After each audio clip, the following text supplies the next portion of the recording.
I bet you think I wasn't coming back. But I am. As usual, slightly late from where I wanted to be, but have you seen this? Have you seen this? Mirroring. Have you seen this? Have you seen... There we go. Have you seen that? Oh, wow, I can just point at the screen. That is very convenient. That's exactly where I'm pointing. So that may just look like a screen that says hello world to you, but I'm typing, boy. I'm typing. Oh, no. No. Let's try that again. I'm typing, boy. Typing, boy.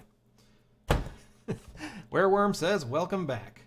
Not surprised even a little bit that Wereworm is the first person to pop in. Good to see you. Cool. So, yeah, we got typey types working just hours ago with this sexy little board and this sexy little NES with the sexy little cart that you can barely see right there. Yeah, it's working. It's working, kinda. Space is not super reliable, but of course it wasn't working at all a second ago. Ooh, also, it is now very obvious to me that I did in fact put spacebar on upside down when I stuck it back on here. Whoops! Don't want people at VCF to have a bad keyboard experience with this, whatever it is that I'm building. There we go. There we go. Bazaza! Bazaza. Bazaza to you. Yes, so keyboard, hardware, Nintendo, software, character printing. That's like two big chunks of stuff knocked out. I have user input. I have character output. Yes, I could go on about that all day. But I've been streaming for 2 minutes and I should probably move on because, oh boy, is the next part going to be quite interesting. There are some decisions to be made here. Okay, there are some decisions to be made. Let me pull the cartridge over here and turn off the NES. Now download drivers for the floppy disk, says Wereworm. It's as easy as that. Okay, so this is a Super Mario Bros. 3 cartridge with my own EEPROM put onto it via an adapter that I have built.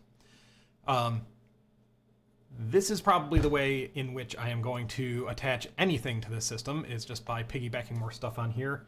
And I kind of had the vague thought that, like, what if just make a ribbon cable that comes out of this socket?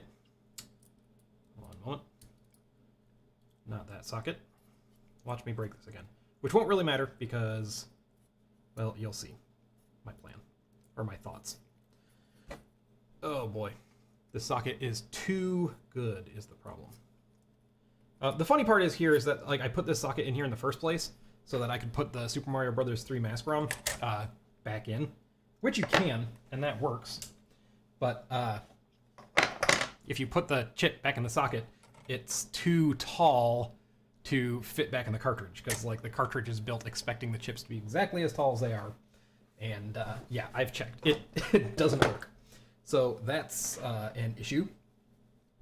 So anyway, what if I just take one of these, any of these IC sockets that I have, maybe not this one with goop all over the pin. Anyway, let me fix this. I broke it again. Let me fix it really quick. And attach wires to it and run those wires over to a separate PCB. What if that?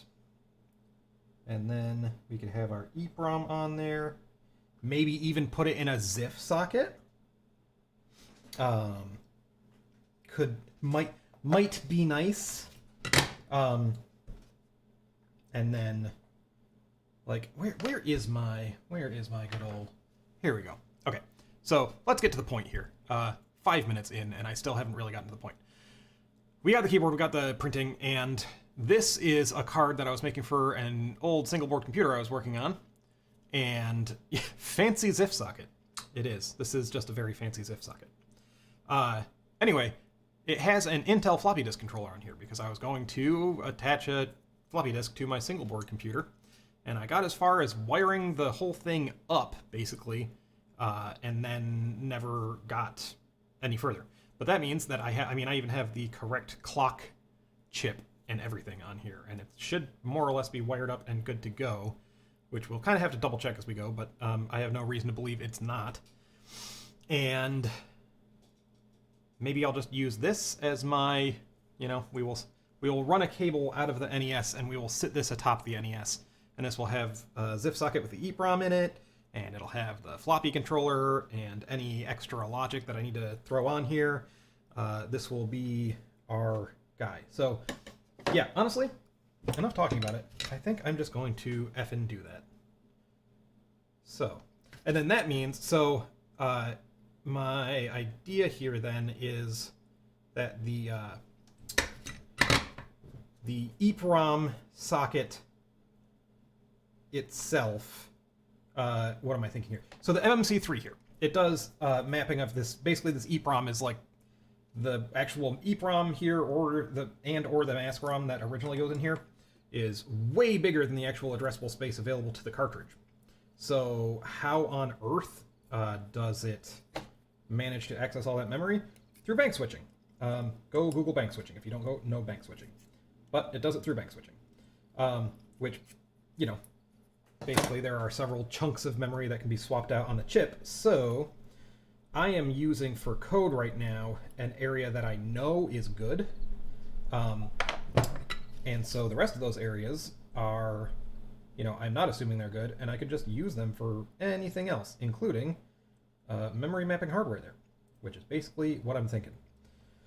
And the MMC3 might be able to help me out with that. I don't know. I'll have to think about that more, but I've had rough thoughts that maybe the MMC3 can help me out doing that. If not, we just have to put a decoder on our board, and that's that. But let me start by just transforming this cable, soldering some wires to this socket, and running them over to something that'll plug into this board, and then put a ZIF socket on here and connect that all up, and then we can start attaching stuff to that. So prepare for boring solder footage once I find my solder. Okay, so first, since this is not really how you're supposed to use these sockets, I'm going to really load them up with solder so that when I stick some wires in here, they can grip quite well. Doody-doody-doo. Like, they make actual IDC, insulation displacement connectors, like your old school, like a floppy disk cable or, an IDE hard drive cable. Those are IDC cables and connectors. They make IDC connectors that are basically shaped like integrated circuits and can pop into a socket like this. Sadly, I do not have any of those. Would be really cool, but I don't. So this is the hack. Hopefully this is good enough. Maybe I will put some hot glue on it or something to hold the wires in place, but it is what it is. And then, do I connect actual headers to the other side? That's probably the smartest idea. Or do I put another socket on the board and just connect an IC socket to an IC socket? All of these ideas are stupid, but so is everything I'm doing, so you can't really win.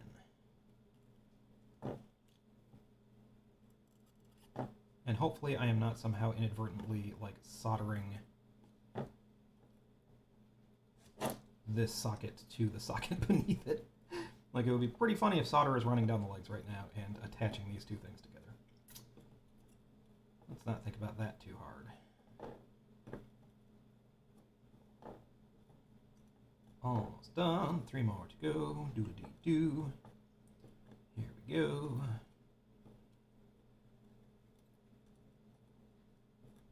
Alright, there is some IC sockets filled with solder. Bet you've never seen anything like that before. And now I need to go on the hunt for wire again. Oh, wait, or do I? I have some actual IDC cable here. Now, here's the problem. Maybe it's a problem. This is I forgot how many pins are on this thing. 1, 2, 3, 4, 5, 6, 7, 8, 9, 10, 11, 13, 14, 15, 16. It's a 32 pin doodly-doo. And this is a 20 pin IDC cable, I think. 1, 2, 3, 4, 5, 6, 7, 8, 9, 10, 11, 12, 13, 14, 15, 16. So I'm just going to take the last 4 wires off. Yeah. And I probably want to do them in this direction. Sure. And hope that, you know, I mean, I'm not going to run this extremely long. Let's see. It should really be as short as I can possibly make it. So let's do this. Do I have scissors? That is a wrench. I know I have scissors somewhere. Anyway, hopefully this cable wasn't long enough that crosstalk becomes an issue. I doubt it. It's not going very fast. Okay. There's one 16 wire cable. Let's make 2 16 wire cables.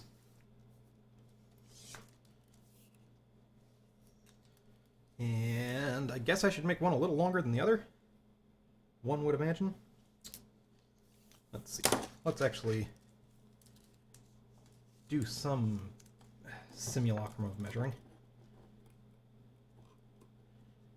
Sure.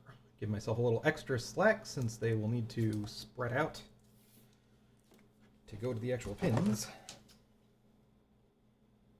And sure, whatever. That is my motto. Sure, whatever. And toss the wire into a corner. That's a problem for future me. Add to Amazon wish list. Dip IDC connector. Says Wereworm. I mean, they probably legitimately have that on Amazon, don't they? They have fucking everything. It's ridiculous. You can't see what I'm doing. I'm just separating these strands out in preparation for soldering.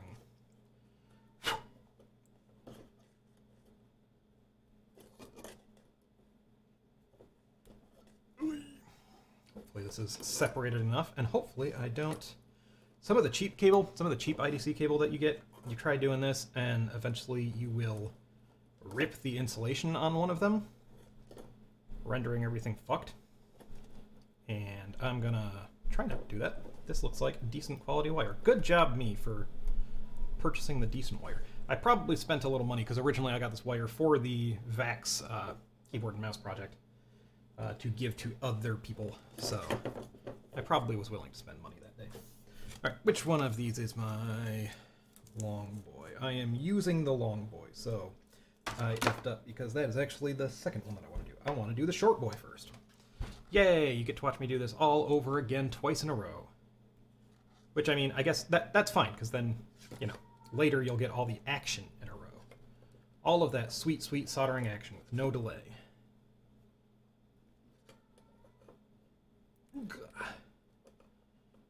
And then, on top of everything else, the part that I also haven't really thought about here is, speaking of, you know, zhuzhing up this hardware situation, I can't put the... I mean, unless I go totally crazy... Should I just go totally crazy? Okay, right now I have a really nice socket in there, and it was a pain to get the chip out before with ChipQuick, and it was messy, and I really don't want to do that again. But if I made this low profile enough, I could kind of put the case back together. And that would allow me to actually insert the cartridge without having to, like, jam a pair of tweezers in there to get it at the right angle to actually make good contact with everything, which of course is what I'm currently doing. So if I just said F it, right? Oh, look, congratulations, they're not soldered together. If I said F it and did what I just did to this socket, to the socket that's on here, because it doesn't really matter. I mean, the worst thing about doing that would be that I am going to have to... Well, I would lose this nice socket, basically. This is a nice... it's got, you know, actual machine pins on it as opposed to these cheapo pieces of crap. And so I'd lose one of those, but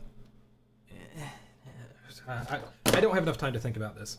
I think the easiest thing would be putting the freaking case back together and instead of trying to find or figure out some kind of BS way to hold the cartridge in there. Let's just do that. I guess maybe let's do a test first. This is not going to be a very good test, but I need to make sure it can still close even... I mean, it should. So you can't really see this on camera. Maybe you can. They look pretty close, but when like I actually run these cables across it, like it gives me more of a visual indication. I don't know if it comes across on camera.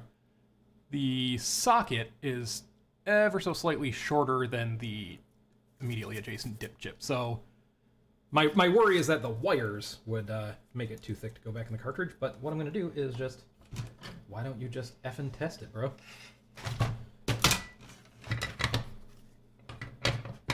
And try not to throw your solder all over the place.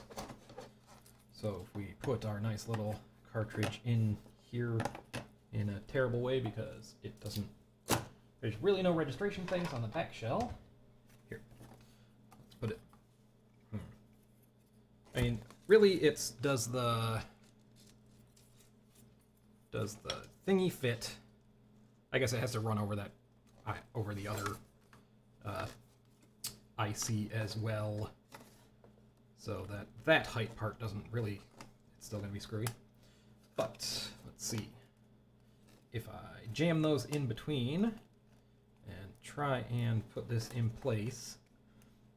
It still sucks. Oh wait, it's too far. It's way too far forward. It is actually going over that little lip. I don't want to do that. Okay, let's just lay it on the surface. And then try and put this in. And honestly, that seems plausible. I'm not really having to push hard. It's a little higher on this side, but like within tolerance, I feel like.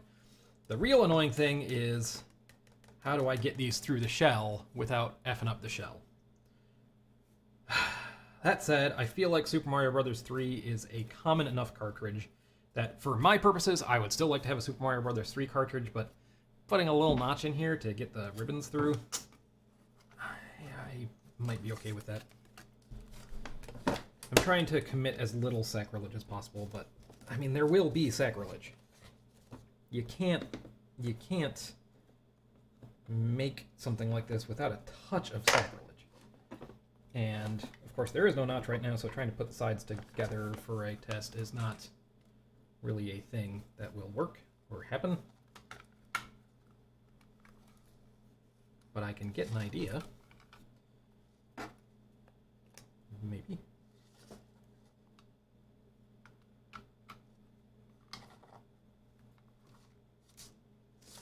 I think that will work. It's gonna need a notch. It's gonna need a notch. But I think it will work.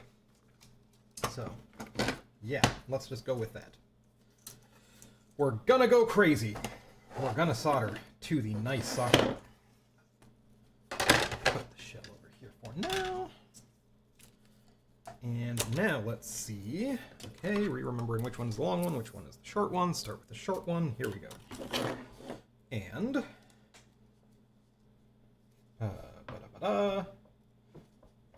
is heating up the ends of these wires enough to shrink back the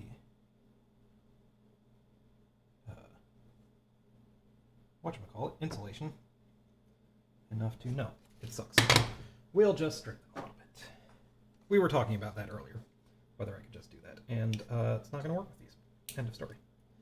And I've already cut one. Oh, let's just do the boring all-at-one work of stripping and tinning all of these all at once. Yay. And I think I can talk and do this at the same time. So I see Wereworm asking, how is the VAX keyboard and mouse thingy doing these days? So,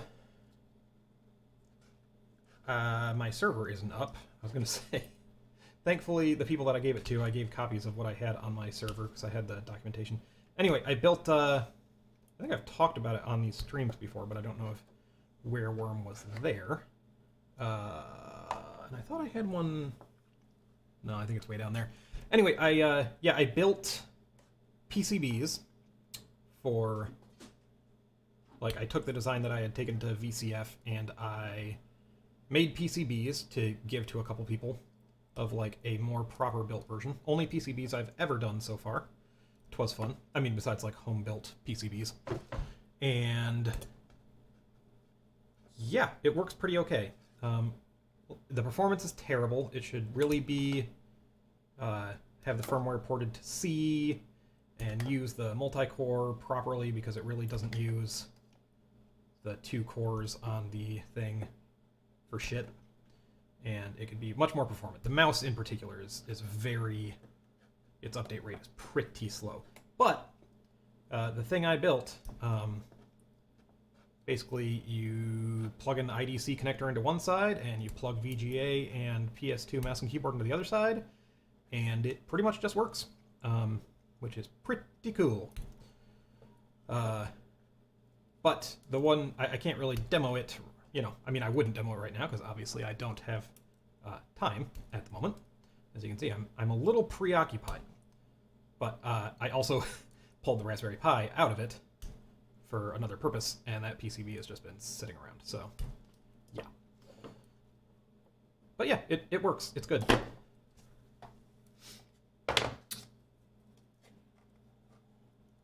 Hey, Francois Reval says, oh, I'm not the only one using a nail cutter to strip wires. It's kind of a thing here. It's kind of, yeah, this goes back to the old days on this channel. I can't use anything else now because it would not be on brand. So, there are dozens of us. Dozens. Okay, though I just spent all that time putting solder into the other IC socket and ruining that IC socket, I wasn't satisfied with that, and I felt that I needed to do it to this socket too. So, sorry you have to watch me do that exact same thing again. Again, I know it's ridiculous. If I was doing something like this, I should just solder to the PCB, like get rid of the socket, solder to the PCB, but I don't feel like desoldering another dip chip from here again. It was just too much of a pain in the ass the first time. So we're just going through the socket, and that is the way of it. My apologies. My apologies for this whole godforsaken project. My penance is streaming hours and hours and hours of it to you. I really need to check. I have no idea like what the actual number of hours of video I've made so far with these streams is, but I bet it's stupid. Like, I'd feel really bad to be someone who doesn't have the free time to tune in every day but wants to watch these. Because, like, can you imagine trying to keep up with this? Like, having to watch an 1.5 to 4 hour long video every frickin' day. I'm sure nobody... Well, I'm sure there are definitely people who are doing that. There's got to be people. But, that's a commitment if you, you know, if you don't have a ton of free time. I guess it's something that you can easily put on in the background if you do have a lot of free time, but God bless you. God bless you, everyone.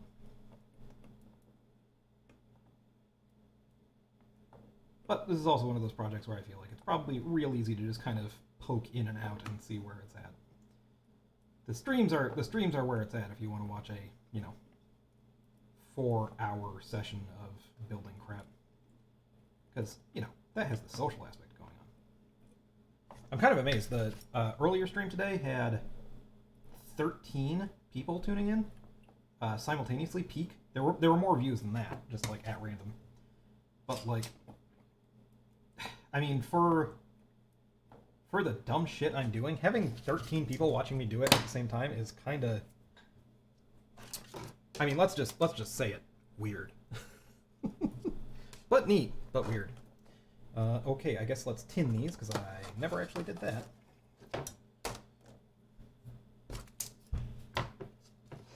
Francois Reval says, already can't keep up with Mac 84's 8-hour streams. I didn't know Mac84 did. I don't. Mac84 is one of the guys that I am aware of, but don't really keep up with. He was at VCF Midwest last year. Like I was around him a bunch, but I don't really know too much about him, so that was kind of a bummer because he seems like a cool dude, but like I don't follow him just because no reason, just a person that I haven't followed. So bummer that I was like right there, and I had nothing to say. Except, you know, maybe I could have leaned over and gone, "You seem like a cool guy, but that seems..." But I hear he hangs out with Action Retro, and if you tell me that me and Action Retro don't seem like two people who would get along, go home. I was very thrilled a few episodes of Action Retro back when he mentioned his high school band. I was like, hell yeah, you would have a high school band. Get it. But he's on the East Coast, so we have missed each other, which is funny because the first VCFs I went to were VCF East. Good show. Ran into the Guru Meditation guy who does Amiga stuff. Didn't know he was a person. Turns out he's a person. Whoops. But yeah, as far as I had seen, Action Retro was not at the ones that I went to. So we never crossed paths. And that is a real bummer, because he seems cool. I mean, everybody's cool. I've met many a great person. I just, he's the newcomer of late that I've been like, he seems like I would get along with him very well. Yeah. So, soldering wires. Anyway, but yeah, so for that reason, I had no idea that Mac84 does streams. What kind of stuff does he do on his streams? Is it like mods and stuff? Because honestly, all I know is that he's a big Mac guy with a ludicrous Mac collection, and I don't know what he does with them. Oh, also, that's the other thing about Action Retro, is his approach to, I like doing stupid cursed things. I mean, that's the philosophy of what I'm doing right now. Come on.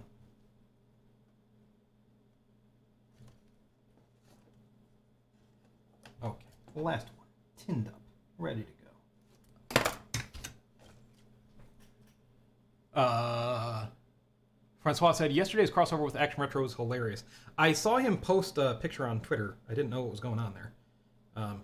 Was it just on Mac84's channel? I mean, I suppose I could just watch, but if you haven't seen... I've been streaming and building all day, so. Whoops. Okie dokie. Some of these I'm going to need to trim slightly.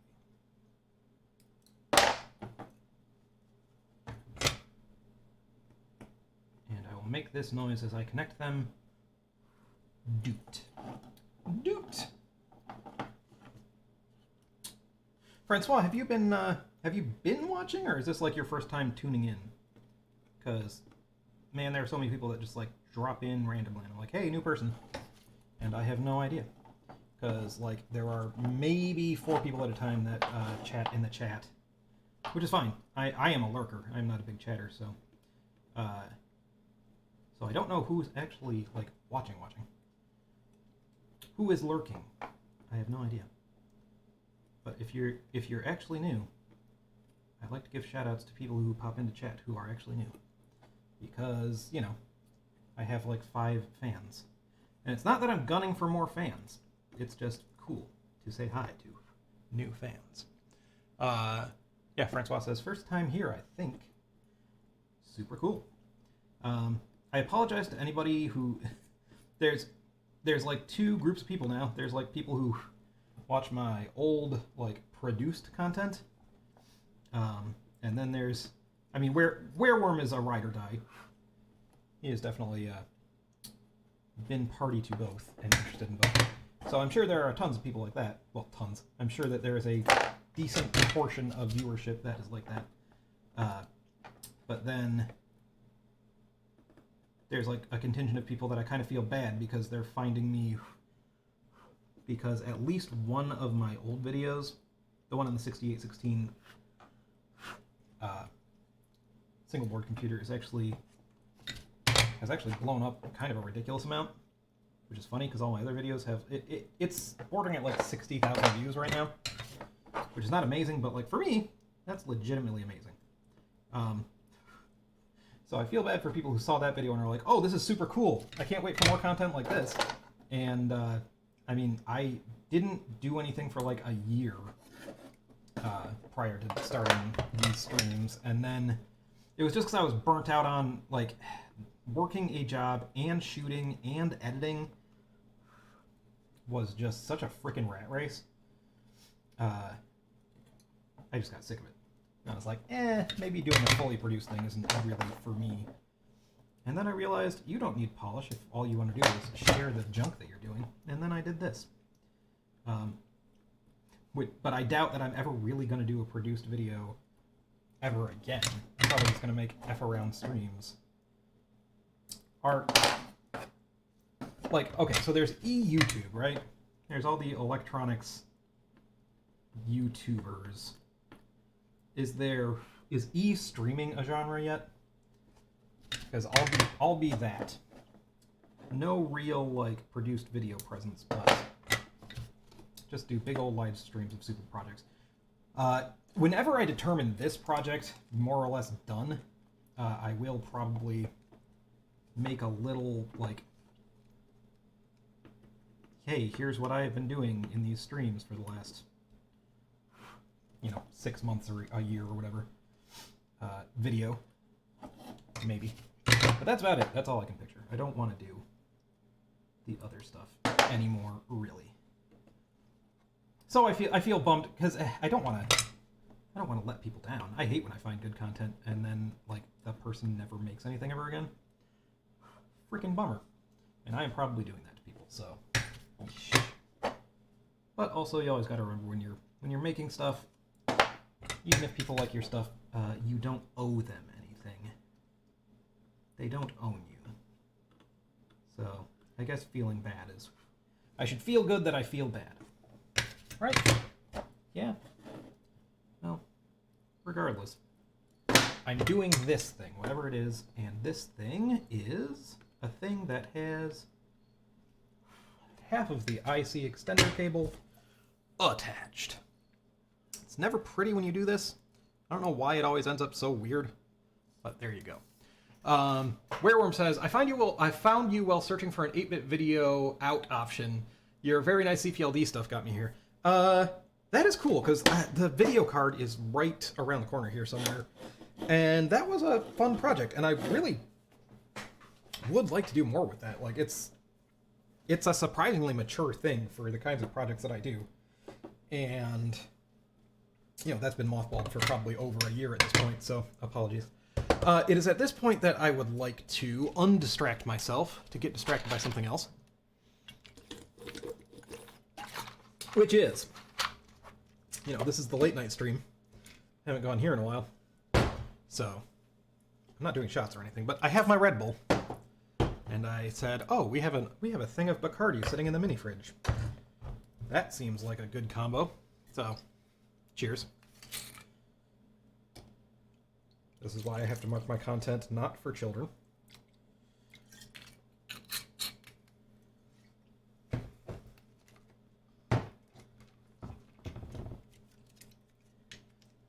Okay. This should get me right there on the Balmer curve if everything goes right.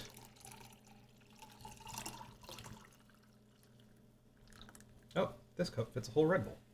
Wasn't expecting that. I guess that means more Bacardi. Mm-hmm. The problem is, Bacardi is disgusting. But I figure it's better than gin, and I think that's the only other hard liquor that we have in the house right now. Did I mention that my wife was pregnant for 9 months, 4 months ago?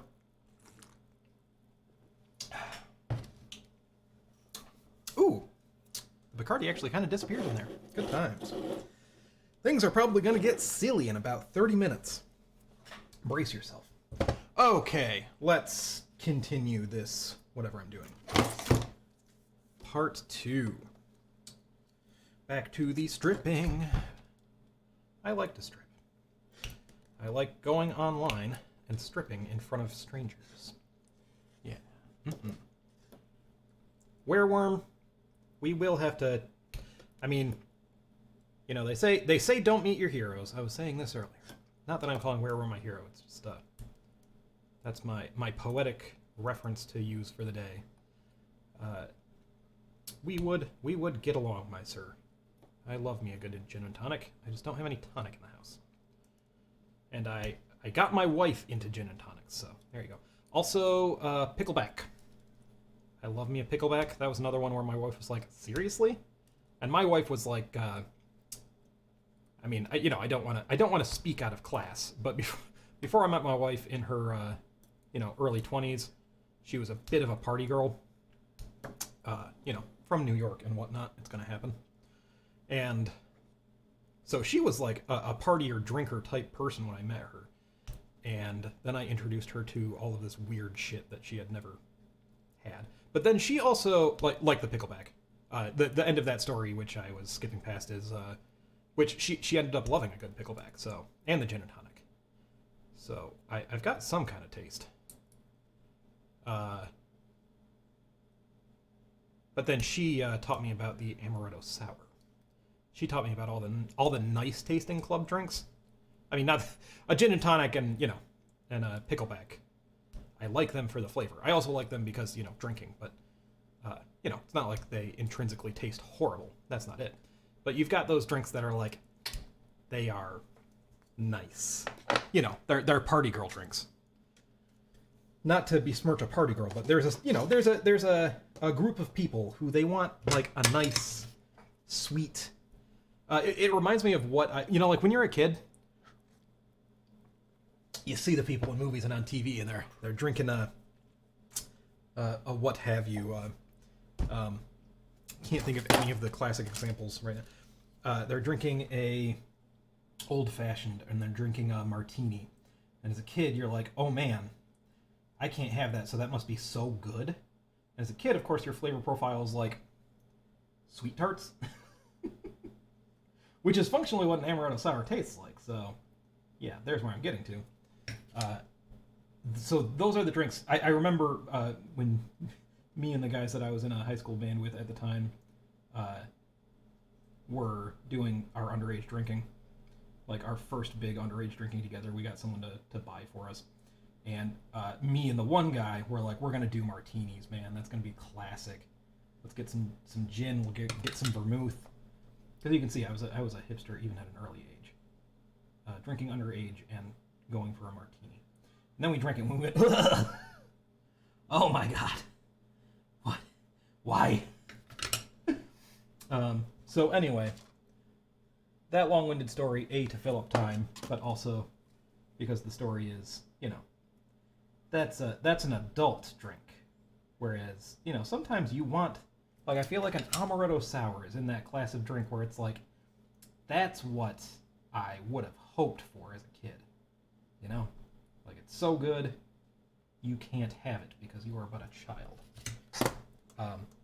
And that actually tastes like what a little kid would like. Wereworm said, I was expecting you'll connect the cable more like in the IDC connectors, every other line to the far side of the socket. If I had an actual, enough cable to do a 36 wide cable, I might have done something like this, but on account of the fact that I only have 20 wide ribbon right now, I think layering them like this is the best way, or some kind of way to go. Let's go with that. Some kind of way to go. It's going to be physically more better, I think. More convenient.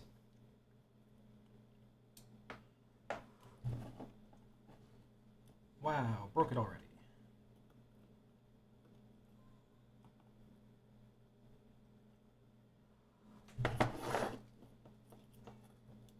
Anyway, that's my stories of underage drinking and learning about alcohol tasting horrible. I hope you enjoyed. But this, I mean, Red Bull and anything, because Red Bull has such a freaking strong flavor. Red Bull Bacardi. If you want something that tastes like mostly Red Bull, and therefore mostly sweet tarts, do recommend.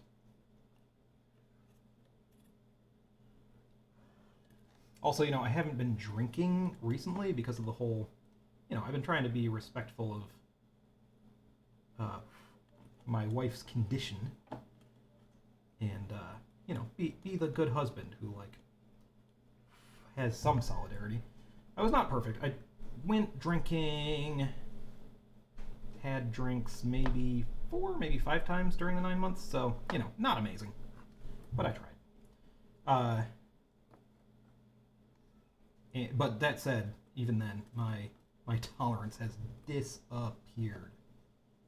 When we were in New York, we did a little drinking when I was on the vacation just a little bit ago, and my lord, I realized I haven't had a hangover in like a year. Do not recommend. Do recommend New York. Do not recommend hangovers.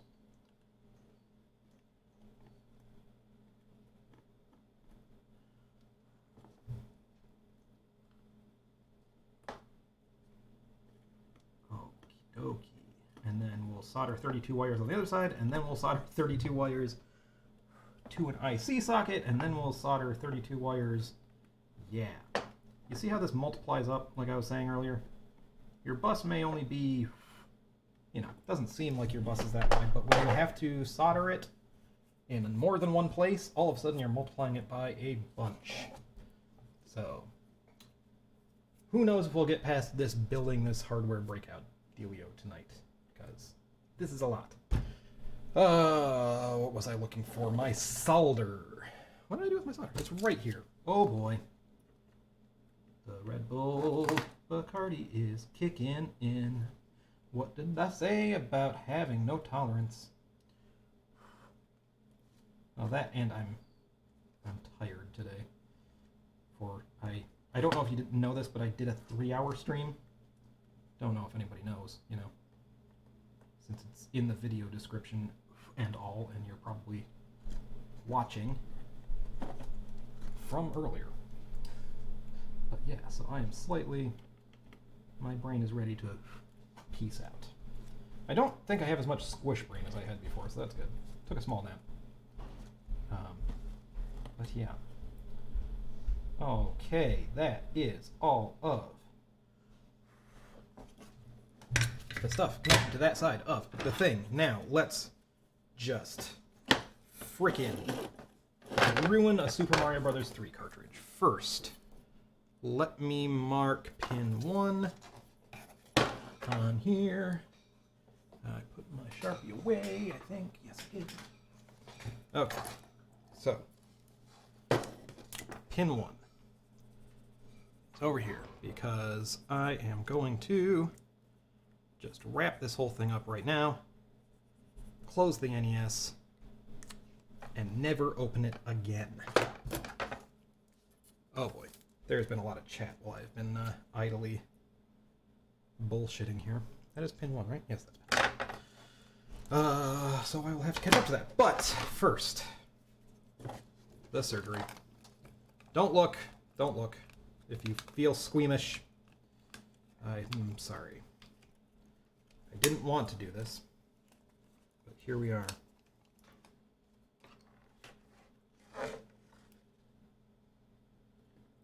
Oh, poor cartridge. Oh, you poor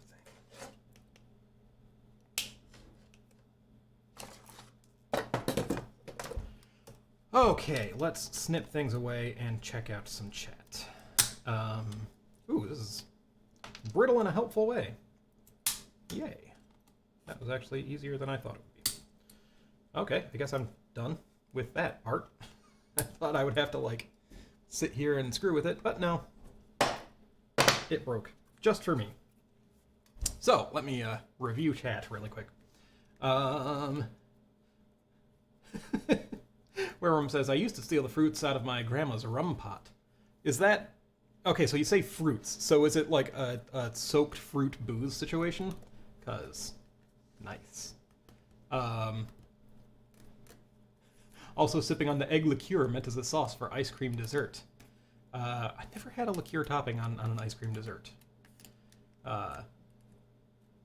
Egg... Is egg liqueur like a...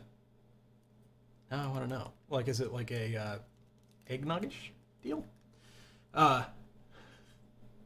Wareroom said, but as a kid, smoking was way more cool than drinking. What a waste. Wareroom said, I only know Advocat as a brand of egg liquor, not native English. Oh, interesting. Okay, so Zell says, yeah, as far as I know, it's a Dutch egg custard-like drink. I didn't know people put it on ice cream, but you can buy it here in Canada, at least sometimes. And then the purpose of the nail clipper is revealed. There, we're getting back on topic. Oh, well, think eggnog, but way thicker. See, I was thinking eggnog, but way thinner. So, that actually helps. Huh. Would try. Big fan of eggnog, so. I need to make eggnog again. I made eggnog a few Christmases back. And never again. And it's not hard. It's just about, you know, doing it. Okay. Let's button this up and then never speak of this again. Until the next episode. And it's not quite going. Why aren't you going? Is it because you're full of wires? And you're saying, what the hell are you doing? To me, to me.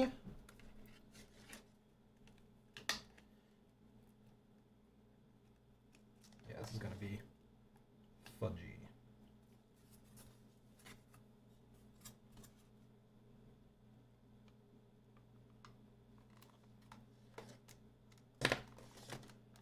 I think that's it. I just gotta torque that sucker down. Hopefully I still have screws here somewhere. Are they in here? Yes, they are. And then the question is, do I still have the security driver around here somewhere? Can I get it kind of in with tweezers? Well, anyway, this may have seemed like superfluous work, but once I get this moved, once I get the EEPROM moved over onto the board over there, it will, A, with the ZIF socket, hopefully make life a bit easier, and B, buttoning up the NES is going to be a huge thing for actually taking this to the show, so.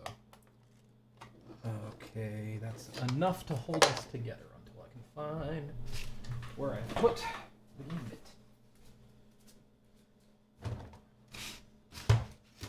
Wow, I actually put it back in its container. What a smart guy. Yeah, that's the right one. Probably the only thing I've put back in the right place during this project.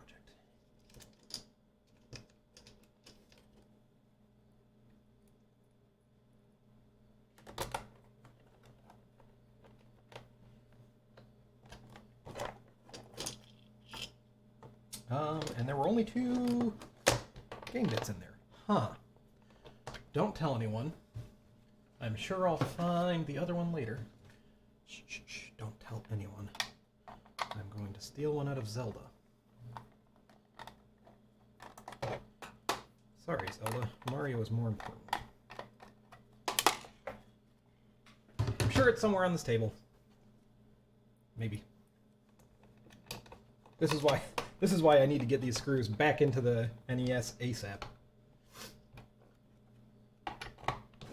The longer they stay on my desk, the more lost they get.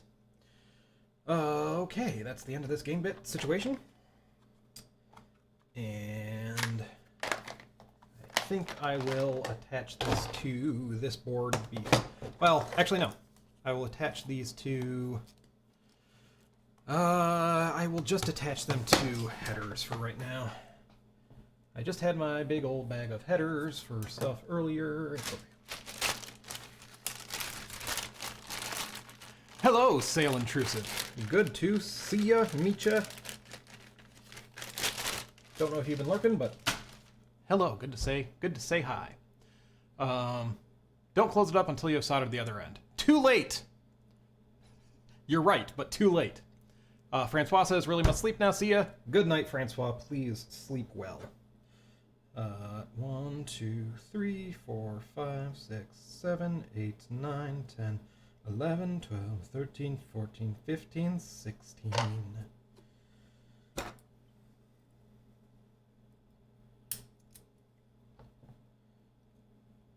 Don't count if you don't have to.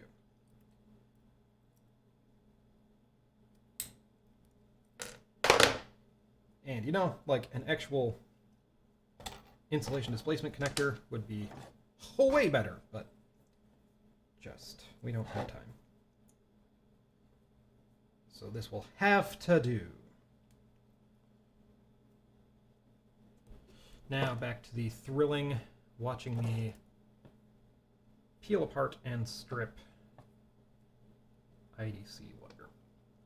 Let's see, I need to find something else to talk about in the meantime. I got nothing. Electronics is pretty cool. Y'all like electronics? Y'all into some of that electronics? I'm trying to think of what my first... Telling stories is good. And I'm trying to think of what my first like electronics project was. When I was a kid, I took a lot of shit apart, which I think is common for such kids who end up doing this kind of BS. My dad would always get pissed at me. Basically, I think I found a screwdriver, and as soon as I found a screwdriver, I just was taking shit apart. Not that I knew what I was doing, I just liked doing it. Like, I don't know, like I think I got a clock radio from like probably a garage sale or something when I was like, you know, somewhere between 8 and 10, and grabbed the screwdriver and tore that sucker open for fun, and I had no idea what I was looking at, but man, it was interesting that that thing was full of all of this kind of stuff. I think it's just, I always wanted to know, like, what the hell's in there, you know? Like, you see this plastic box, and it's just got lights and knobs and buttons, and it does stuff. But how it does stuff, total tucked out of the way mystery. Not for you to know. Unless you have a screwdriver, and then all of a sudden, you see it all. Mystery is revealed. And that, I feel like, was a really empowering feeling. I remember... Oh, and also, because it's like, you know, childhood memories don't remember the order of anything, but I definitely was bought at some point, probably after I started taking shit apart. Somebody bought me one of those Radio Shack, you know, the ones that they've been selling since the 70s, unchanged, the, like, 1,000 electronics projects in one, probably more like 100 electronics projects in one boxes, and enjoyed the heck out of that, but didn't learn much from it, but fucked around with it a whole lot. Who else had one of those things and just wrenched on it? I mean, I followed some of the guides, but the thing is, the guides try to be informative about what you're doing, but like really as a kid, you're just gonna put it together and you're gonna be like, huh, cool, that's neat, I did it. And then, like, you didn't learn anything from it. What you learned was putting things together. Actually, that's not entirely true. You know what I definitely learned from those is schematics and schematic symbols, which is powerful. You know? I mean, they look like witchcraft. I don't know, I think that's another one of those things. It's like, I looked at schematics and I was like, oh yeah, I guess that makes sense. Like, didn't know what the symbols were at first, but it's like, obviously, oh, okay, this line is a connection from this thing to this thing. Done. Easy. Okay. And I don't know. That's just like a thing that's different to different people. To some people, that stuff is like witchcraft. But to me, it's like, not that I'm not great at like reading schematics, I guess, but oh boy, I really fucked this one up. You know, I guess I just don't get it. Like, how you could look at schematics and not... Schematics are a blueprint, you know, or any kind of technical drawing, and not just like immediately pick up what it's trying to put down. Like, that's the whole point of those things, is to be communicative. But I guess it takes a certain kind of person, because to other people they're just gibberish.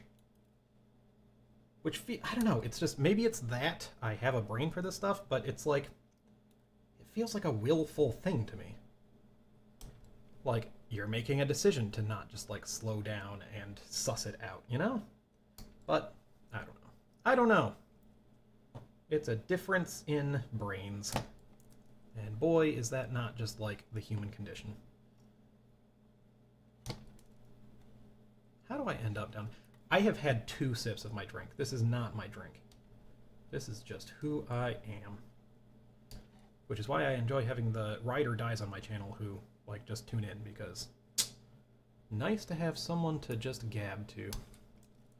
You know? When you just want to talk about yourself because you have a gigantic ego. Because that's me. No, it's just nice. That someone wants to tune in and be like, I'll listen to your bullshit. What are you building? It's pleasant. Okay, there's one of 2 stripped. Let's read a little bit, because Wereworm says, my dad was an electrician. He had a drawer full of banana plug leads and relays and magnets and ball bearing balls and stuff.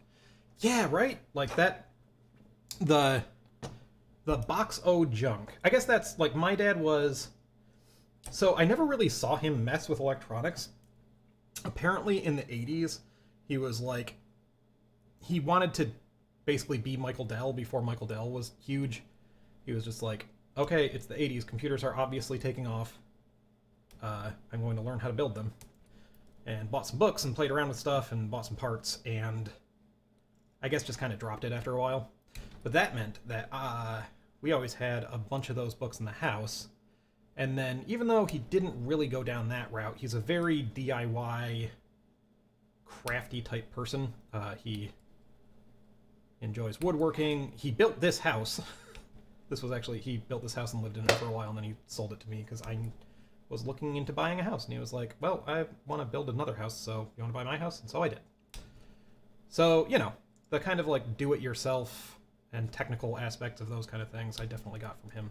But as a result, yeah, definitely lots of like boxes of interesting bits and bobs around the house.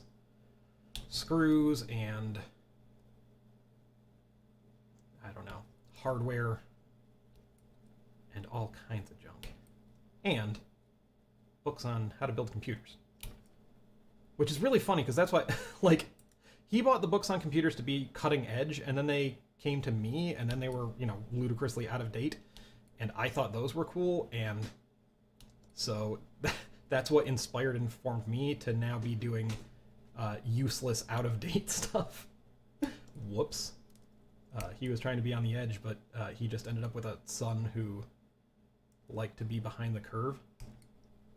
Anyway, yeah, dads, man. They sure set you up with tools. Moms, too. Moms set you up with, I mean, you know, everyone's different. Let's stereotype, though. In my living experience, moms set you up with your social outlook, who you are as a social person, partially. Dad does more of the, who are you as a, like, I don't know, what work do you do? What are your technical, non-social things? I think that's pretty universal. I don't know where I'm going here.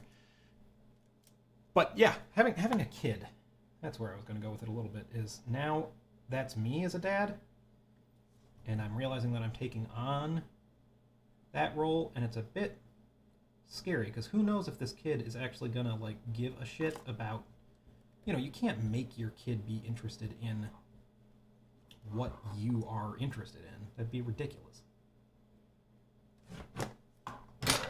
But, you know, you hope. And they're going to pick up stuff from you. So, like, what am I going to give to my kid because I watch, you know, physics YouTube and math YouTube and stuff, and like watching technical content? That's definitely going to rub off, and I hope it rubs off. But in what way? You know, what'll he pick up? What'll he be interested in? I guess that's just being a parent. Huh? Zelth says, as a kid, when spring cleaning happened, my long-suffering grandma would help me drag home old TVs, stereos, VCRs, and then let me take them apart in her garage. That's dope. I mean, that was kind of me and garage sales for a long time. We'd go to garage sales. I'd find electronics. I would take them home. I would pull them apart. One time somebody was giving away an ancient Xerox machine, like a non-computerized Xerox, that old, and I used to just use it for Xeroxing things, like, because that's the kind of nerdy-ass kid I was, that was interesting and fun to me. Also, I'd be like making my own comics and stuff, and then I'd go to my Xerox machine and make copies of my comics. But yeah, definitely just grabbing random electronics, taking them to the lab, and then pulling them apart. Classic. Wareworm said, schematics are nice as long as it's digital. Analog stuff is weird, and the high-frequency stuff is just black magic. I have said before on this channel, I don't know jack. And this is, so I was saying earlier, I'm tutoring a friend on computers. He's thinking about getting into software, and I am stoked because I like the idea of teaching, and I don't know if I'll be any good at it, but what I've always wanted to do is say, okay, you want to learn how to program, I'm going to teach you how to build a computer, and start there. And we build the computer, and they know like what's in it, and then you start writing some machine code language, and then you switch to using an assembler, and then maybe like in assembler, because I haven't gotten that far yet. We're just going to build the computer. We're starting there, and then maybe write maybe a simple assembler or interpreter or something. And that'll teach you what even, because at this point, I don't want to be grumpy about like young developers or like newer developers or the current scene of developers, but it is a preponderance of people, because it's not necessarily, I came up a certain way, I learned things a certain way, and that is why I know computers from hardware up. I have a pretty good idea of what's going on. And, not a developer doesn't necessarily need to know that. But it's not that hard to learn the entire thing. Computers are amazingly simple. Relatively. Like conceptually. Computers are shockingly simple. And then it's just, you can complicate it to make it better, faster, more performant. All kinds of stuff. You can optimize the living shit out of it. It's just been, since the invention of computers, it's just been optimization. That's it. So it just kind of feels weird to me to just not know how a computer works. So, yeah, that goes back to learning a language. Nobody knows what a programming language actually is. You know what I mean? Like, it's just a magic incantation. If you actually, compilers and interpreters are not that complicated. I wanted to learn this stuff because they seemed like complicated magic to me, right? And then you learn it, and you're like, oh, it's not. So that's what I'm aiming to teach, and that's what I wish more people knew, because then I think we'd just have a lot more people in the field who are better at it. But, again, that's grumpy old Manning, because you don't need that to do your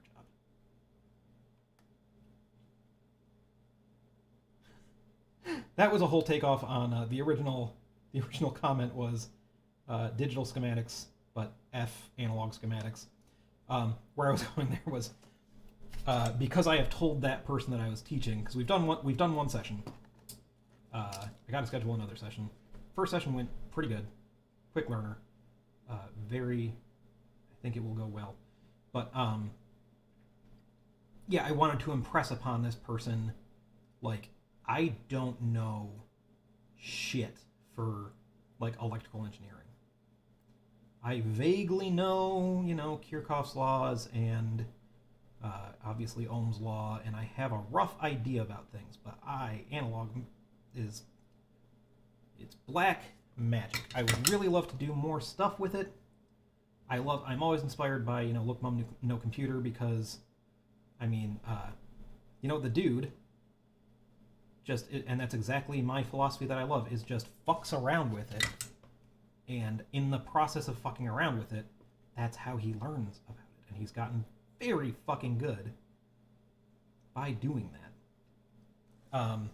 And it's been fun to watch him over the years, just like get good. But I'd like to do that, with analog electronics, and I'd like to build like some basic studio gear, like maybe a compressor, just various analog audio processing gear, because I feel like, I'm a music person. I'm into making music. I am into studio gear. Building some seems like a fantastic way to, like, you just sit down with a breadboard and mess around with some components and an oscilloscope until, like, you've got something going that does what you want, more or less, And I feel like doing experimentation like that is the best way to learn anything. You got to throw yourself into the deep end.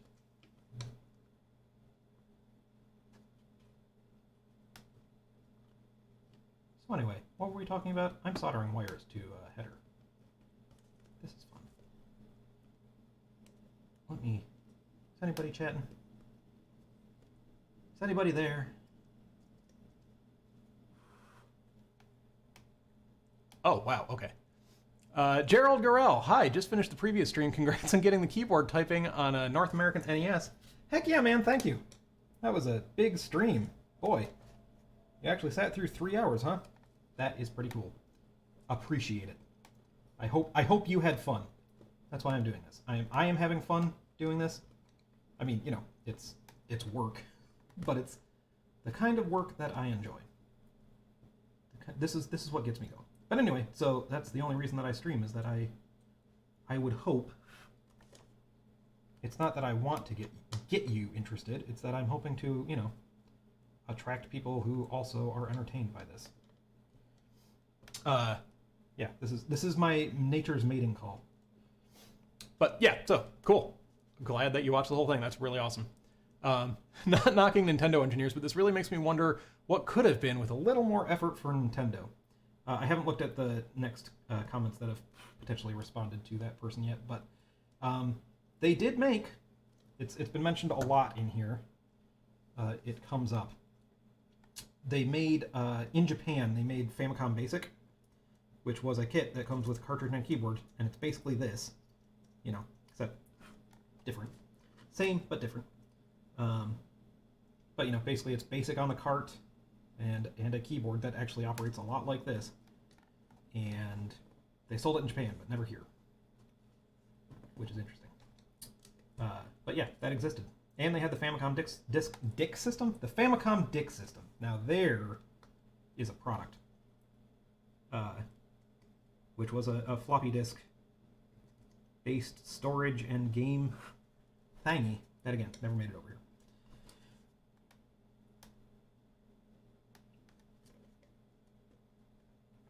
So yeah, to answer that, they totally did, actually.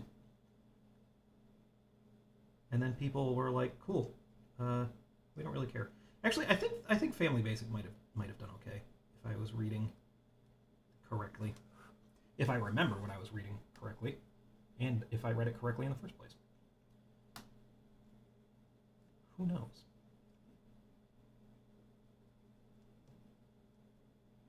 Boy, I'm not sure I've done a 16 wide header before, and it's probably not quite visible, but it's a little wonky. It's getting bendy. Uh-oh. Hopefully it works good enough. Nothing like adding points of failure to a system, That's the way to go.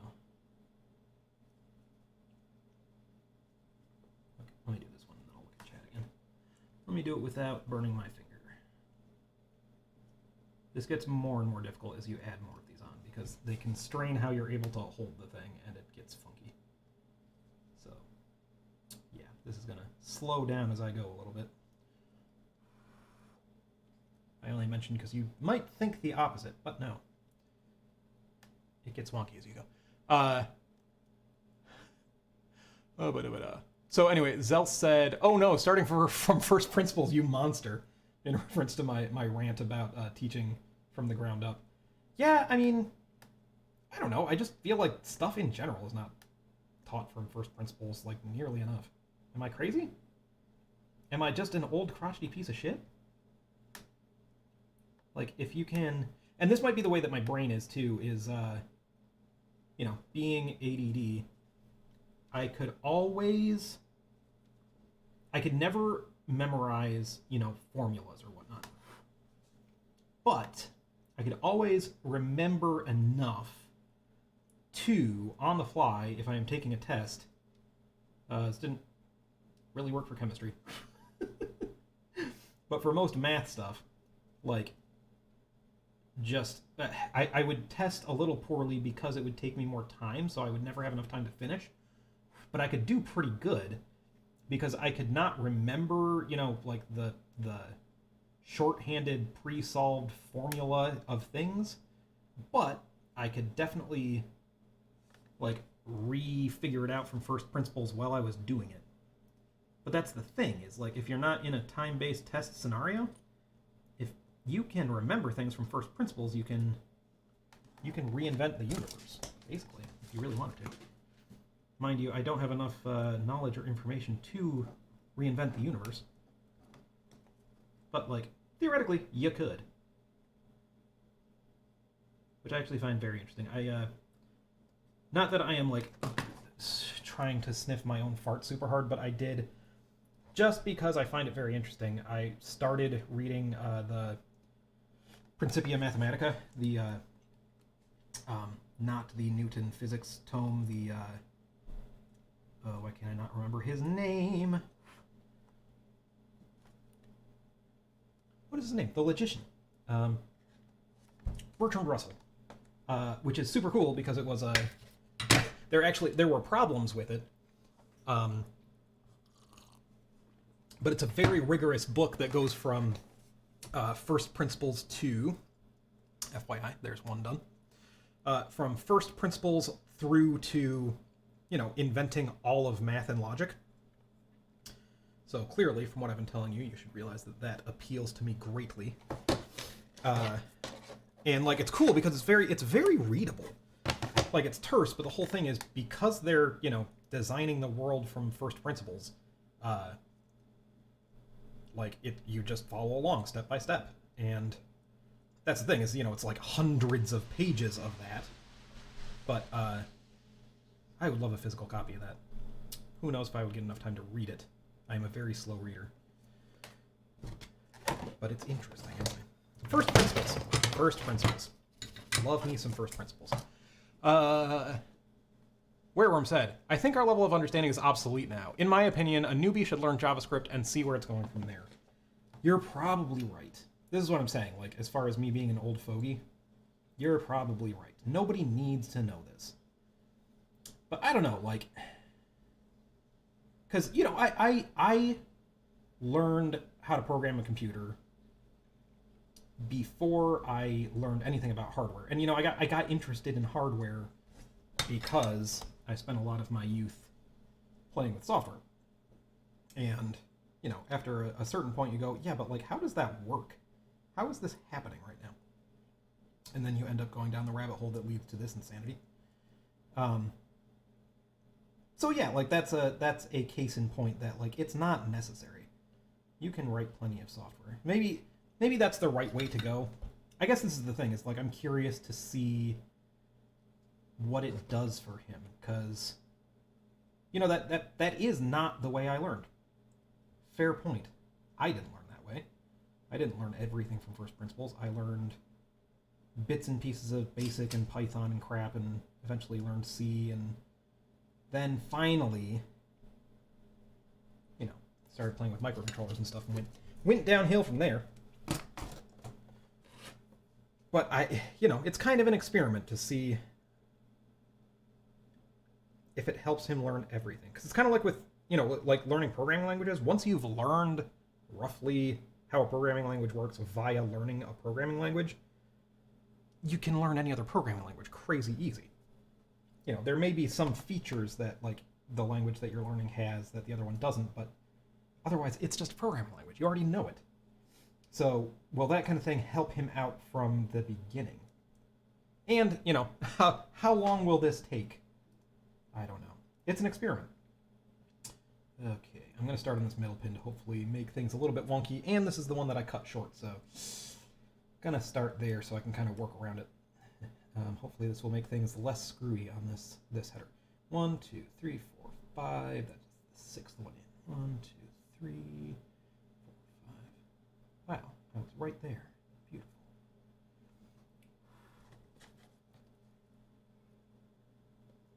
Yeah, and then I'll work from the inside out. Genius. Genius. Only a genius would think of this. Except, of course, now I have to kind of like weirdly bend all the wires because I need to shorten everything.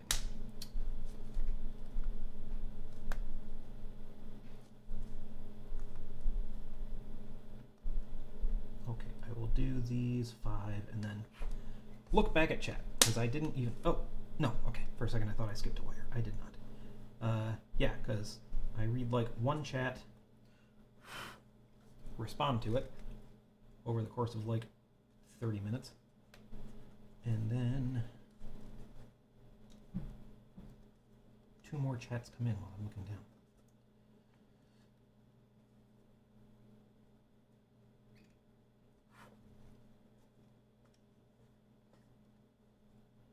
Wish I could listen to music here. But, like, if I listen to too much music, I'm just going to get taken down. But, like, you guys could jam out with me. But, like, It's just, it's kind of annoying to wear headphones while doing this. It's not like I'm missing out on sound, it's just, I feel disconnected. Okay, those are something. Let's look at chat.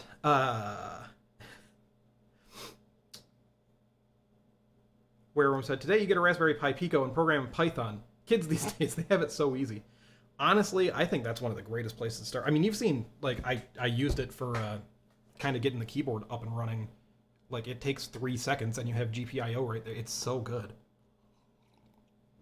I love it. It's fast. Probably a great way for a kid to learn. Then you can be like, you want to go faster? Have you ever heard of C? Let's teach you C. And then they have to, you know, read the data sheet. And you learn and learn and learn. Probably a great way to go. You know, of course, my kid is probably going to have no interest in any of this. That will, of course, be the irony. Not that I care that much. My kid doesn't need to be into what I'm into. It's just that it would be cool. Yeah. Zelsa just said, oh, Mr. Isaac Newton here. Gerald Gorell says, yeah, x86-64 melts my brain just because of the sheer size of, you know, the amount of registers, the architecture itself, and undocumented interactions because of hardware security, i.e. the Intel management engine. Yeah, that stuff blows my mind, too. That, like, ring -2 stuff. As someone who's played around with writing operating systems, like, the idea that, oh, yeah, even though you set this up and you're running in ring 0, there's still stuff that's, like, probably running when you're not looking. And doing other stuff on your CPU. That's insane. But I've never actually messed with x86-64. I've only done my operating system that I was working on was only 32-bit, and I haven't worked on it in ages. And I have not done a ton of assembly on it because it's CISC-y, and like it's just one of those architectures that it's so CISC-y that it makes you feel kind of dumb when you're programming it, because like you can make stuff work, but you're like, I'm sure there is a better instruction for doing what I'm trying to do right now, somewhere in the instruction set, and I'm doing it the silly person way. That's how x86 makes me feel. And I hadn't started messing with, so I don't know if there's a video on my channel from relatively recently. It's a short of me it's called Raspberry Pi Bootin, or Raspberry Pi, Apple Pi Bootin, and it's that I've been playing with. The Raspberry Pi Zero has the the programmable I/O, and I've really wanted to play with that because hardware software crossover. That's my world. Very interested. And I was figuring that is probably fast enough to just like sit on an Apple II bus and pretend to be a device, right? And it is. So I was playing with that. Where I was going with this was, oh yeah. So I was doing the code in C, and it was pretty much fast enough, between the C code and the assembly for the programmable I/O subsystem. Like, you really don't need to hit assembly.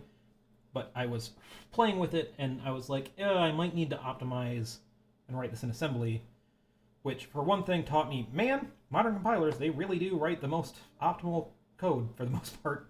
They're very good. But that made me, I started playing with, I've never done ARM assembly until then, and man, thumb assembly, I was thumb assembly, I haven't actually done ARM assembly. It was just thumb. But thumb assembly was really nice to work with, not gonna lie. It kind of had that feeling like with the, it's not like the x86, it's like the 6502, where I'm like, I think I can keep the instruction set in my head, and I feel like there aren't a bajillion ways to skin the cat, so I don't have that dumb feeling like when I'm writing x86 assembly, because of the CISC nature, where like there's probably an instruction for doing the thing you're trying to do. Oh, balls. Here's the thing. My pin for that short guy got pulled on through. That's a pisser.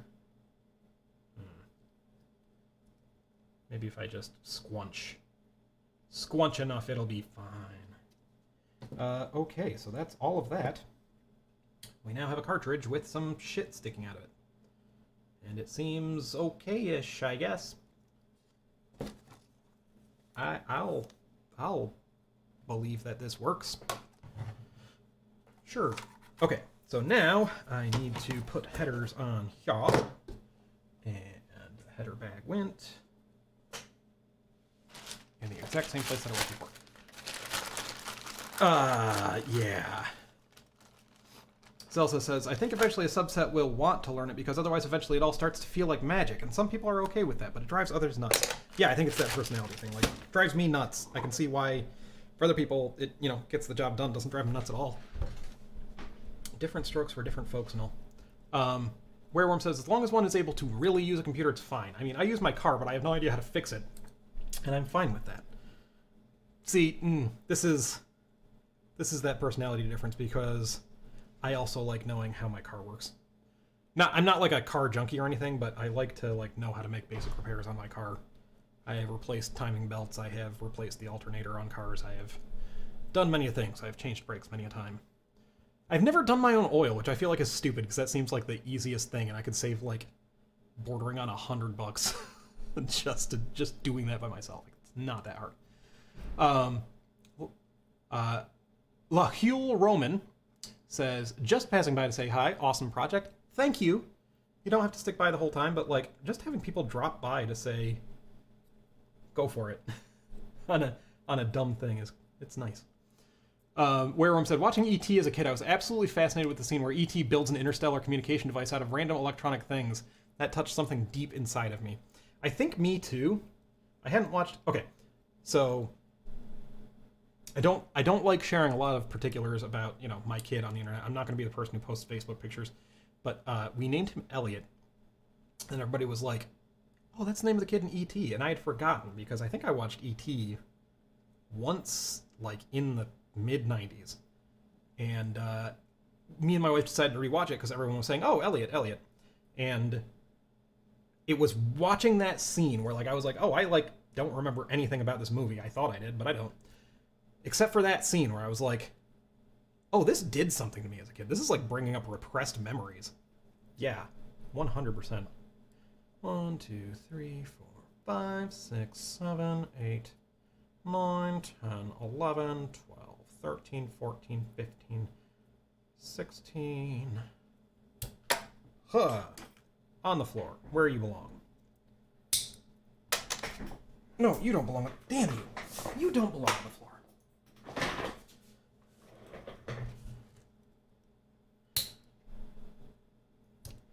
But yeah, I guess that's going to be part of my kid's life from now on, is people saying, Elliot, Elliot. Let's stick this header, I don't know, whatever, who fucking can. Well, let's see, the cable will come up around. Wow, look, I can put the cartridge in the thingy. Wow. You can't see, it's all covered up by video. Here, we haven't been using this for a while. Let's just get that out of the way. And this corner is pretty unoccupado. Let's put me over there. Yeah, look, it goes in the thing. It goes inside of the thing. Whoa. Hey, check that out. Wow. Anyway, so this we will want to be going. These will wrap around to the top. Throw this away. And then I will have the card on here in some sort of way. Maybe I'll stick these here? Who knows? Who cares? It doesn't really matter. But yeah, sure. I'll do them like here. Seems fine. Okay, so there's one. There's the one that I threw on the floor intentionally.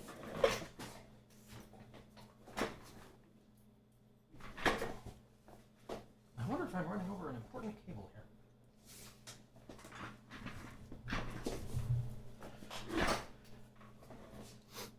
Okay, one more of these. Oh, only an hour and a half. Honestly, not so bad. I'm in one of those spots where I just can't really quite tell the passage of time right now. Not like I'm zonked out, it's just like I'm in the zone of telling stories, throwing things around, building electronics, passing my time. 1, 2, and the time is just disappearing on me. It's very nice. 1, 2, 3, 4, 6, 7, 8, 9, 10, 11, 12, 13, 14, 15, 16, cut on 17. Look, I didn't throw it on the floor. It's a new day.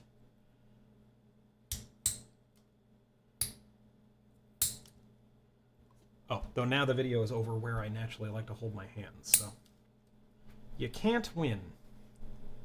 Okay, good. And then the trick here is you put these two in side by side, and you take some other headers, and you jam them in here to kind of square things up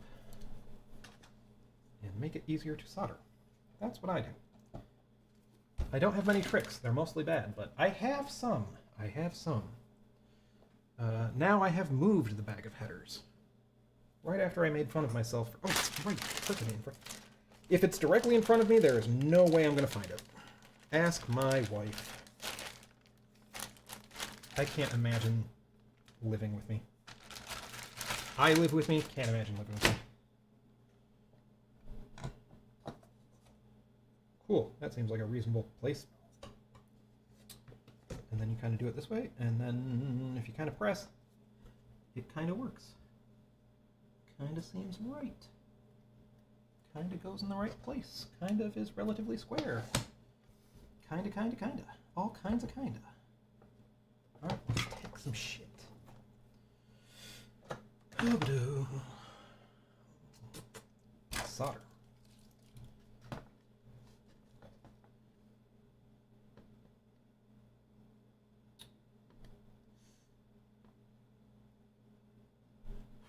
Tacked.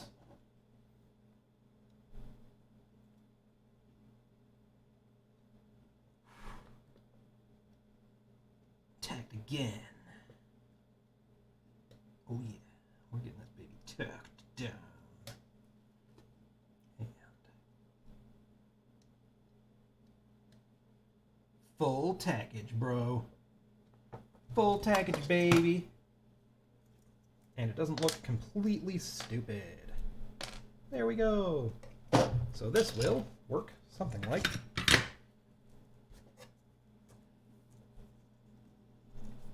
this. Let's see if I break a bunch of connections first try.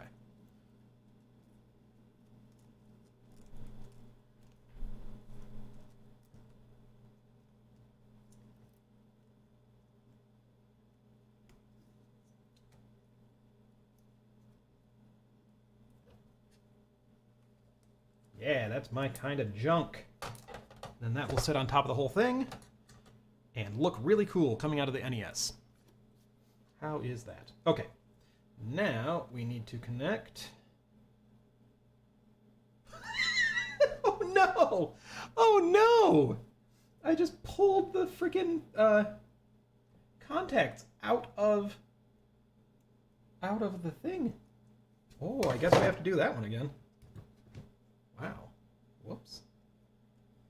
Lesson to me. Shit.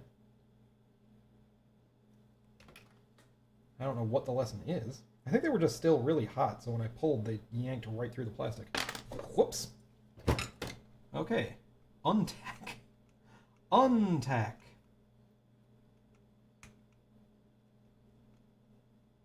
Get out of there. Get out of there. We don't want you anymore. You were a mistake, just like they all told me. No, nobody ever told me that. I've had a nice, pleasant life. Very thankful. Very thankful for it. Okay, how about you come out as well now? Come on. You're not attached to anything. Woo! Ooh, spicy. Okay. Let's cut another 16-pin one of these things. I guess at least I have a reference. And I don't have to count on camera anymore. Even though that is a fan favorite. That is right.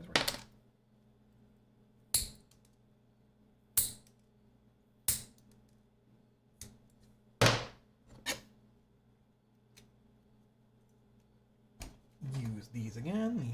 The old header and a header trick. They don't teach you this in school. You can only learn this by learning from first principles.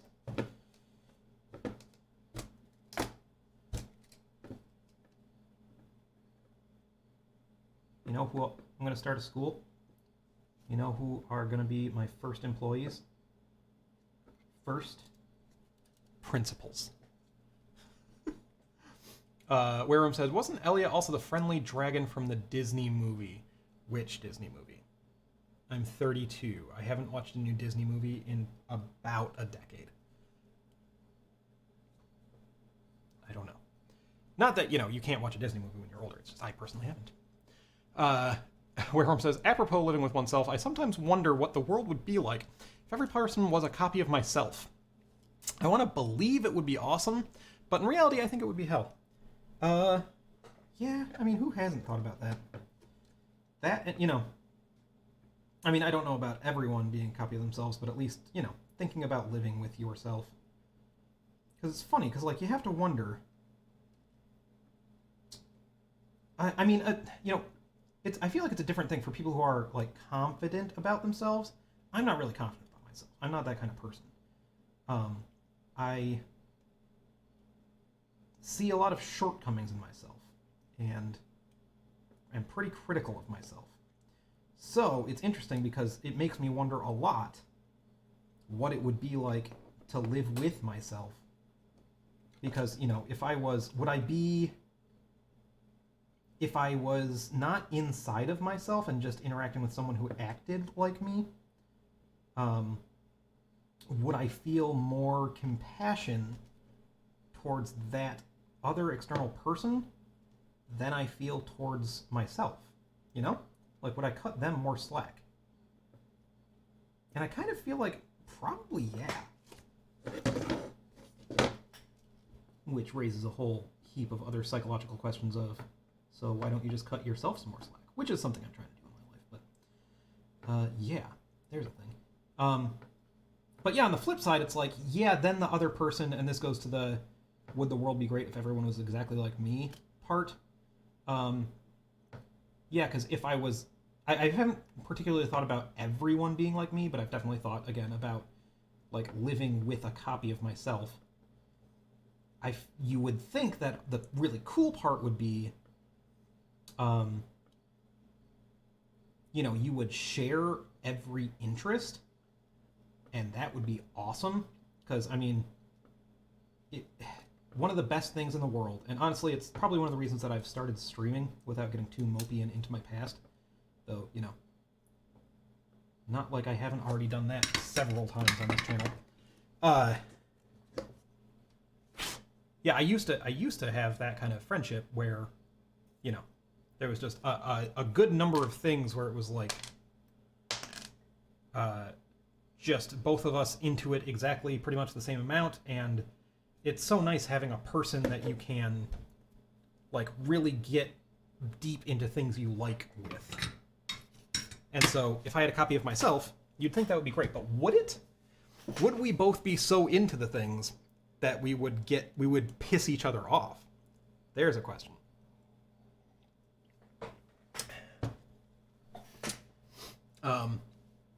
Yeah. Oh, Zelsa says, Elliot was the dragon in the god-awful 70s live-action animation thing. I feel like I know what you're talking about, and I know what you're talking about. It's not a... Okay, maybe the Bacardi is kicking in, because I was about to ask. It's not Puff the Magic Dragon you're thinking of, right? Well, did you say the dragon or the kid's name? No, yeah. The name of the friendly dragon. In Puff the Magic Dragon, fairly certain the name of the magic dragon was Puff. That's where I'm at right now. Oh, Pete's Dragon. Yeah, I don't think I ever saw it, but that is the one I was thinking of. Yeah. Gerald Grell says, the Matrix trilogy kind of covered that. Mr. Anderson, welcome back. We missed you. Indeed. But there's, you know what the real question is that we're all dancing around is, and as a queerish person, it's an interesting question for myself. Would you bang yourself? I feel like it's an easier question for people who are willing to, well, I shouldn't say willing to, because, you know, some people are just quite straight and have no interest. But, like, you have to get over that hump of, if you're doing yourself, it's obviously gay. But I think I've gotten over that, and I think I might. I don't know, it's kind of weird, because I'm far straighter than anything else, and I kind of think kissing me would be gross. Guys are gross. I feel gross.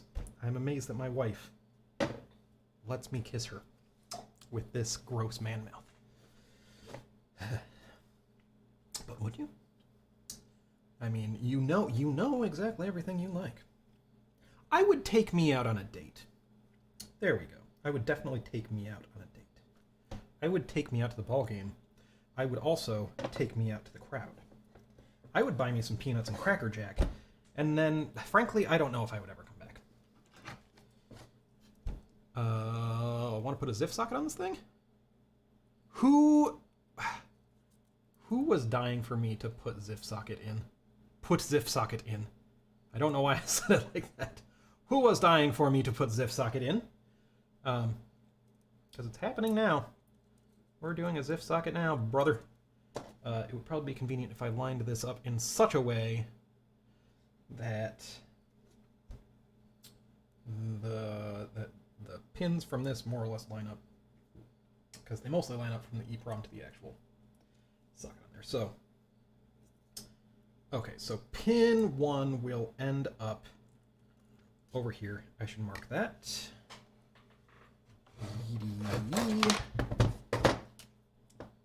Let's put a big old mark on the board there for pin 1. Yes, so if pin 1 will end up over there, then we can picture this thing as being an incredibly skinny IC with pin 1 on the wrong side, which kind of makes sense because we're mirroring this thing over. But that means that I should put pin 1 of this thing in a similar orientation. And so I shall. And so I shall. Now I have to deal with the fact that when I was trying to get this ZIF socket into the Super Mario Bros. 3 board, I really screwed up the pins a bit. Whoopsie daisy.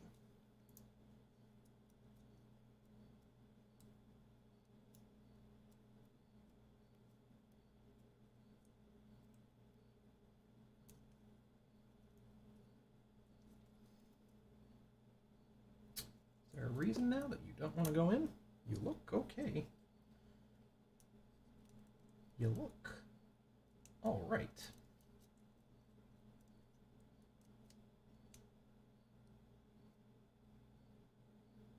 I don't really see the obvious thing that's not lining up here. I think it's ghosts. Like, I can get one side in, I can't get both sides in. And I can feel where it's binding, and yet I cannot see it. Is this a riddle? It sounds like a riddle.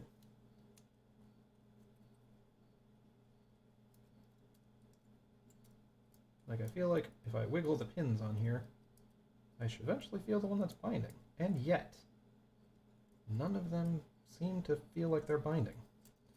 What? Wait. Wait.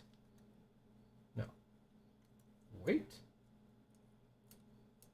Maybe?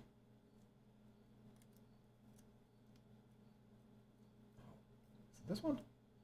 No. Like, it's not any individual pin. Come on, brother. Is it this one? No. Is it this one? No. Is it this one? No, not really.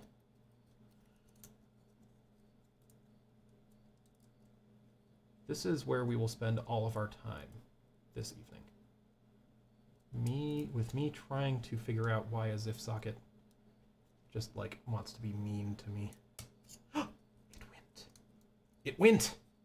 We're in. Where Room says, this session has taken a turn to the most existential questions.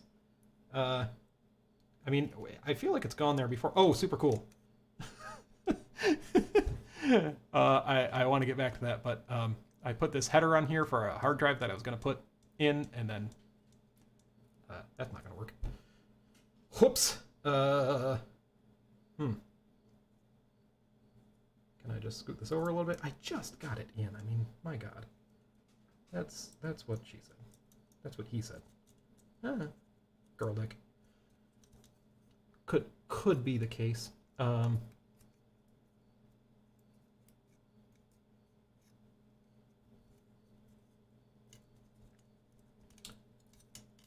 Yeah, the technique is just wiggle until it goes in. There we go. And still doesn't go in. What a pisser. And I don't think it will fit this way. No, it won't. I could just put it all the way over on this side of the board, but that feels stupid now. I could just put it the other way around, but I don't need this. Can I just remove this?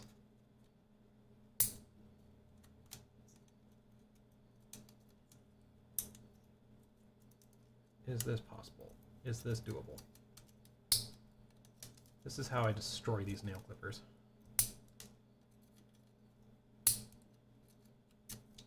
I don't care about this connector anymore. I'd say it's, you know, a shame to let a good connector go to waste, but firstly, the theme of the night has definitely been letting good connectors go to waste. And boy, if I had a side cutter, this would be really easy. The theme is letting good connectors go to waste and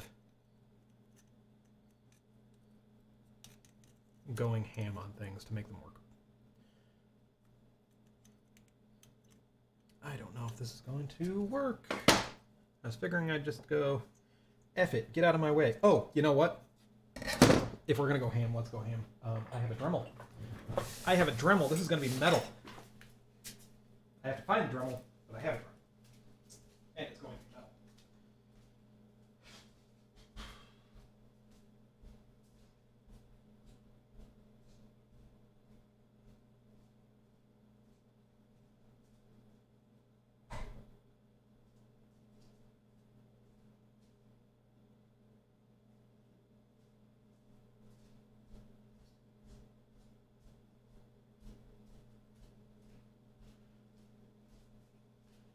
Oh, it's right. It's right under my feet. Check that out. All right, well, I'm getting this out. Time to read chat. The session is taking a turn to the most existential questions. You should start taking counseling fees. I should start paying my chat counseling fees, I think is what you mean. Zelsa says, ha, I would not date myself despite being gay as fuck. I feel like my clones would be driven to enact the Highlander principle. So, like, in a universe where it's all Zelsa, it just, it always collapses back in upon itself. Gerald Gorell says, Loki says yes, and it would break reality through, though it's a gender-bent version. My wife watched Loki. I didn't watch Loki. So sadly, I mean, I get enough to get the reference, I guess. But now I wish I knew what happened.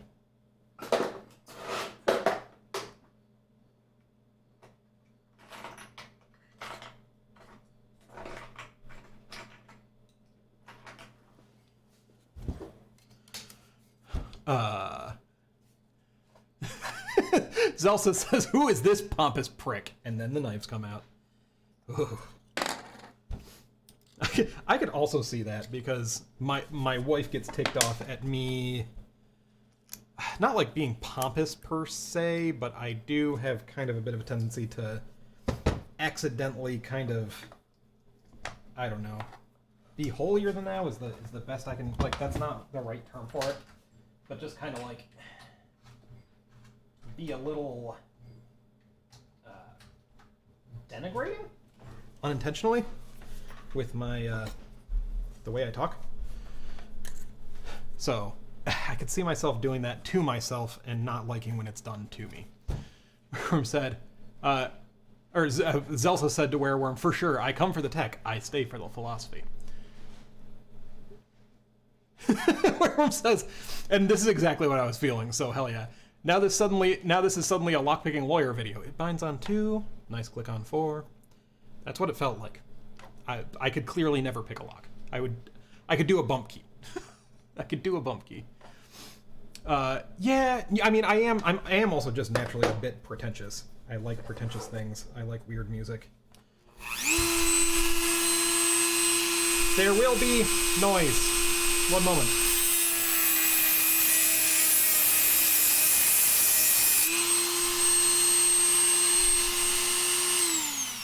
I kind of cut into the header there, but I think it will be okay. So now I think I need to go this way.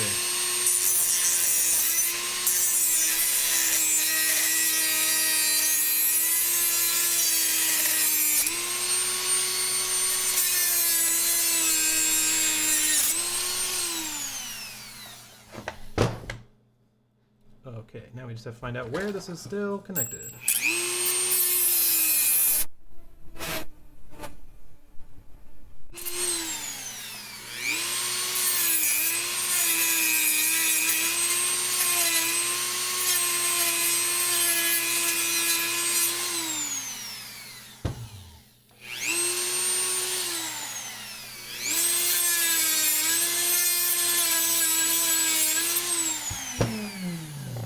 Feels like this should come off at this point. Yeah, and it does. Okay. There are going to be a lot of questions about that. And I'm not going to have good answers for people at VCF. It is what it is. Anyway, I don't often get to use the drummer, so I'll allow it. Plus, it makes this even more jank, and, you know, the more jank it is, the more me it is. Yeah, I cut quite a few, took quite a few rips into the header here. But I think it will still work. We'll find out. I can do some quick continuity tests in a second here. So, bump key this back in. There we are. Look, look, look. Wow, what a concept. I wonder how much nice carcinogenic dust I just inhaled too. Like, my dad. So, you know, working with him on like our deck and stuff. And it was when I was building my chicken coop.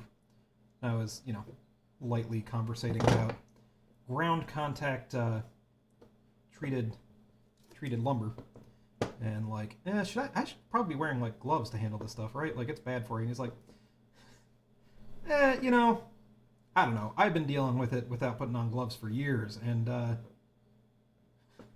don't know if he actually said, and I'm just fine, or if he just let that hang in the air. The man has neurological issues.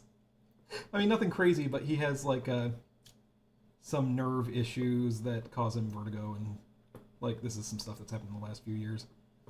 And maybe I should take note. He didn't really seem to put 2 and 2 together on that one, I guess, was the funny part. Maybe he did, and that's why he didn't continue that conversation.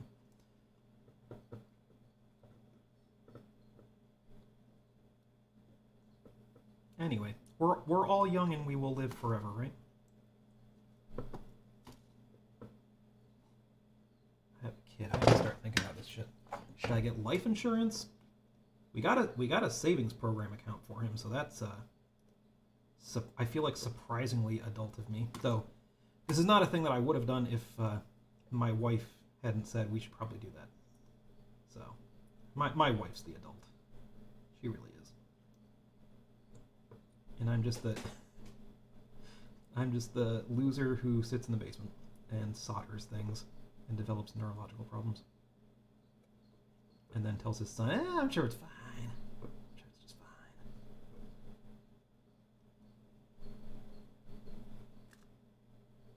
fine. Okay, that is a soldered ZIF socket. Now we just gotta run some wires. I gotta run them wires.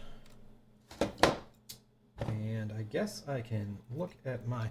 The sad thing is, no more Tower of Power. Can't remember who coined that. But no more Tower of Power.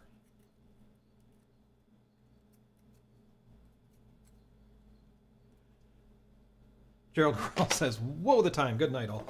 Yeah, I don't know what time zone you're in. It's 10:36 on the... I was going to say on the East Coast, except I'm in Michigan, so...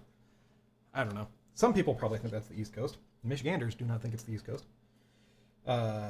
So, anyway, other time zones, I bet it's all kinds of crazy. Gerald Gurrell, the sound of hardware development. Also, what? Oh, Wereworm says, I have a meeting at 9 a.m. and it's 4:30 a.m. here. Interview stuff? Or anything worth talking about? Or did you get work again? Tell me the deets. And also, go to bed. Jesus Christ. I'm not worth it. Okay, and here comes the part also where I have to finagle this ZIF socket a little bit because some of the pins are, put it mildly, or some of these little, like the flaps in the windows, got a little fucked up when I was trying to fit this in the Super Mario Bros. 3 board, so gotta fix that.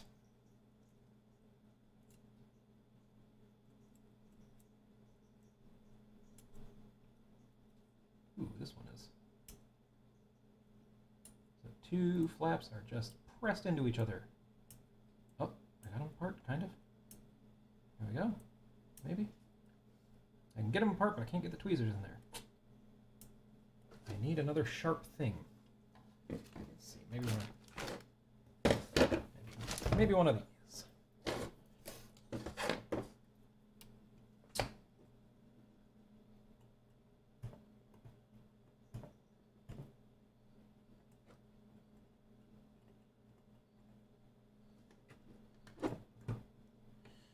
And you think that I can even bend it in here?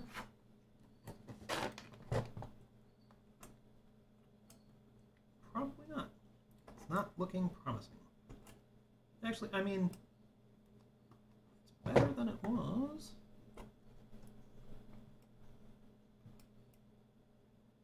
Come on, you bastard. Come on.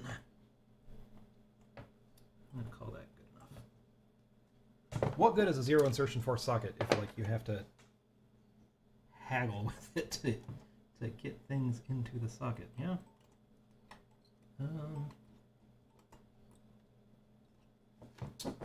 But I mean, you know, we won't destroy this chip quite as quickly, so there's that.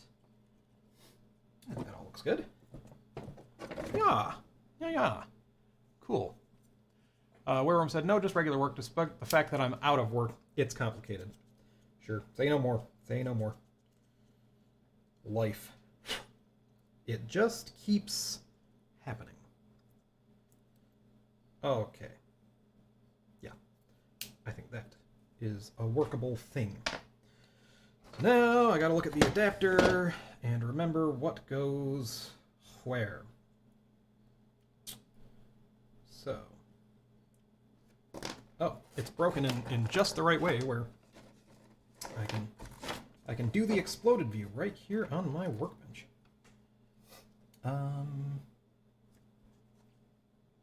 Good Lord, did it go in like this?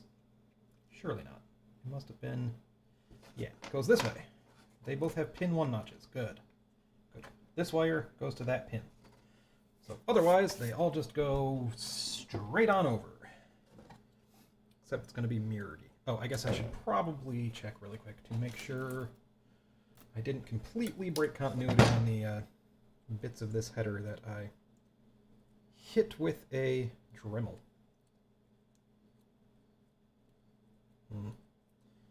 The hold force on that hole doesn't feel particularly great.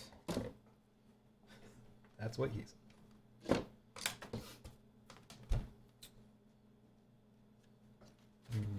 Alligator clip? Sure, alligator clip. I have a bunch of alligator clips, and they're hanging up in a really inconvenient spot above me where I put them to be like, this seems like a convenient spot. And then they weren't.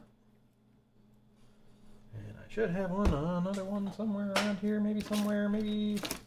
No, we will get them from the inconvenient spot. Ugh. They're all tangled on top of each other. Yeah, that works. I guess that's better than nothing. Also, God damn it, I didn't need one. I only needed one. Okay. And this has been sitting in resistance mode this whole time because I don't do anything else.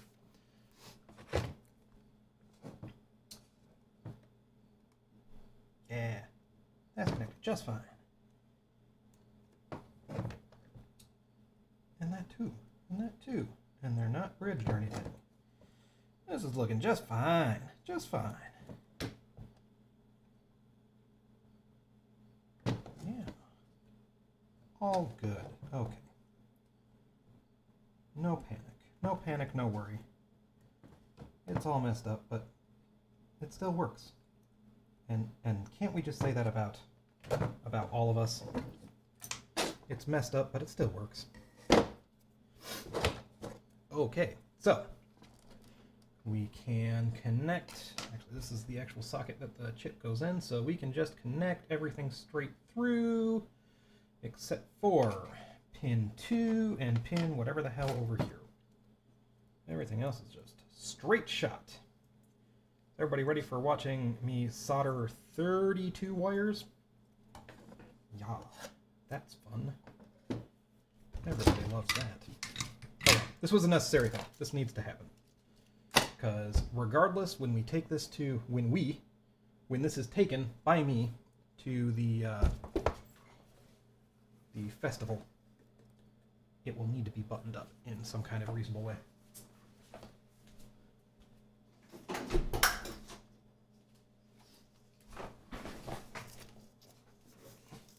Beep! Thanks, Wareworm. I guess I'll just... this is a you guys job now, because obviously I can't... Excuse me. I can't be bothered to beep. As much as, you know, I'm down with the beeping. I am so scatterbrained as a person, I'm going to need to mark... Whoa! See? I'm going to need to mark pin 1 over here as well. And you know what? Just because I really am that scatterbrained of a person, I'm also going to mark pin 1 for the ZIF socket. Seriously. I will need it. Okay. Which means pin 1 to pin 1. It's easy. It's easy. Pin 1 to pin 1. It's easy. It's easy. And then comes the fun part where I see if I can get the wire wrap stripper onto the freaking piece of wire that is this short, or if I cannot. And this is really what will determine my speed. Ha! Just fine. Alright, that is 1, 2, 1. Done. 1 of 32. Let's get it. And then skip to, I mean, that will go somewhere, but we'll just do all the ones that go directly from the adjacent pin to the adjacent pin, and then go back over things.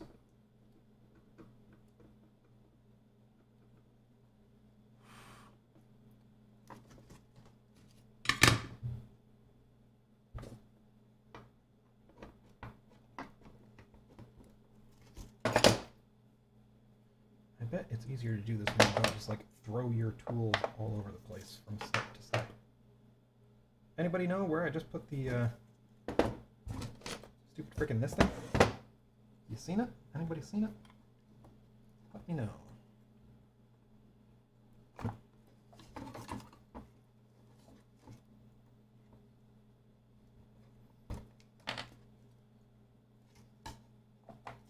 This seems like a technique. Actually needs to be a touch shorter. I was saying earlier, these kind of ones that go like right from adjacent thing to adjacent thing, surprising pain in the butt, because if you don't cut them just the right length, they go all over the place. And getting them to go to the right place is a huge pain in and of itself. Okay, 3, 2, 3. That's 2 out of 32. Are we having fun yet?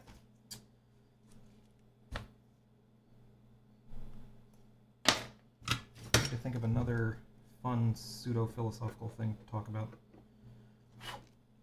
Because I will say, I shouldn't say I was throwing some shade at Ben Heck earlier. For God's sake, I am, not that he will know or care, but I mean, I'm going to a show in a few days' time where the man will be present. Literally a couple tables over from me. But I do appreciate about his early-ish Ben Heck from Home videos is he did a lot of like long form, just like soldering and chatting about bullshit, which made me realize I guess I can do that, and so I did, and here we are. And the people seem to not mind.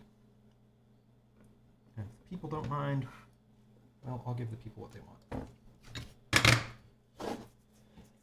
And also, you know, I'm real good at running my mouth.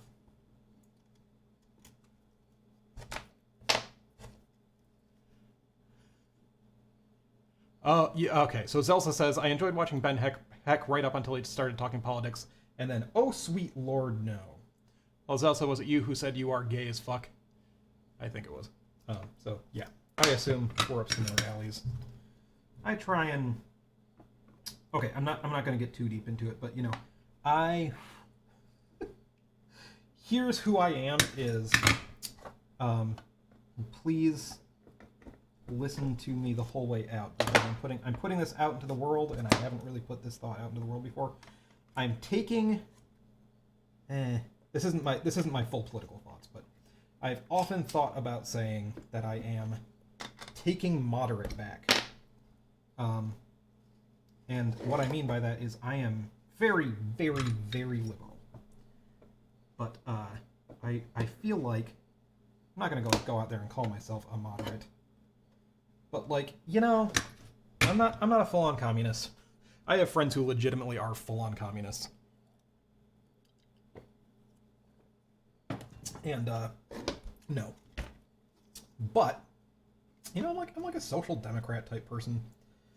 Um, but, you know, generally I believe in, like I said, I don't want to get too deep into politics stuff, but, like, I believe in personal autonomy, helping out my neighbor, reasonable regulation of markets. I believe libertarians are out of their whack job minds. Like, I realized the other day, I was like, oh my god, am I a neocon? I am a neolib? But, like, I guess if the shoe fits. Anyway, so that's why I think I'd say I am taking the word, it would never work, but in my head I tell myself I'm taking moderate back, because right now, like, all the people who say, oh, I'm moderate, are, like, idiots. I have never, I mean, sure, I don't mean to insult anybody, even though that's very insulting what I just said, but almost everybody that I've ever met recently who's like, I'm a moderate, is like a both sides person. And also, that would be fine if at least if I knew a single person who was like that, and was actually, like, I don't want to use the word educated, because that makes it sound like, you know, you went to college and learned calculus. That's not what I mean. I mean, you know, aware of current events, keeping up with things, politically and socially informed. But no, those are the worst, because the people who are like, I'm moderate, always very both sides, but I don't know what either side is actually about. Can we stop fighting? And, like, yeah, I'm all about that too. I'm very about that. Like, I don't know. It's the Dark Brandon thing. Like, yes, he is. I am very into Dark Brandon. So I hope I'm not losing a ton of people here, because that's the other side, is I'm all about, like, but I think politics are important, which is why why I'm even ranting about them at all. I care. I really do. But also, I think that there's a certain amount of, it's so tough, because, you know, there's like a both sides-ness to a, we just gotta get along and listen to each other part of things. And part of the issue, and one of the things that, you know, I'm with Dark Brandon on his recent speech, is like, yeah, we've tried, and there's a certain group of people who are just won't, you know, we reach across the aisle. Like, I mean, I think, man, I said I wouldn't get political, and I'm getting so political. But, you know, more progressive Democrats didn't like Biden because he was so, you know what, we gotta try. We gotta reach across the aisle. We gotta figure out what's up, and we gotta mend and listen to each other and work across the aisle. And when that person is at the point of, I tried, it's not his fault and those people's fault who were just trying to be good bureaucrats anymore at that point. Anyway. Not political, huh? Anyway, here's the other thing, is just to go back to Ben Heck. I don't know enough about, I heard that he had said some skeezy-ish things, and I heard some things about his weird opinions on COVID, which, I mean, from what those are the bits that I heard, and they're like weird dad opinions is the thing with those ones. Like, they're not even, like, I don't know, like, bad MAGA opinions. They're just, like, weird dad opinions. So I don't watch his videos anymore, but I think that's why I can manage to not, like, actively dislike the guy, because we most of us have a weird dad somewhere in there. So, like, I don't know. We're all used to putting up with a weird uncle or two. We don't have to totally agree. I still like his projects, and I enjoy his I enjoy a lot of what he does, so there's the compromise. Because I don't think he's that crazy of a person. Just enough that I don't necessarily have to watch his stuff anymore. Cancelled. Oh, this cancel culture. Or as I like to call it, social kickback. A thing that has existed since the beginning of time. I should see what chat is saying after this whole. The good thing is this is 2 hours into a mega stream, so if you weren't still with me at this point, I probably lost you. Like, if you're watching this back later, I've probably lost you due to just like the length of the stream rather than my political rantings. Yeah, Zelsa says, yeah, I get you. Sometimes each side has its points is BS. Yeah. Yeah. Right now in particular. Because, like, there is a conservative viewpoint that I can get. I am not down with it, but there are elements of certain schools of libertarianism and just general, like, traditional fiscal conservatism and political conservatism that I don't necessarily get on board with, but, like, I can get where you're coming from. At least it's just a different opinion. And then we're in a world where there's a whole contingent of people who it's just like, nope, that's just crazy bingo beanstalks bullshit. Yeah. Where said, I would be full on communist if it was like Star Trek communism, but real communism isn't like that. Yeah, and it's funny, because you look back at, like, Star Trek, too, and they've got... they've got things like, basically episodes where it's like, yes, we are colorblind here. You've got episodes that, like, you've got stuff like that where Gene Roddenberry was woke as fuck for his day. But woke, whatever wokeness is called at the time, just trying to be nice to your fellow diverse human beings. It changes. Some things get cringy. It happens. We can all agree on that, I think. And yeah, like the model of Star Trek communism and what's good there, even that has, it's changed a little bit over time. And of course, Zelsa says to Wereworm, utopia is hard for sure. Yup.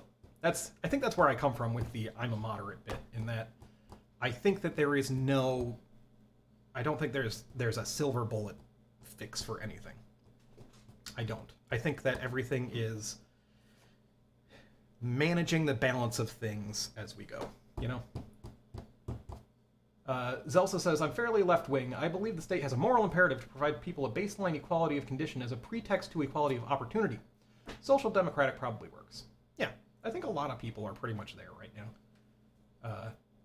I think that's more or less the American ideal. You want equality of opportunity, and there's the disagreement on, what is equality of opportunity and where does it cross the line into equality of outcome, but most of the people who start making those arguments are, as soon as you listen to their arguments, you never find a person who, like, starts making that argument and then isn't kind of weirdly, like, racist or something. I'm painting with a broad brush, but somehow that always happens. Zelsa says, I remember him making some COVID comments and some, let's say, boomer dad comments about poor people. Yeah, that sounds about right. Like, I feel like, I think what you can say about Ben Heck is that he's a boomer dad. I mean, there's also, like, this, like, I want to give everybody, if they're not, like, absolute crazy, like, off the deep end conspiracy people, it's a sliding scale of the amount of leeway that I'll give and disagreement that we'll have. I think that's fair. And so, like things like, I'm really surprised, like, I started kind of not liking 8-Bit Guy. Not like, I don't know the guy, but, just as, like, a person that I want to follow. He's real 2A. There's been some issues on that, and, that's a whole complicated thing, but, that made me feel a little bit like, I don't know, personally. And, that started casting, and then he's had some, like, sometimes just the way he comes across is a little, like, boomer dad, anyway. But then I met him at the last VCF, and I don't know, something about meeting him in person made me realize that as a person, he's a lot nicer than I thought. And so I might not still agree with him on everything, but, you know, he seems like a nicer, cooler guy than I would have thought. And he, you know, you end up on that spectrum of people that maybe there's stuff that I disagree with, but at least in that way where I think we have more in common than we have, you know, crazy different on the opposite side of spectrum things. Uncle at Thanksgiving stuff. Wereworm said, I wonder why all country leaders have to be geriatric. You know, it's boy, I gotta get back to this. It's social more than anything else, I think. Like, there's just a perception that you gotta have a lot of experience. You know, in the U.S., legally, I think you cannot run for president. I just put that away. Yeah, I did. You can't run for president until you are 35. Which, of course, I mean, that's still young. But, you know, if that's the entry point, and then everybody, you know, if you want to become president, you're going to have to spend years doing other political shenanigans. And at this point, I mean, you know, there is a thing of, you know, he who shall not be named is in his late 70s? Has he gone into his 80s yet? I don't know. I don't keep tabs. And I believe same thing about Biden. And that is just a little bit weird at this point. Like, I don't know. I don't really have a strong opinion on their age, really. It's just like, that is kind of funky. I guess I shouldn't say any more, because that's exactly my opinion about a lot of things, is if you have no other, like, insight other than that, I don't know, that feels weird, then maybe you should not, maybe you should just shut up a little bit. I know I should probably not run my mouth off nearly as much as I do. Because I don't know shit. And shit is complicated. Can we all just agree on that? Shit is complicated. There ain't no easy fixes. For anything, dude. There are almost not easy, straightforward fixes for complex engineering problems. You think that there's easy fixes for the intense, chaotic network that is humanity? No. No, there is no answer. Everybody just wants there to be an answer with everything. That's not a complaint. That's just like an observation about existing as humans. That's why religion exists. We want an answer.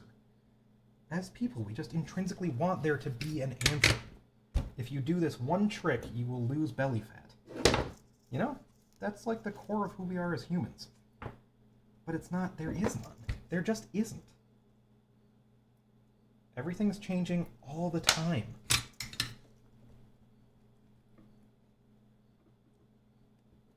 Things that work one way today are not going to work that same way in a couple of days. Regimes rise and fall overnight because of changes in public perception.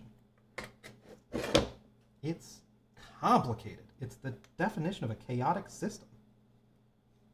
Which is why you should never trust anyone. Which is why you should never... Here we go. I was going to say you should never trust a social scientist. You should never trust an economist. Here's what economists can know is the history of things. You can definitely learn that. And that's it. You know... did you know that statistically,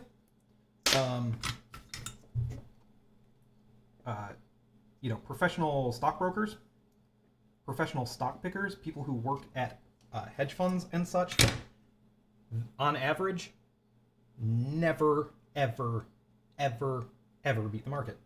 Ever. Doesn't happen. Now, there are obviously individual outliers where sometimes people do great and they make a good pick, and yeah, but no one can actually. It's as good as random. It's not just like it seems like it. It is studied. It is as good as random. People get paid a ton of money to literally gamble, and that is just the economy in a nutshell. That's why I enjoyed reading Asimov's the Foundation series. I haven't read all of them, but I read several. And that's, you know, the founding idea in there was because like social sciences were starting to really like get formalized at the time, and they were really a big deal. And you know, Asimov was like, well, if social sciences get good enough, we could just predict what everyone's going to do on a given time scale. And that's the entire premise of the Foundation series. You know, is they pre-predict what humanity is going to do, more or less based on a very advanced form of macroeconomics. Yeah, no. That's what makes that book series so funny to me. No. Can't do it. It's a chaotic system. There are 7 to 8 billion moving parts in your model. And they're not rational actors, dude.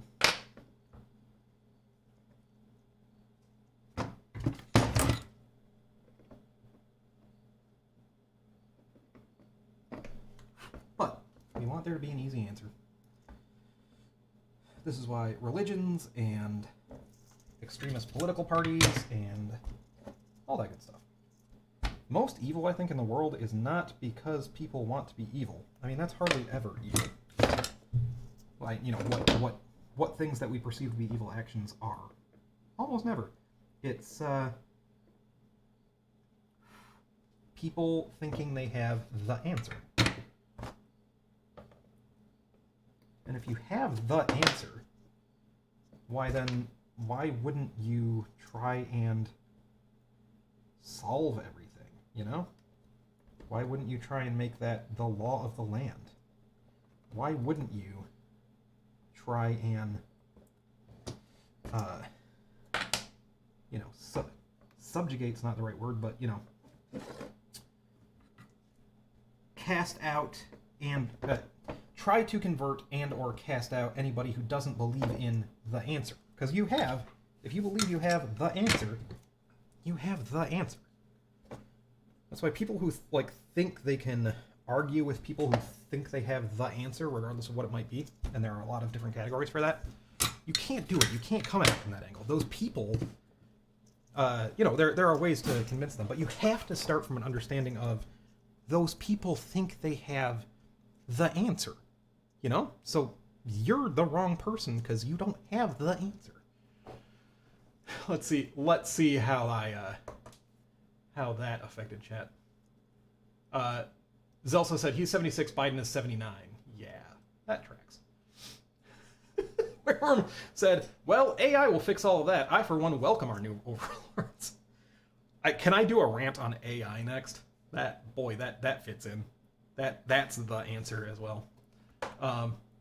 Derek Koenigsberg said, and this is probably a nice shift, I keep wondering if I should live stream my stuff, but I like listening to music while tinkering. Worry no one would watch anyway, and I'd probably wander off camera a bit too often. So those last couple things, every stream I do. The music thing, though, I mean, I was literally just talking about that earlier, is that it's a bummer that I can't listen to music while I'm doing this. I would put some on, but because you know, these videos don't get enough viewership that I would really care about them getting demonetized. I haven't made any money off of these videos. But I fear that if I just like played music the whole stream, it would just get taken down, right? I don't really know how that works. I haven't been making ad-supported videos on YouTube for long enough. Zelsa said, Derek Koenigsberg, I mean, End Commander and Track Zero both are showing there's an audience, even for fairly niche geekery.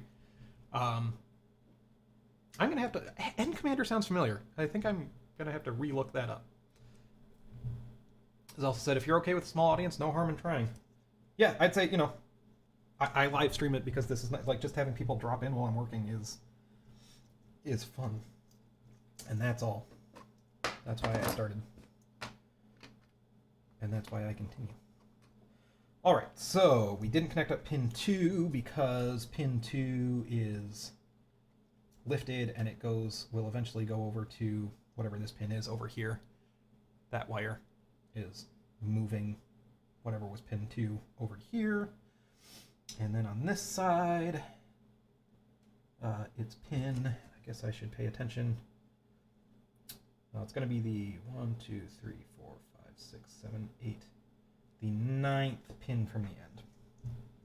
That's the one that I should not connect here. And then we will reroute those. And I guess put the EEPROM back in here and see if this thing boots. We've been sitting here talking, meaning of life shit for probably 45 minutes. And it's time we got to, doing this. So 16 more wires-ish. Let's go. But yeah, Derek, friggin' go for it, dude.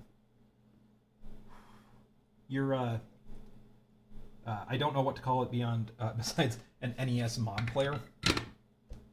Sorry if that is too simplistic a description of that project that you showed me, but if your projects are that kind of level of stuff, I think people would watch. Sounds cool to me. I would definitely try and tune in. I would say the only reason that I wouldn't be a regular is because I'm too busy making my videos. But I would definitely try and tune in if you did. You just gotta, tap me on the back a few times. And yeah, we'll see. Just as I have described my crazy busyness lately. I got 2 jobs. I got a YouTube daily streaming thing here that it's really taking up too much of my time and not really causing much of a benefit. So if you want to know why I'm doing this, it is because I'm hanging out with people who want to hang. If I start making a little side cash from streaming like this, cool. I will say so far, and it's just because that one video blew up after I managed to get enough points, enough YouTube points to turn monetization on. I made about $50 in the last 2 weeks. That's pretty cool. That's pretty cool. I'm not gonna lie. Can't cash out until I have 100 in the account, And then all of the other videos make me about 2 cents a day. So, whatever. I can't complain. 2 cents for doing screwing around that I would have been doing anyway.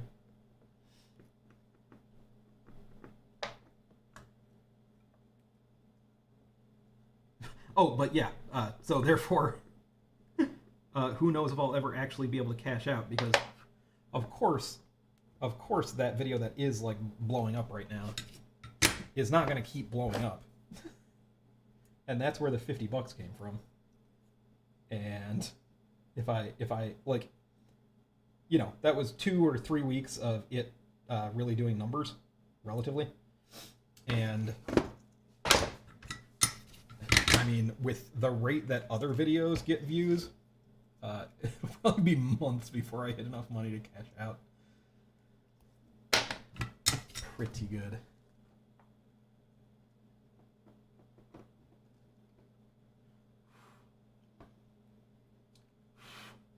Three of 16. Should I talk about the electronics project again? Is that what I'm supposed to be talking about? I'll be coming back down to earth pretty shortly because I'm out of my beverage.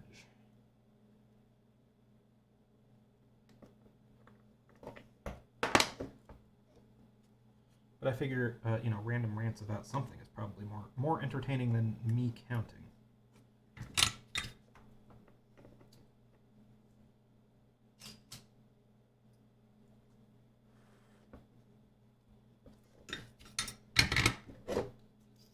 Anyway, that's 3 of 16. Did I say 3 of 16 as I was starting that one? I guess we can say this is 4 of 16.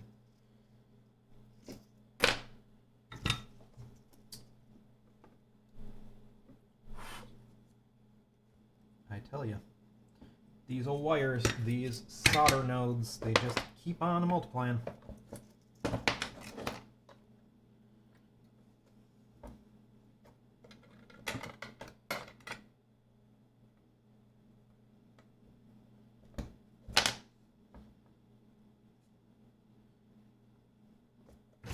Okay, I will call that 4 of 16. There we go. Which is a quarter of the way done for this section. And then maybe at some point we will actually get to connecting the floppy drive controller. Wouldn't that be crazy?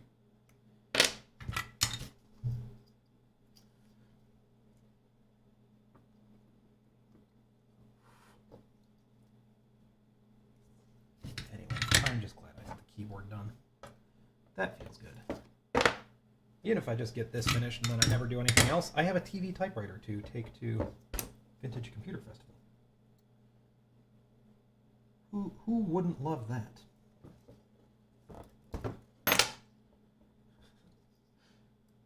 Who wouldn't be confused by that, I think, more like.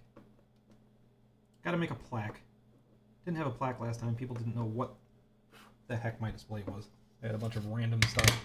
It was really just the VAX, and I brought the 65816 computer last time, but it broke in transit, and I didn't have time to fix it. So, I didn't. It was just sitting there. So I think people were like, yeah, huh? And it was annoying because I was next to a really cool HP mini computer display, and I was too shy to go talk to the guys. I should have played with their equipment, but everyone was going to the booth next to me to check out their stuff because it was really neat. And then I was just sitting there like with my thumb up my ass. No placard saying what I was trying to show off or anything. 4, 5.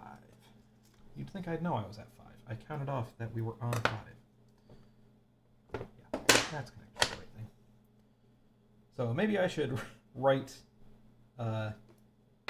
NES typewriter.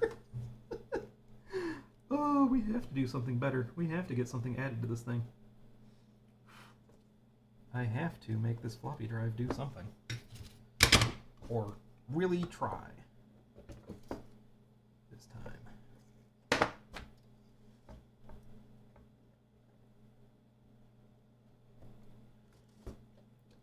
But you know, that was the main thing when I went last time is, like,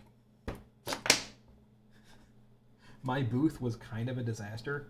Now, first time that I ever did something like that, so, you know, whatever. It's gonna be kind of a mess. NBD. But, regardless, the fact that I was kind of embarrassed about that, and it was still a great time, this is why I'm going back.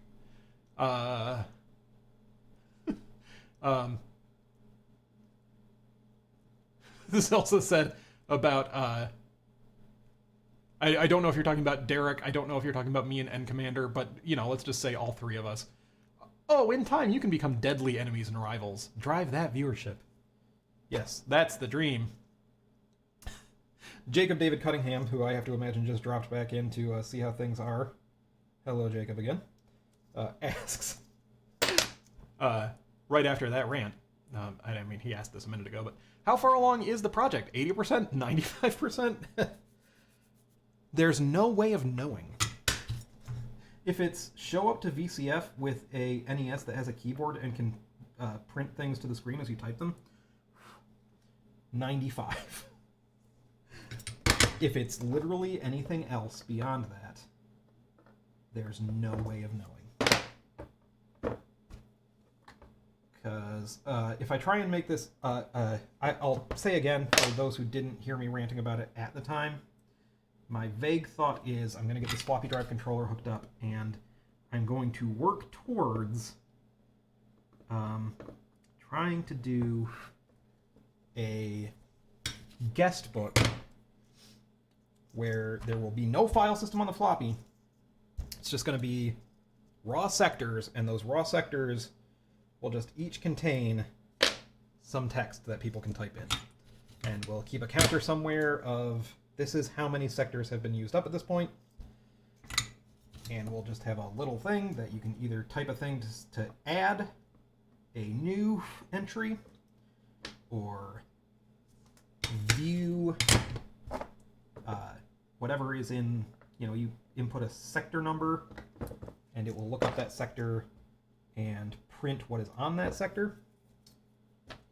And that's it. But even that is, I mean, obviously a frick ton. It is a lot of work. So that is why the answer is if you include any of that, God knows how much more work. There is no answer. All right, have I gotten to the 9th one yet? 1, 2, 3, 4, 5, 6, 7, 8. Wow, perfect timing. So, skip one? Yeah? Yeah, because that pin is completely bent up. So we will just skip the 9th pin down, go on to the 10th pin,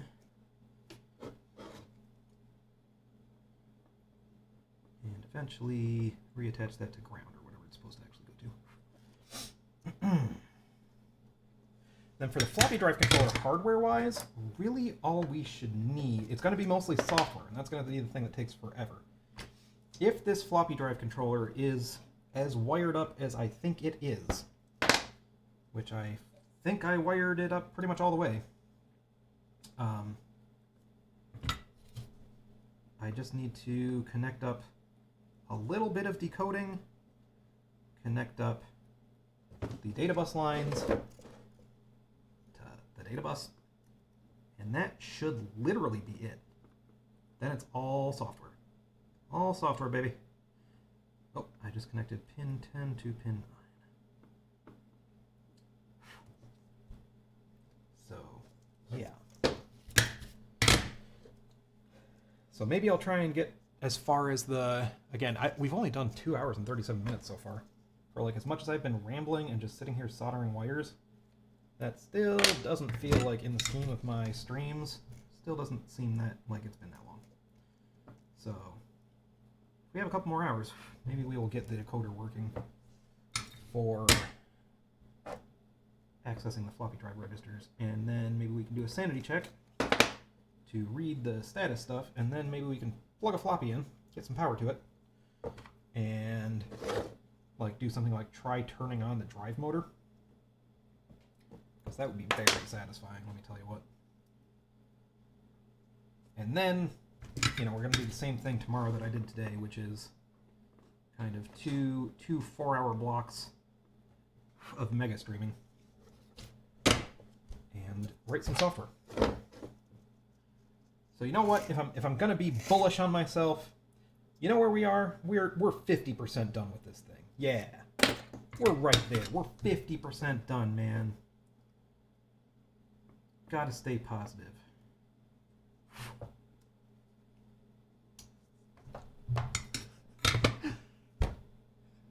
Wareworm says it will be the only usable computer after the apocalypse. Ugh, you're gonna get me starting down the route of people talking about technology after the apocalypse. I won't go on a rant about that. The only thing I will say is, you know what doesn't happen in the apocalypse? Everything just disappears. Like, even if shit goes down, like, it's not like... What, is every data center on the face of the planet just gonna, like, pop out of existence during the apocalypse? No. Why are... I feel like apocalypse people... You know, like, a fascination with the apocalypse kind of turned into preppers, then kind of turned into... Like, I guess preppers still exist, but it's not... they don't... It's not as big of a thing that people talk about anymore. That used to be the thing, is like, how will we rebuild after the apocalypse? And it's always talked about in terms of, like, just nothing's going to exist anymore. Wait, we will still have all of this shit. Is it just going to disappear? No. Where is it going in your apocalypse thing? Where every piece of technology just, like, stops working. Like, if the internet collapses, which is in and of itself kind of a ridiculous thing, because the internet is, like, purposefully not a homogeneous system.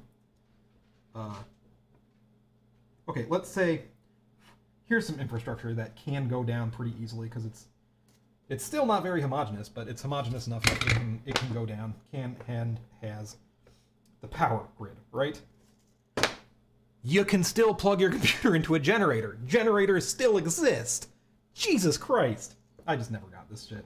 I never got this shit.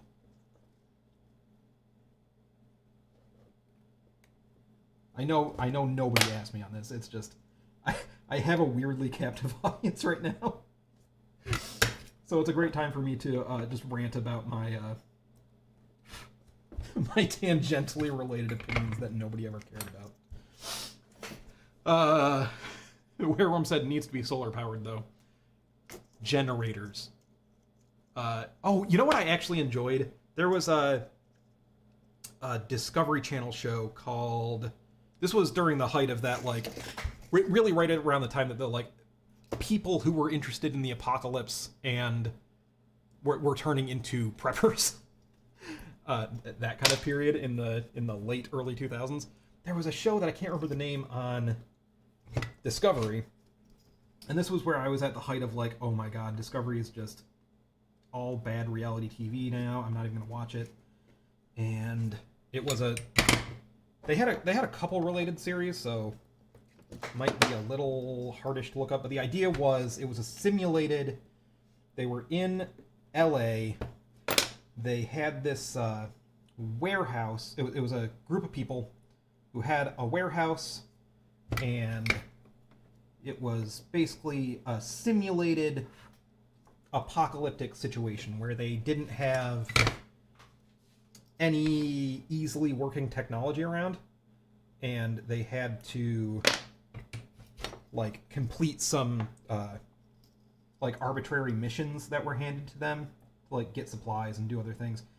And that involved, you know, like, really what it reminded me of was, because I thought it would be like, oh, this is going to be bad reality TV, it's going to all be like drama, which can be fun. I have actually learned after living with a person who enjoys some garbage reality TV. I get it now.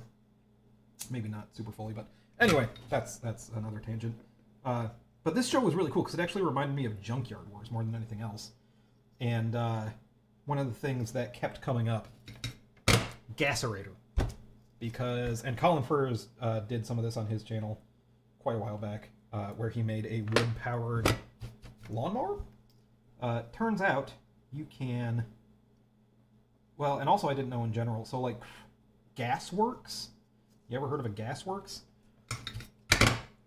Like, before natural gas was a thing, which never really occurred to me that there was a time before natural gas was a thing, like gas for gas lamps and stuff was made from like partially burning, I don't know, or maybe heating like hydrocarbon rich materials like wood, coal, stuff like that, in a low oxygen environment, and you get flammable gases out of it. You get gaseous hydrocarbon compounds, and that's what like gas lamps, like gas street lamps and stuff, run off of that. So anyway, that all goes back to that show is cool. You should totally check it out. It was just, when I watched it at the time, I was pleasantly surprised because it was less drama and more let's build cool things. And yeah, doesn't need to be solar powered. Build a Gaserator generator, run your data center. I'm just gonna read some chat now. There are only 2 more wires that I need to hook up. This one, I need to hook up that one, and I need to hook up that one, and then we can plug this in and watch how it doesn't work. Which leads me to a comment that I saw that Jacob David Cunningham left a while back. Pray for no shorts. I have been strangely free of shorts so far. I'm actually kind of surprised. So, yeah. Wherever said YouTube shorts, yeah, praying. I used to have feelings on like shorts and TikTok stuff, and I've learned that why do I even give a shit? And I've made some shorts now, so let's keep reading through chat. Jacob David Cunningham says, "Do you remember when you could shop at Walmart in VR?" Pepperidge Farm remembers. What? Jacob David Cunningham says, "Solar flare, JK." But still, that's just gonna break some shit. It's not gonna break everything. Werewolf said, "No, EMP will take out all complex chips." or the AI will take over all complex, powerful chips. Now there's the apocalypse that I'm interested in. That's slightly more believable. Jacob David Cunningham says, interesting spread to satellites, but don't think it works that way. Then Zelsa said, one dude figures out how to log into the computers and operate them and finds a bunker with all the lost future tech, and it disables the login system for its own amusement. The AI, yeah. That would be the scenario. Oh, it's a Cowboy Bebop. I need to rewatch Cowboy Bebop. If we're sharing weird opinions, I liked the Cowboy Bebop live action show, and I like Cowboy Bebop. I was a bit of a weeb in my teen days, not so much now, but I liked the Cowboy. The ending, you know, I get it. It wasn't amazing. I get some of the complaints about the characters. Ed was weird at the very end there, but you know what? I like the production design was great. What's his name who played Jet was just amazing. I really liked the lady who played, bless me for saying that, I like this show and can't remember any of the lady. Boobs Mick Shortigans. Anyway, I thought she was very good. Not, you know, she's not quite the same character that she is in the anime, but I think the character she did for the show, that they did for her and that she portrayed was good. And, Henry Cho? Also, forgive me on that. I can never remember that guy's first name. He wasn't quite the Spike from the anime, but the character that they gave him and that he played, I really liked. Anyway, the fact that it got panned that hard. Blah, blah, blah. Also, everybody said, like, I was reading that people hated the CGI. And I don't get, because, like, usually, I hate bad CGI, and, like, I thought the CGI in that show was fantastic. I thought it was really good.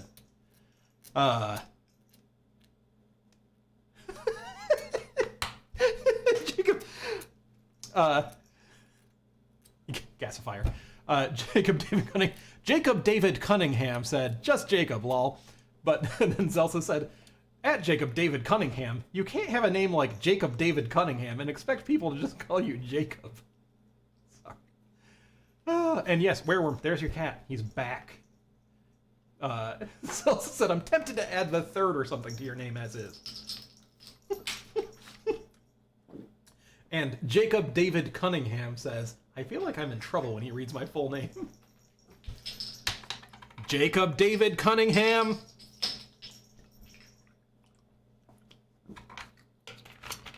Okay, Jake. Can I go with Jake? Can I just go fully in that direction? Too late. I already did it. Okay, two more wires. Now we get to plug this bad boy in and watch how it doesn't quite work. Or it works the first try, and then we can, like, I don't know, go take a bathroom break. That seems like a nice thing to do. Okay, so pin 2, let's start there. Oy. Pin 2. And that goes to somewhere. Sure does.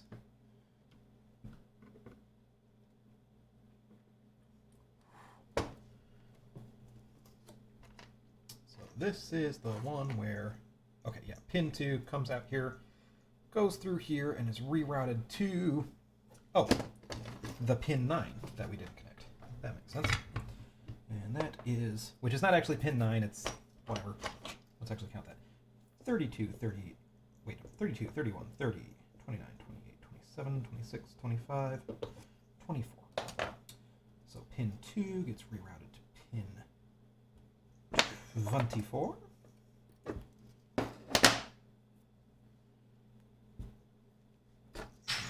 Here you are.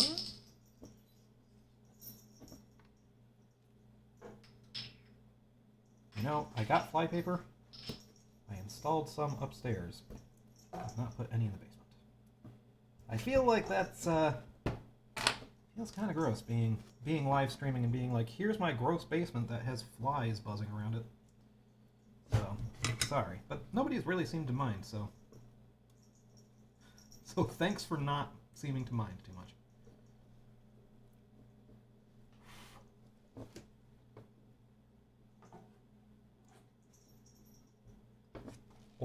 that one.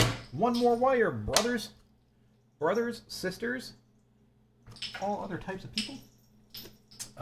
So that is pin 24 here. Goes to, wraps around and connects to pin 16? Yeah. Pin 16. Here. Neat. Which is like it's like a ground. Or some shit like that.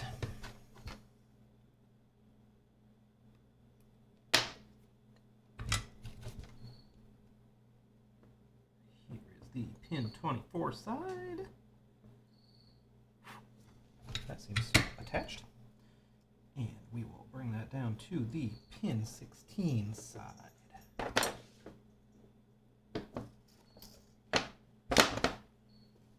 And after bordering on 3 hours of watching me solder, Dremel, clip stuff, we are right there, dudes.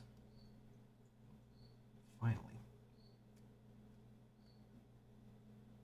I feel bad for anybody who came in when this gets published, who's like, ooh, N64 floppy drive, and then watches 3 hours of somebody just soldering wires, none of which are related really specifically to the floppy drive.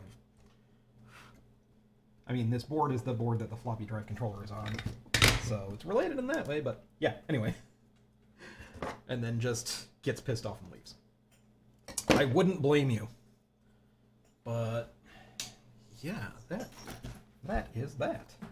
So now all we have left to do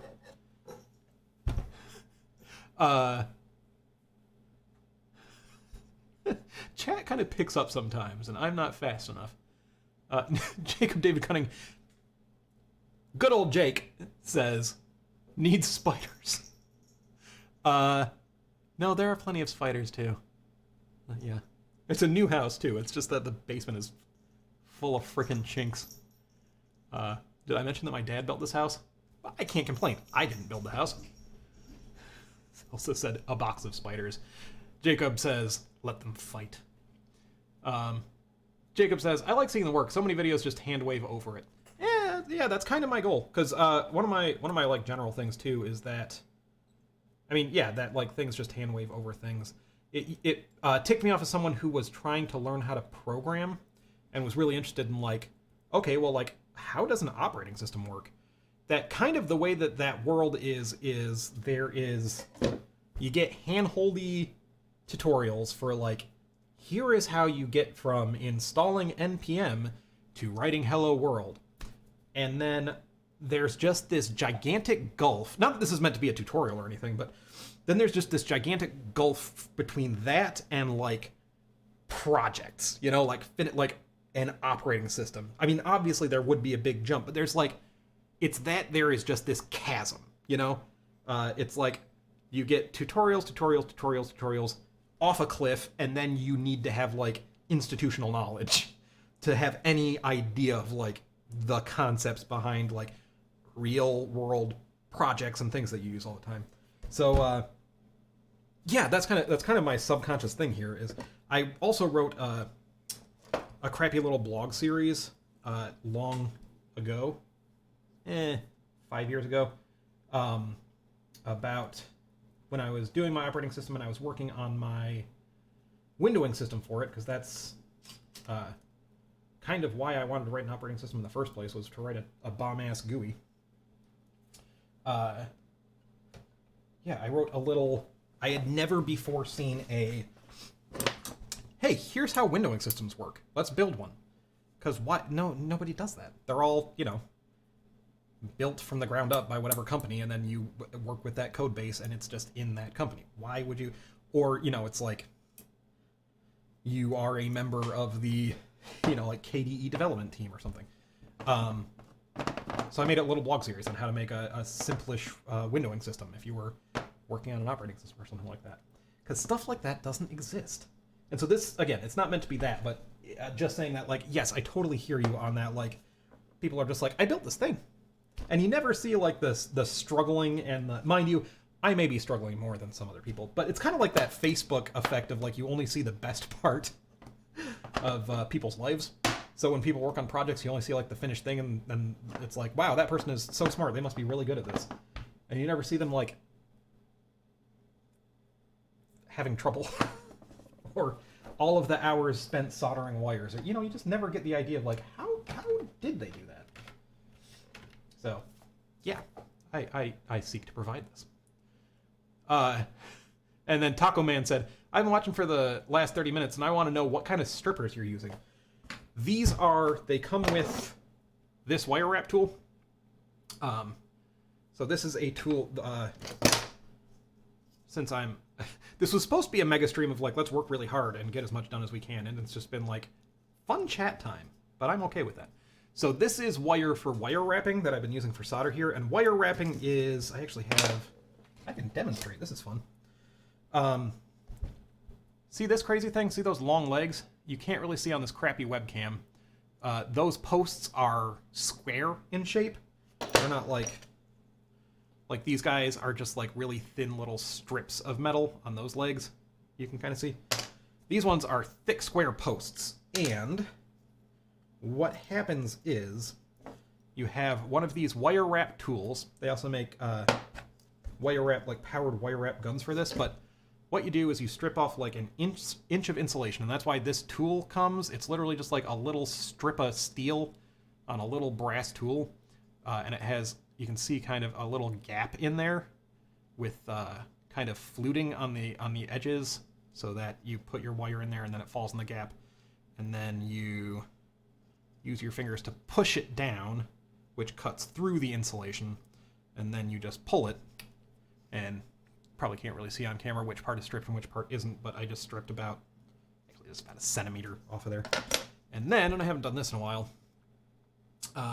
you feed it into, there's a kind of a channel on the wire wrap tool. You feed the wire in through there, and it comes out the tip. I don't know if you can see that. Kind of. Comes out the tip there. And I probably didn't strip enough. Whatever. And then you take this tool, there's a hole in the middle of the thing, you jam it onto the post, and then you twist, twist, twist, twist, twist. Yeah, I definitely haven't done this in a while. No, that is not. Oh, yeah, I think you do it the other way around. I think you feed it from the other direction.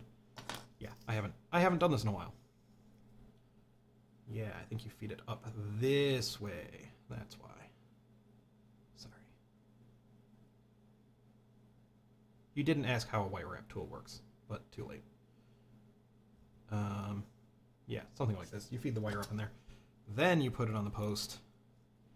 Then you twist, twist, twist, twist, twist. And I did a very bad job, but it wraps the wire around the post. And it actually does it in such a way that the wire is very firmly secured. And normally you would also get a bit of insulation wrapped around there, but I did a bad job. And it's relatively easy to undo, especially when you do a bad job like I just did. And they used to use it a lot back in the day for prototyping. So anyway, I bought this to do wire wrap stuff ages and ages and ages ago. Then I never really did wire wrap stuff with it because I found that it was easier to solder stuff.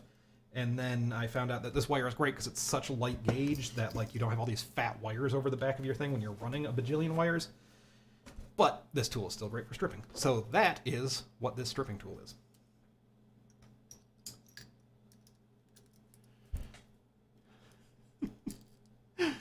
He's also said, agreed, Jacob. You can complain to the builder. Deduct repairs from his Christmas presents. I've been so bad. I haven't given my family Christmas presents in years. I have to do a better job this year. Wereworm, are you drinking? I feel like you get more and more unhinged as the night goes on. Easy way to get rid of the flies. Just shit in one corner. Oh, Wereworm. You're not wrong. You're not wrong. Derek said, so you've got a blog, does it still exist? Can you toss a link in any of your profiles? I think my GitHub... I'll have to see if my GitHub is linked on my YouTube. My Twitter is, And my GitHub might be linked to my Twitter. I don't know. I'll try and do a better job of... well, I can... Here. Before we move on, I will just throw my GitHub, because it's very easy in here. And the... I don't really keep a blog anymore, because I keep doing the dumb thing of hosting my shitty blog on, you know, like a local machine, or like on some... like not just like a nice hosted WordPress site, like spin up a VM on some hosting provider and install a blogging package and then have that keep repeatedly going down because I did a shit job of installing and maintaining it. So that I did have a blog that I put that on, which was done in exactly that way, and it just kept going down and I felt bad, and so I actually moved it to GitHub pages. So if you go in there, you can find it, but I still... none of the photos from it, like I had GIFs and stuff, are on the page anymore. I need to get them all off archive.org, which they are on, and put them back in there, but I haven't. But there you go. Taco Man said, oh god, that stripper would have saved me a bunch of time on my last MIDI controller project I made. Yeah, I will say, like, I use this because I find it to be just, like, one of the fastest ways to do this. I have developed a technique. It works for me. Okay, you guys want to see if this works? I doubt it. You want to take bets? Shall we take bets? No, that's my desktop. Hold up. Here we go, off in this corner. Nope, that's the notepad. Wow, okay, where is... it's hiding over here. There we go. There's the Nintendo display. Alright, this is either just gonna go or not. Oh, this crappy composite video capture thing I have. If it sits for more than like a half an hour, it just kind of stops working. One moment. I just have to toggle it to a different thing, and then toggle it back to this, and then it resets the thing, and then, yeah, hopefully it's better now. All right, gray screen. Heck yeah, gray screen, man. Nice, nice, nice. Damn it. Damn. Okay. Debugging time. Well, I guess not really debugging time. It's checking to see if we have shorts time. I guess let's start by doing the proper...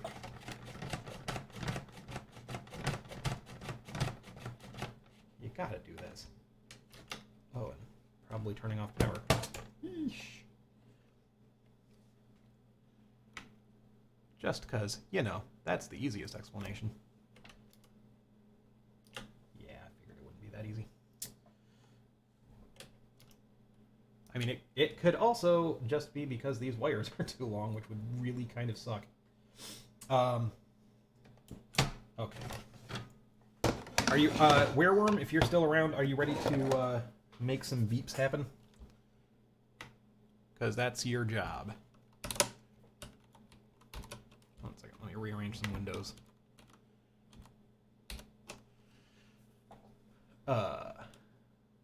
Yeah, Derek says he just uses Blogspot and only bothers to write a new post once every 4th blue moon.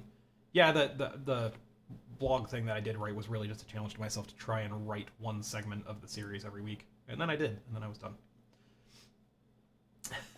Jacob said, taking bets, smoke.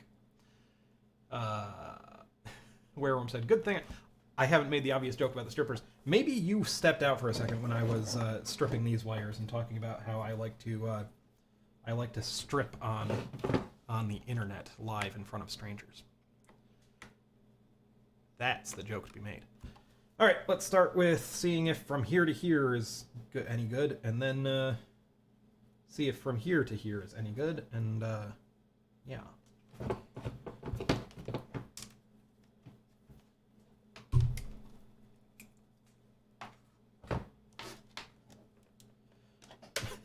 You know what we can do? If we want to listen to some music, we can put on... Oh my god, you know what I can do? Maybe. You guys want to listen to my crappy band from when I was in New York? We can totally do that. Quietly. Now I'm borderline excited about this.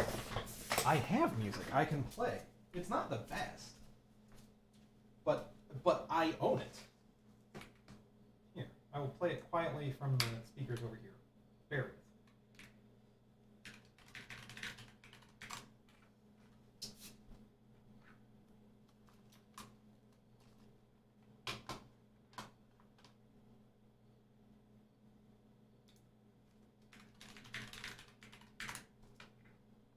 As soon as I remember my own password.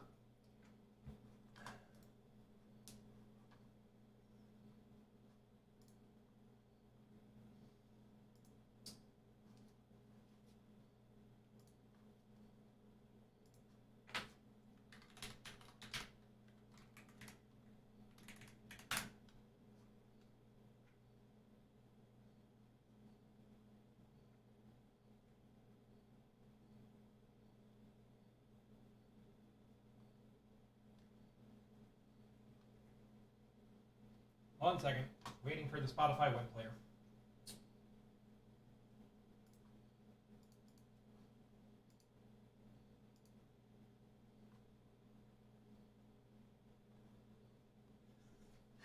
Let's see if my internet is good enough to play stuff off Spotify and stream at the same time.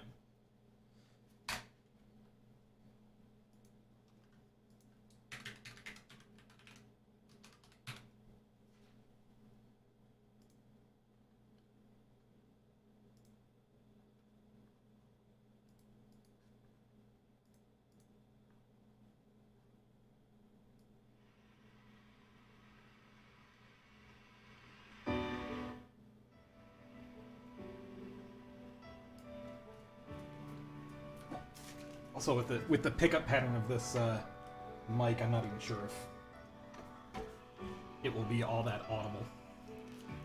But I'm still gonna play it. It can't be too loud.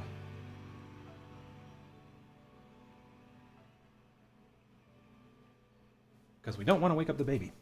It would be really funny if I got a copyright strike on this.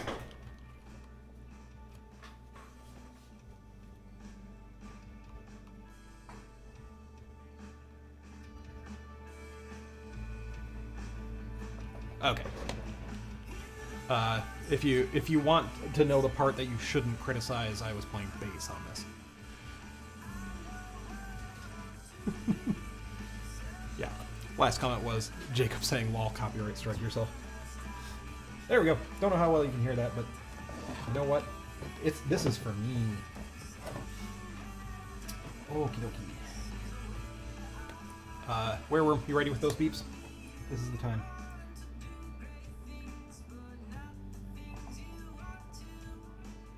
Can you see that enough? Yeah, you can see that. You got a beat, bro. That's fine. Two wouldn't be connected.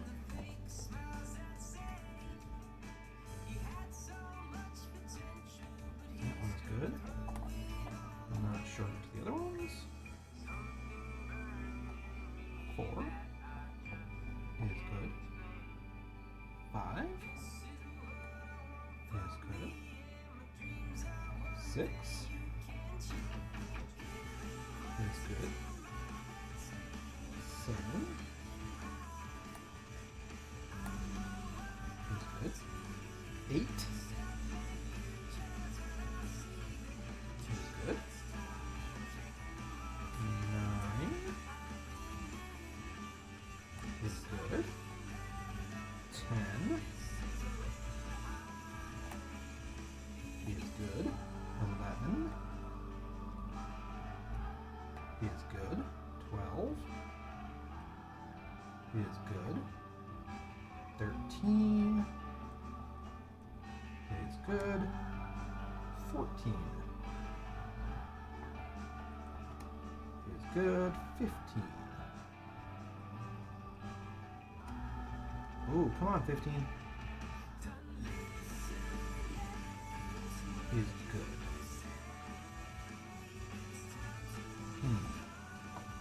Is it only good because of all the pressing I just did on it? These are questions that must be answered. Okay, and 16 is good. So all those seem fine. Let's do a quick check on our Oh, well, okay. That is probably because of the internals of the chip. Let me get the chip out of here, because that's going to throw things off. Okay, those are still kind of connected to each other, which might be because of their connections over to the cartridge. So, pop this out for a second. And just make sure these aren't, like, shorted to each other at the other connector.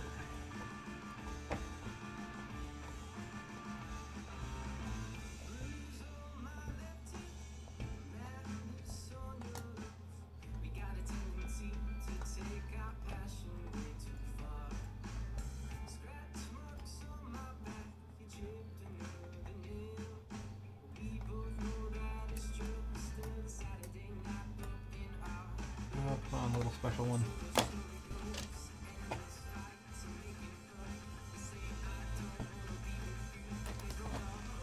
We only care about it for content.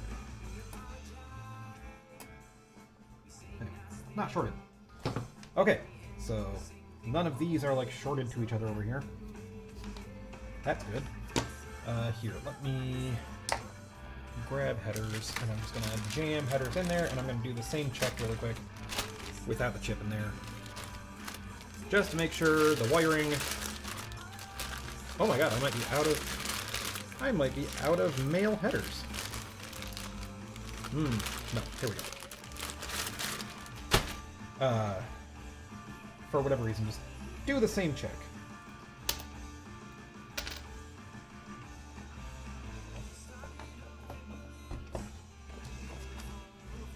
So, that one's fine. 2 would not be connected, but 2 should be connected to 24. 17, 18, 19, 20, 21, 22, 23, 24. Yes, it is connected. Cool. 3, yes. 4, yes. 5, yes. 6, yes. 7, yes. 8, yes. 9, yes. 10, yes. 11, yes. 12, yes. 13, yes. 14, yes. 15, yes. 16, yes. Cool. And I know none of those are shorted to the other side. Let's check the other ones. Yay! Alright, 32. It's fine. 31 is fine. 30 is fine. 29 is fine. 28 is fine. 27 is fine. 26 is fine. 24 is fine. 23 is not fine?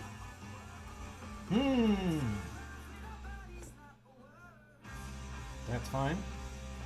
23, not fine. 24, fine. Wait. Is that what's wrong? Maybe some miscounting?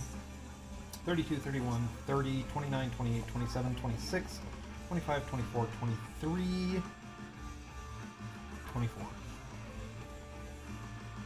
Okay, so this is probably me miscounting. 32, 31, 32, 31, 30, 29, 28, 27, 26, 25, 24, 24. 32, 33, 32, 31, 30, 29, 28, 27, 26, 25, 24. Because 24 shouldn't be connected. 24 should be connected to, and we already checked, it should be connected to 2. So, 25, 24, 23. Okay, that was just miscounting. That is correct. Continuing on. So this was 24, 23, 22, fine, 21, fine, 20, fine, 19, fine, 18, fine, 17, fine. Which actually makes me ask a question, because this reroute... Oh, maybe that's it. Did I do this wrong? So, yeah, I might have done these wrong. So, blah, blah, blah, blah. pin 24 is supposed to go to pin 2 on here, which it did, right? Yeah, that part's fine, I think.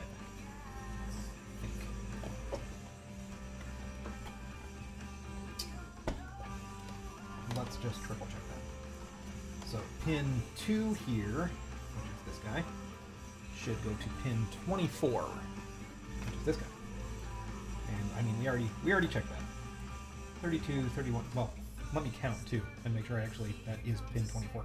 32, 31, 30, 29, 28, 27, 26, 25, 24. Okay, cool. Was I saying 34? 24. 32, 31, 30, 29, 28, 27, 26, 25, 24. Right, so that's fine. That's the way it's supposed to be, yeah? Yeah. This pin is supposed to go to this pin. Because here, this pin, which is 2...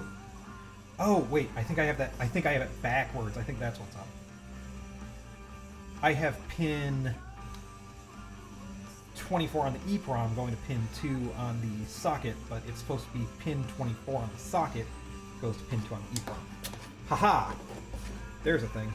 So I think the other one is fine, because that is taking... Let's see. All that's doing is just pin 24 shouldn't be... Which is why this is screwy. That's why it's screwy. Because pin 24 seems like it's connected to 2 things. Which makes no sense. 32, 31, 30, 29, 28, 27, 26, 25, 24.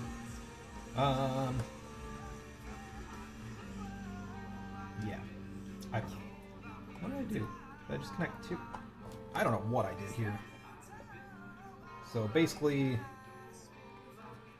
fundamentally, pin 24 on this socket should be connected to pin 16 on this socket. But that's apparently not what I did. Somehow. 32, 30, 32, 31, 30, 29, 28, 27, 26, 25, 24.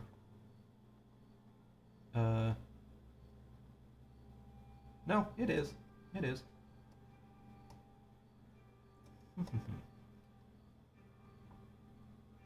Maybe I'm just not pressing right enough. Oh, wait.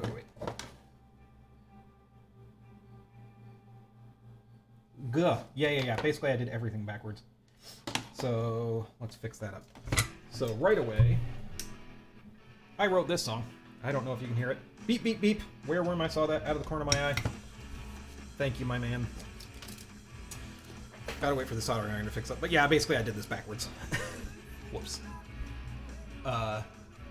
This music gives me AAR vibes for some reason. What's AAR? I feel like I should know. Where says, only 2 hours of sleep left for me, so I am out now. Good luck. No shit, man. Don't die. Yeah, to anybody else, if you need sleep, go get sleep. Don't watch me. But yeah, Zelsa, what is AAR? It is, yeah, I don't know what, I'm not super proud of this music. It's the most well-recorded music I've probably ever done. But, like, oh, All American Rejects. It's not really my style of music. But just the first or second song. This one I wrote, which was, it was really more of like a stonery drone thing when me and my drummer friend, who moved with me to New York to do this stuff, when we originally wrote it.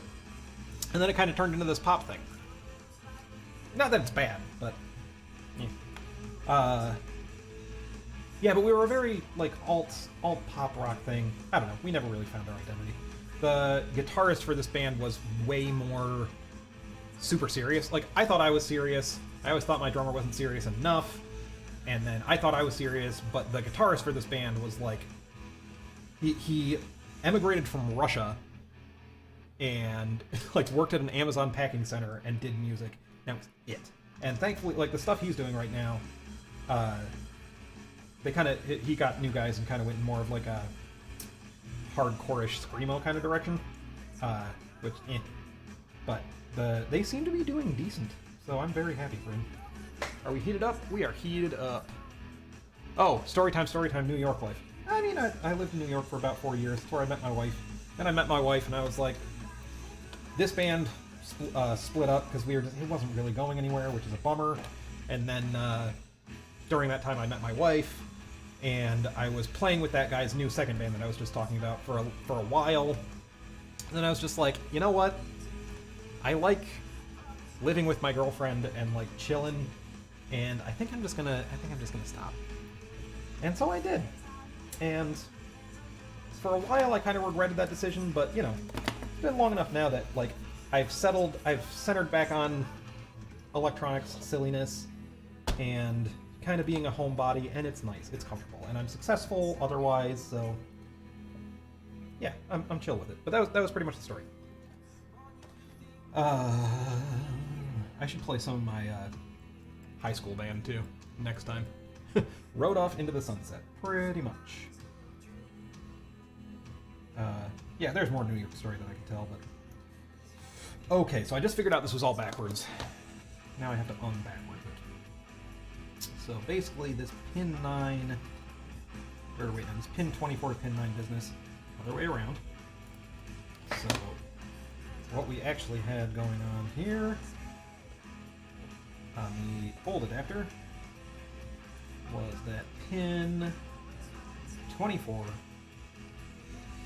let's do this again, 32, 31, 30, 29, 28, 27, 26, 25, 24, which is wired to the wrong thing.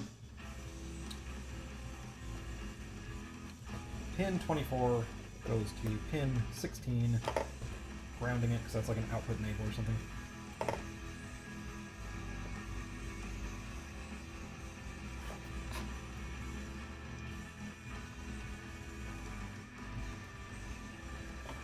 If you want to look up this music at some point ever, just because, I don't know, because clearly you're willing to like spend time watching me here, so you must be a fanboy or girl or whatever. The band was called Cassandra Sun. I came up with the name. Everybody was like, I can't come up with anything better, I guess, but what the fuck does that mean? And I was like, I don't know, sounds cool. And then here we were. So it doesn't mean a goddamn thing. And you can't look it up because it's like a very common, like, lots of Korean American girls. There are lots of Korean American girls named like, you know, probably like Cassandra Soon. So you can't look up, you can't Google this band because it's just a lot of people names. So Cassandra Sun is the New York band. That's this band. This is such a, it's actually an EP. It's not even a full album, and it's so fucking schmaltzy. But I can't hate it. Every now and then I just listen to it. So I'm like, those were the days. Okay, so that was that one fixed, and then we were going the wrong direction on this. Let's see. It's that pin 2, right, which is connected to nothing on here, which should definitely be connected to something. So we go from pin 2 on the EEPROM.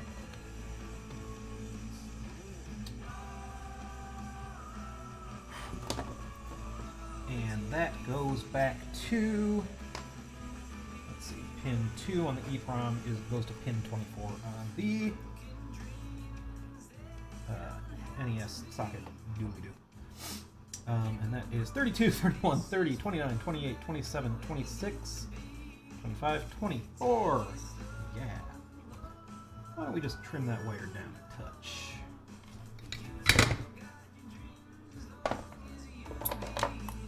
Yeah, more often than not. This is why I didn't even do like a initial short check.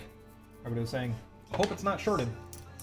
Because I have found with this construction technique that I'm using right now, at least with my own level of soldering skill, my own middling level of soldering skill, it's almost never shorts. Like, shorts are pretty obvious, if they exist. It's just straight up usually wiring stuff to the wrong place. So,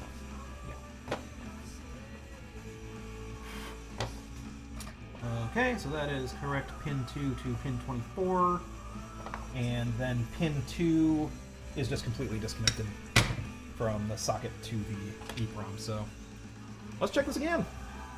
Let's check this bad boy yet again, and watch it fail in a new, fun, and different way.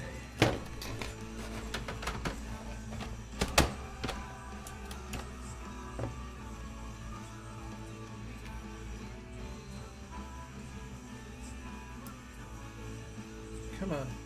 Come on, get in those wipers. Get in those little messed up wipers. You can do it.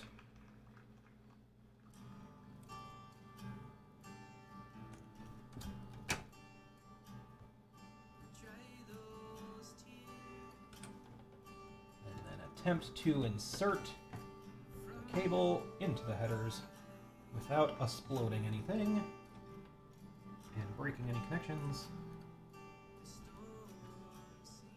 And let's get that window back on the screen.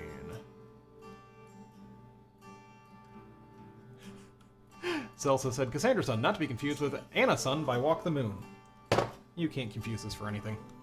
You'd have to be aware that it exists first.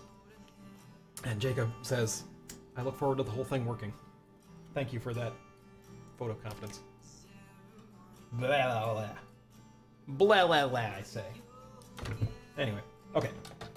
Before I do another cross-check of making sure the connections are going to the right place, let us do a... Take the chip out. Open the case.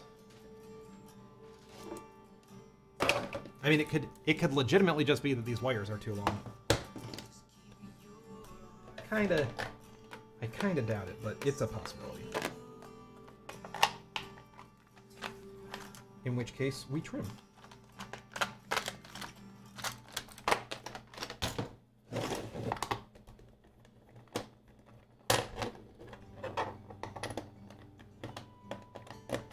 Yeah, that was it. This is a single. That was the entire album. It's like 20 minutes long. So next, I will put on my high school band. Because why not? We were not good. This is kind of a sweet little song, though, I will say.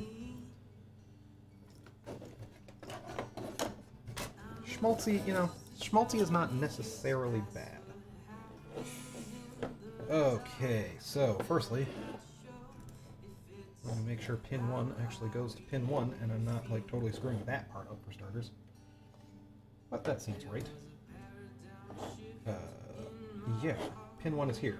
It goes through the cable to here, which then goes over there, where I've marked pin 1, so. It can also be this little pin that keeps slipping back. That could be it. There's another one too. There are several of them. Could also just be that. Like they're not making good contact because they're getting jammed back into the thing. Because it all sucks. But what you gonna do? What are you gonna do? And then maybe I will throw some, I don't know, hot glue on there to firm things up. But yeah. Okay. Just check continuity from one board to the other board. Yeah, there are lots of pins that maybe aren't making it all the way into the socket, so that could also really be the issue. Though, I kind of doubt it, because like when I did the first check, when I was just poking these wires, like everything was connected, so. And if everything is connected here, then we know the wires are probably just too long. Dag. Jacob says, I assume about the high school band, it wasn't about the music, it was the memories. And you are damn right, sir. Damn right. Okay, pin 1 over here. And these should all be 1-to-1 except for the ones that I rerouted. So pin 1, totally fine. Pin 2 is rerouted to pin 24, 32, 31, 30, 29, 28, 27, 26, 25, 24.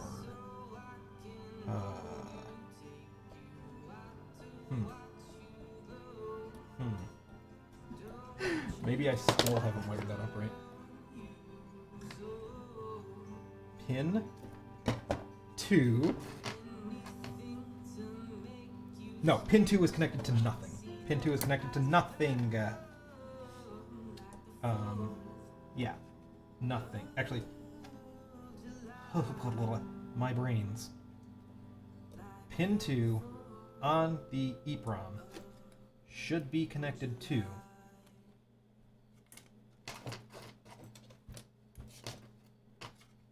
pin 2 on the EEPROM should be connected to pin 24 on the connector. Okay, so I think I was probing the wrong way around. Let's see.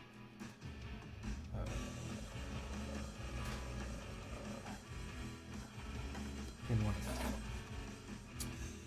32, 31, 30, 29, 28, 27, 26, 25, 24.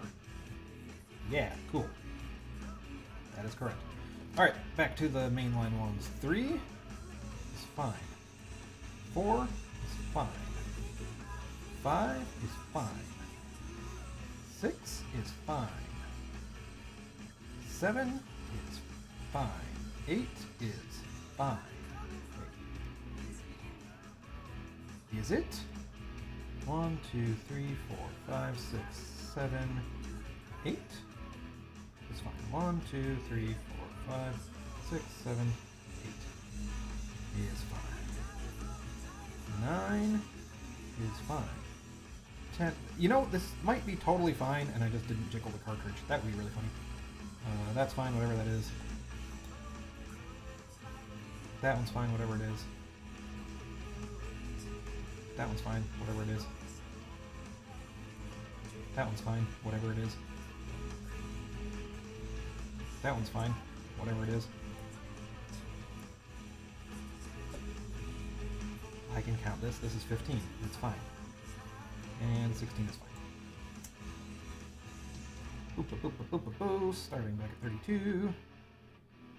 Fine. Those are registering as connected, but that is fine because I am looking directly at the traces and they're all connected on this board, so that's fine. These 30, 32 through 30 are connected. And yeah, so that's fine. Then 29 is fine. 28 is fine. 27 is fine. 26 is fine. 25 is fine. 24 would not be fine. 24 should be connected to 24 goes back around to 60. That is correct. Back to, oh god, where were we? 32, 31, 30, 29, 28, 27, 26, 25, 24, 23. 23 is fine. 22 is fine. 21 is fine. 20 is fine. 19 is fine. 18 is fine. 17 is fine. I think it just needs jiggling, y'all. I'm gonna put this back together. I think it just needs a good old-fashioned jiggle. I think it was fine the whole bleeding time.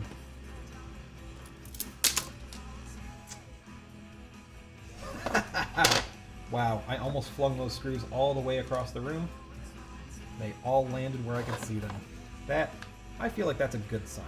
That's like getting out of the ark and the dove brings you the olive branch. Pretty good sign.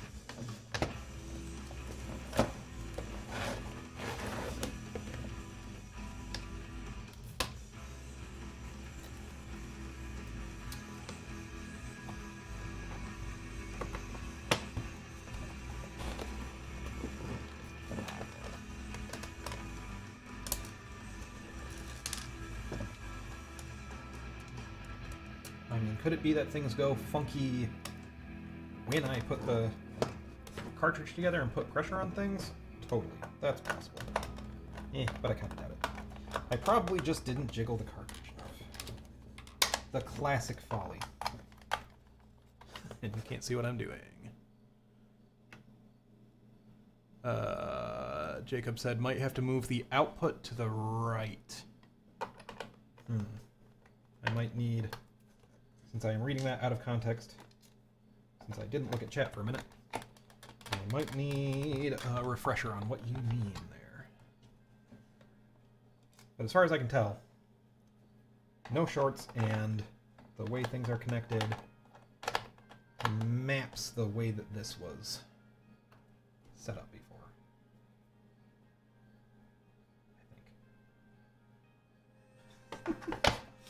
I think. I'm gonna sanity check this one more time. Oh god, I'm gonna stop whatever this is, because this is not my music. Please stop. There's our copyright strike. I will put on something else in a second. I don't know, is the music coming through that black box you just... Oh, yeah. We're on the same page. So is the music coming through relatively decent? Not that it really matters. Just curious. Right. I was going to just super double sanity check. Literally looking at the stack right here. This guy... Wait. No. This is how it was built up. This guy, this pin, which is pin 2 right here, should be connected to pin 24 down around here. On this connector. 32, 31, 30, 29, 28, 27, 26, 25, 24. Yeah, okay. We're good. Or at least, everything looks wired up right. So let's just go back to give her the old jiggle. Give her the old jiggle.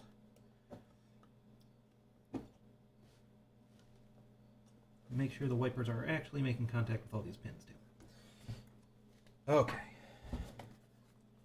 And then if the jiggles don't do the job, then it might just frickin' be that these wires are too long and we're losing signal timing integrity.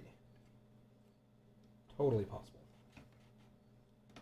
And I'm going to do some of that. I'm going to do some of that.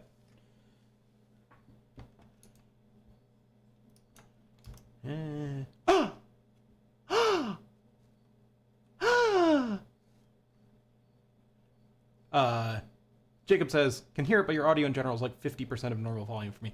Yeah, I don't know what's up with that, because, like, I have a compressor on my voice, and when I'm looking at OBS, like, it's just below hitting 0 decibels most of the time. So I don't know. I don't know. I'm probably just not compressed enough. Anyway, so that's working. The keyboard is also plugged in. Where is it? Here we go.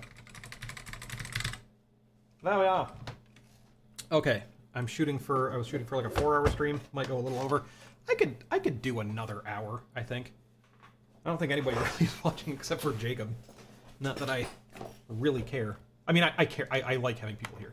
I always say that, and I want to be clear what I mean by that is I don't not care about you guys whatsoever. I just,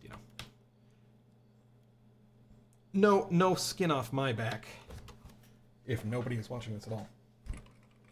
Only positive if people are watching. Anyway, yeah, that's working. That's the thing. So I guess my next step is get some decoding set up on here.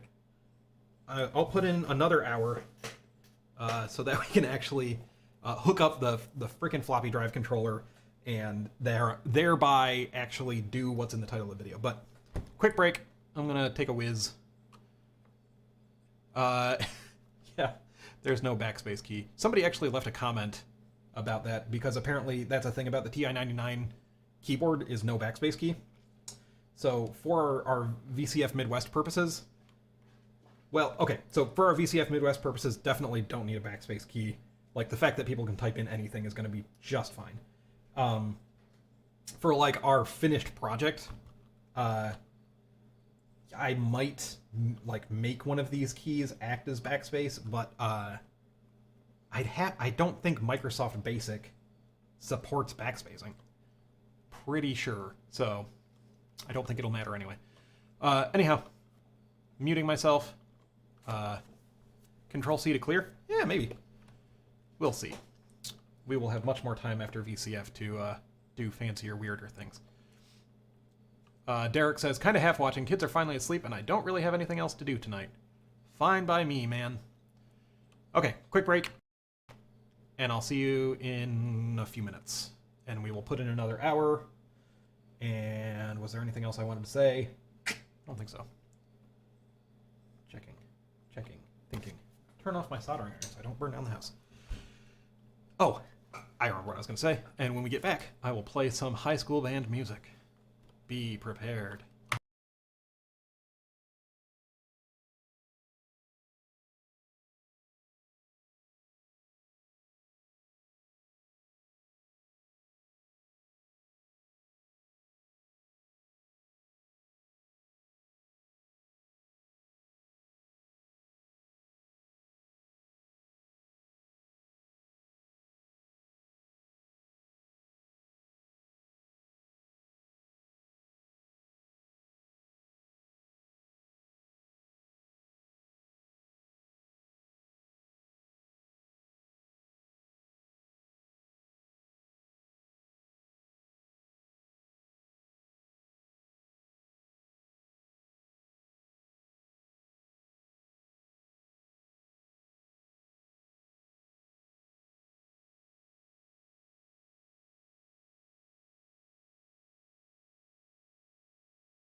Guess what, y'all? Anybody who's still watching? I'm back, brother. Yeah, I am. And here's this. This is my high school band playing at a local venue. Actually, when we were out of high school, I think I was 19 at this show. Hello everyone, we are Duct Tape in the 70s. Thank you for having us here tonight. We gotta go real quick here, so we get some talk coming up. So there's music. All right.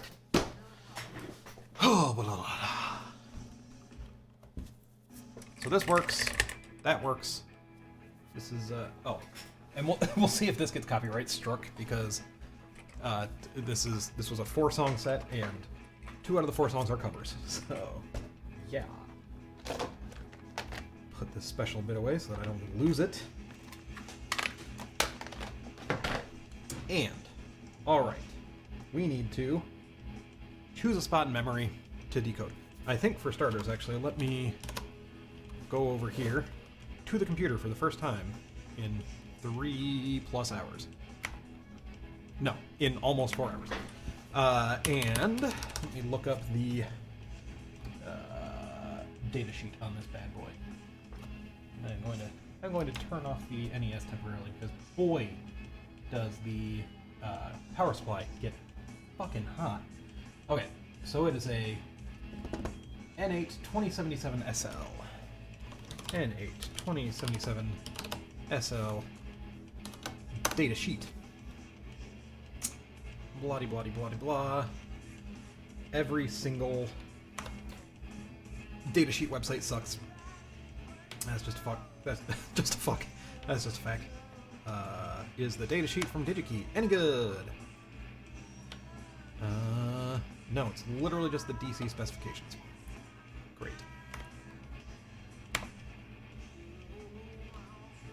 Fine. I'll go to, I don't know. All data sheet is usually fine. Of course, they don't actually have the part. Okay. Let's look up Intel 2077. Intel 2077 data sheet. Which, of course, pulls up a whole bunch of crap I don't care about. Okay. What about an 8-2077? Okay, datasheets360.com. You know what else I will check really quick is wiki, I think it's wiki.osdev.org, if it still exists. Yeah. FDC. Because this is the floppy disk controller from the IBM PC, is what this is. Oh, where's the information on the controller? And maybe, do you think maybe they have a link to 82078? Useless. Yeah, okay, so it's the 82077. The AA is the one of the older versions. Then the SL I think was an updated version for the PS2 line. So okay, let's look that up. Intel 82077, was that it? Let's look up 82077 SL.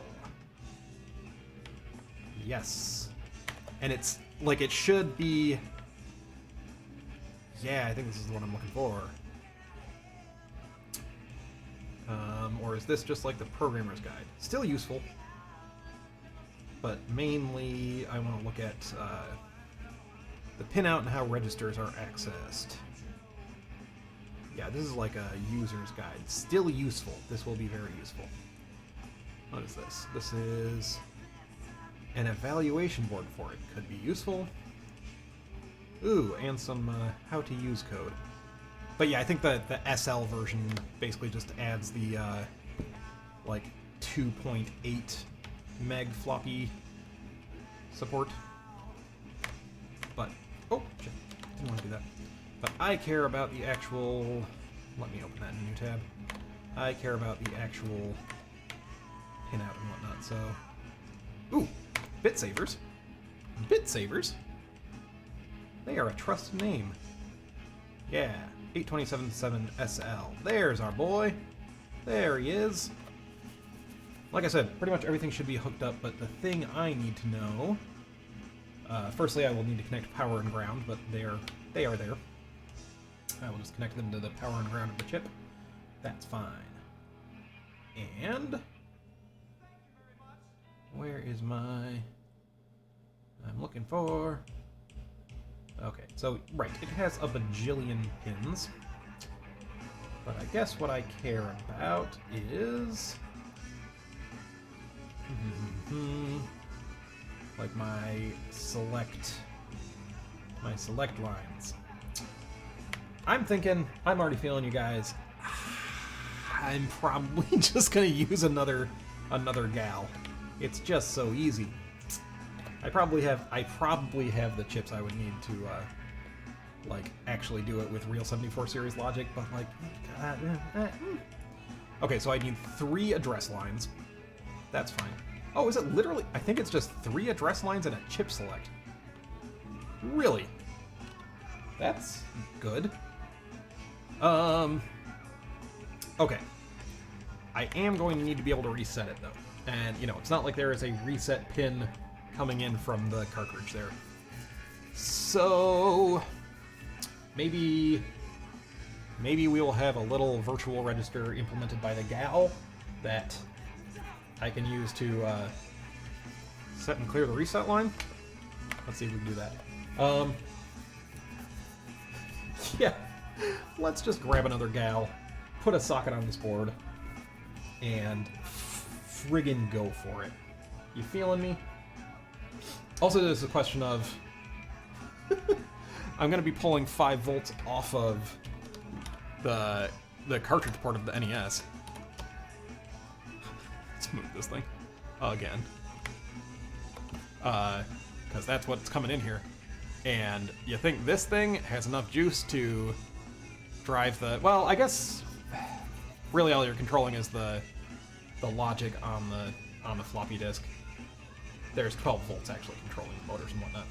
So there's the thing is I need another separate power supply to give me 12 volts for the floppy. Which, you know, where I have one of those is in the the micro... nope, that's not the right computer. The SGI Personal Iris. And that is all buttoned up right now and would be a giant pain in the ass to pull that power supply out of. So, other options. For starters, let's not do that part yet. Let's take this thing, nicely just unplug these headers, because that's all you need to do. And now we're free. Now we're free. And let's move this right off the screen again. And look at that. That is a loose 5-volt line right there that we can just attach to VCC.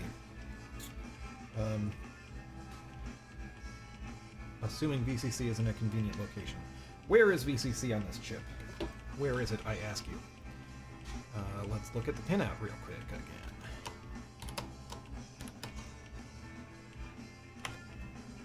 again. This was the song we were most proud of. I'm gonna turn it up a little bit.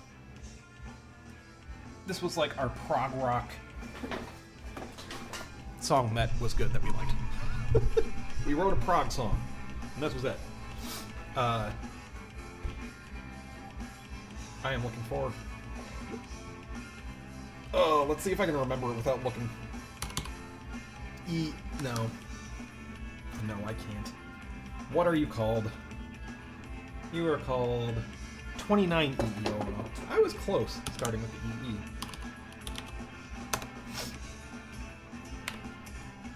Yes, let's go to datasheetspdf.com. Ugh, those websites. I mean, I'm glad they exist, I guess.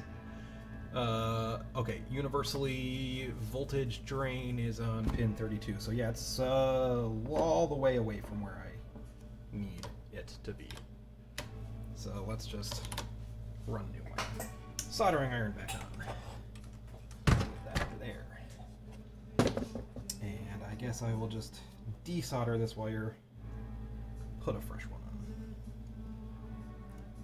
because all of the power buses are already wired up to the chip. It's just they're not, you know, connected to like a source. So I'm gonna do that. Come on, aren't you hot yet? That's what he said.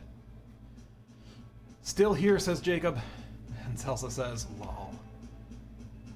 Oh, okay. So you can hear pretty decent. Jacob said, ooh, pumpkins. Yeah, we had a phase where we were super into smashing pumpkins. Oh, and Jacob says, oh, question, why is your resolution low on the PC? Is it like a tablet or something? No, I just, because I had my stream settings at 1080. My stream was at 1080, and I kept having dropout issues. My internet sucks. So I knocked it down to 720, and just to really make sure my screen was pretty readable, I changed my scaling all the way up to like 175%. I think I can knock it back to 150, because this is a little ridiculous, but that's why. It's actually a pretty decent resolution PC display. I just have the scaling way up. Oh, okie dokie. That is unsoldered. Let us reach into our grab bag of random wire bits and pull a red one, because red means power. And it goes to... Which one is pin 32? Pin 1 is over here. Pin 32 is right here. Solved.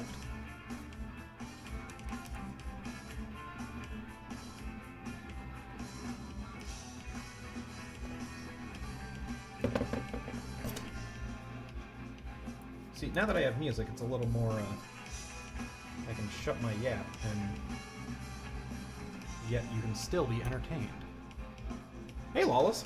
I don't know what time zone you're in, so I don't know whether to be impressed that you're still up at almost 1 a.m. If you're EST. I don't think you're EST. I think you've told me where you're from, or at least intimated that you're not from the East Coast US. So, I don't know. But good to have you regardless.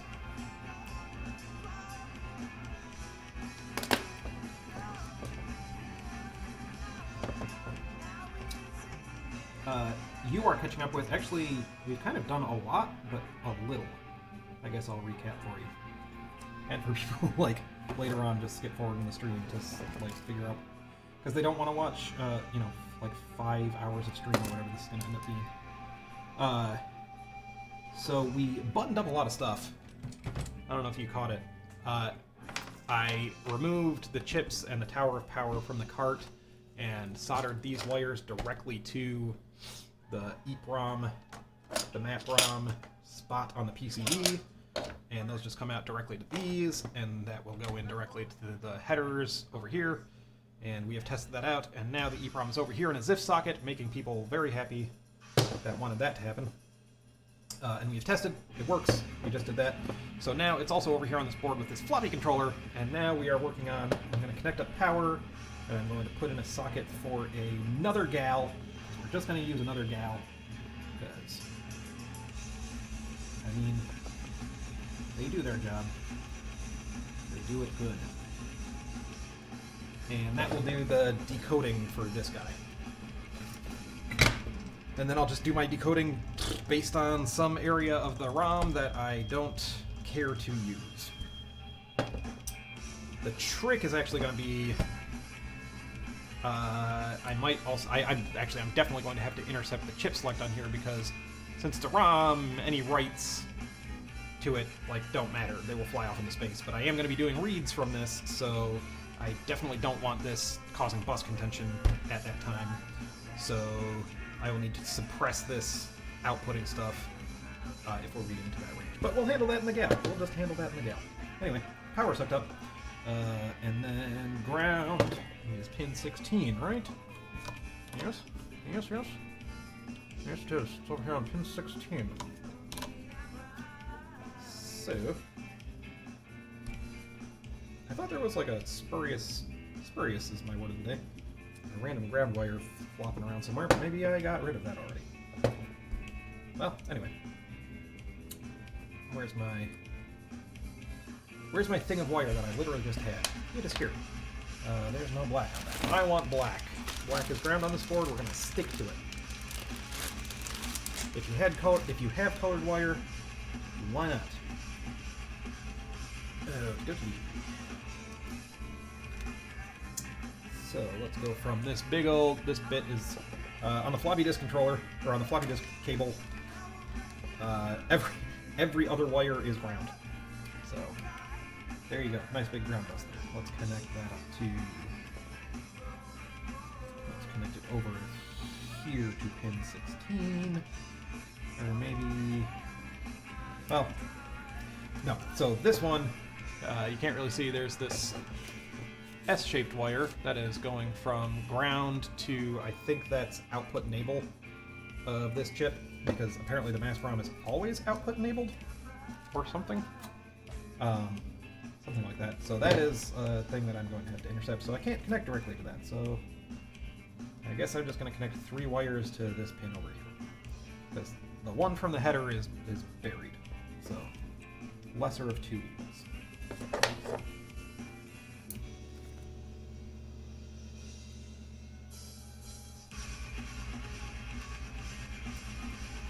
Can you tell that we had no idea what we were as a band?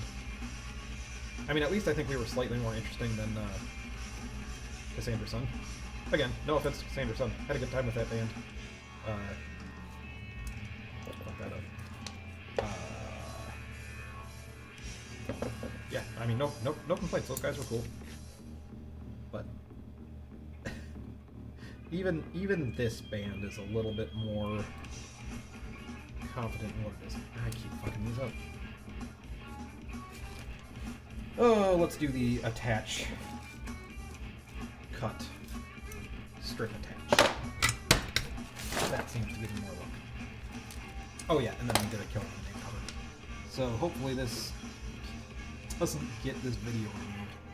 If it does get it removed, then you know you were here watching it while this happened.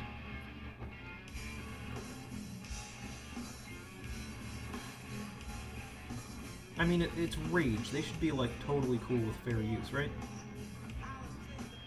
And that's not even a joke. Like of all of the at all political bands out there, Rage actually frickin' walks their talk. Tom Morello is the shit.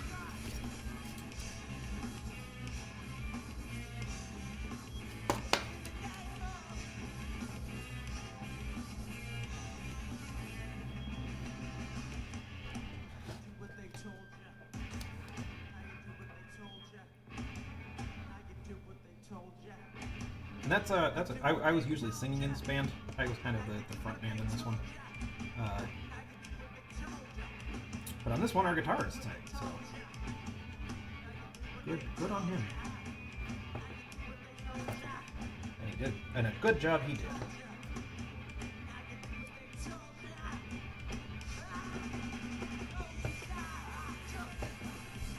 Okie doke. So theoretically, that's a powered chip now. I mean, you know, when you plug it in. Spooky. What else do I... Oh, right, the socket for the gal. My sockets, they're over here. Sorry. Lalo said, God damn, I went to sleep and you are still up. And I said, yep, Poland. That's a lot done. Nice, thank you. Well, it's I assume, like, if you fully slept, then you watched the first stream of the day.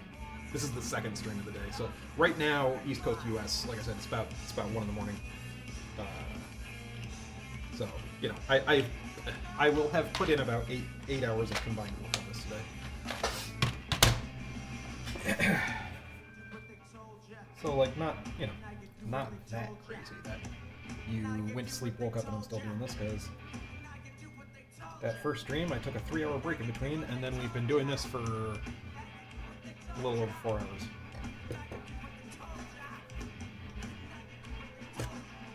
Let's tack this in. I think just randomly being over here on the other side of the board is fine. Because I could try and like squeeze it in like over here. And then it would be closer to everything, but that's pretty gross, right?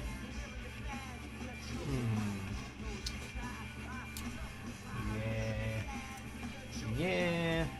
I would prefer not to run it like across, but I think I'll have to. Whatever. That's fine. It is what it is. It can't be any worse than it already is.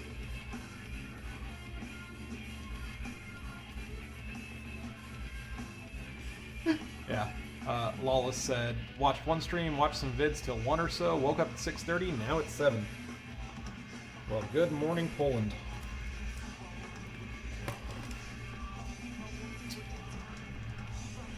Oh, also, I really need to shout out to this guy. I still hang out with this. Well, I don't hang out with this guy. He lives in LA right now. Not for music reasons. It's for he does CAD work these days. He's working for Honda out there.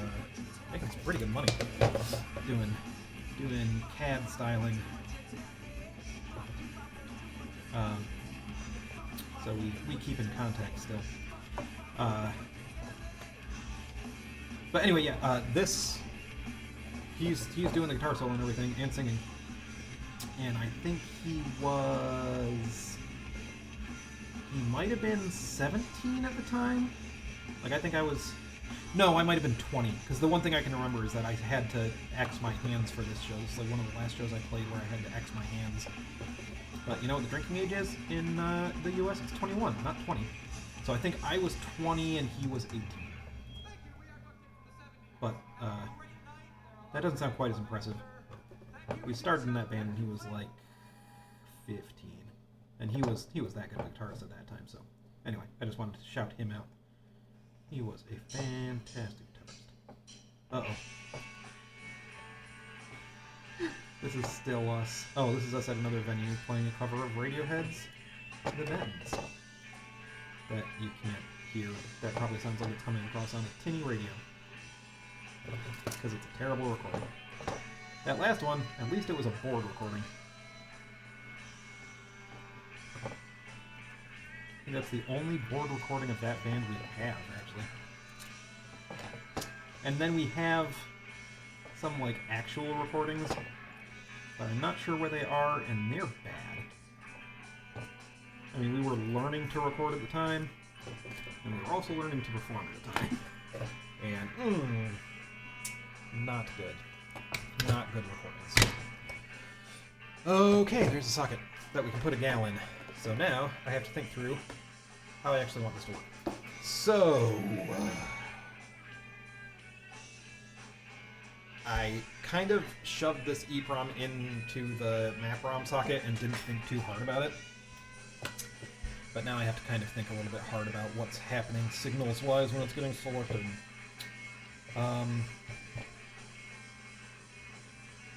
Because like the entire NES bus isn't on here. We're getting signals from the MMC3. We're getting all kinds of junk.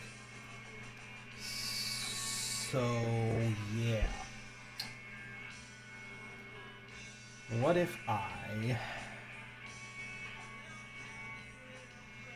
trying to think, because I'll need to hook up some address lines to this thing regardless. So I might want to just make some educated guesses, run some address lines to the gal, because I'm going to have to anyway, and if we have to remove them, change them around a little bit, that's not a huge deal. But what I can do is, let's make some educated guesses really quick, and then write maybe like a gal, a very simple gal, I was going to say gal program, but I don't know, gal set of equations, to maybe just make this a register that I can, well, I don't really want any data going in here, I just want address going in here, but maybe to like toggle one of the registers on and off whenever I write to it, so at least we can make sure, for starters, that like decode is working the way that I think it is. So for starters, on the MMC3 stuff, let's Go back to the computer. Let me look up MMC3 NES dev, because that will tell me the ROM blocks, and the size of those ROM blocks will tell me what low order pins directly come from the CPU here. And then I can determine what high order pins are coming from the MMC3.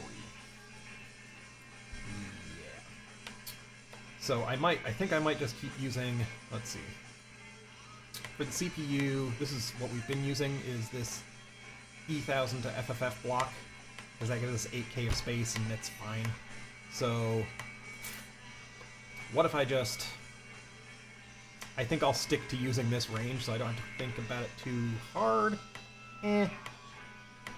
Well, So if I use one of these banks, like, all I have to do is set up the MMC3, but potentially I have to think a little bit harder about things. I don't know.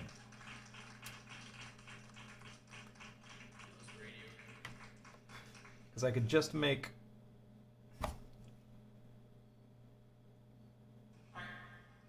several addresses in this range respond to, or cause the floppy controller to respond instead of the EEPROM.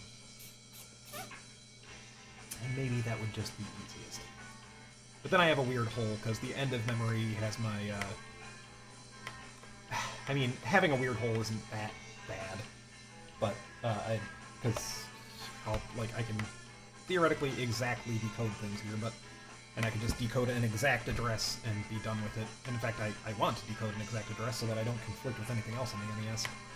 But, having a weird hole right in the middle of my code space, I don't know how much I love that. Maybe I do. Maybe I take one of these RAM banks, like, maybe the 8009 FFF bank?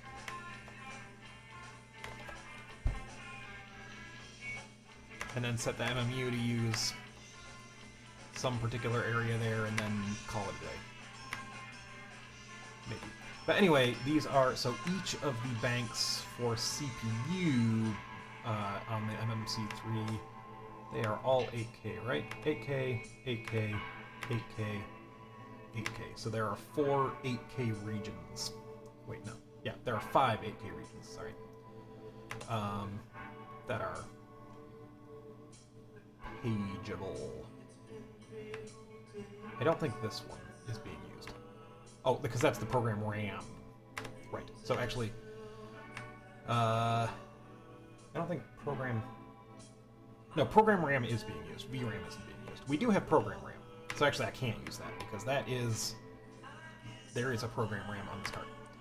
So anyway, regardless, they are all 8 kilobyte banks, which means that the CPU address pins that are going directly to this are the low...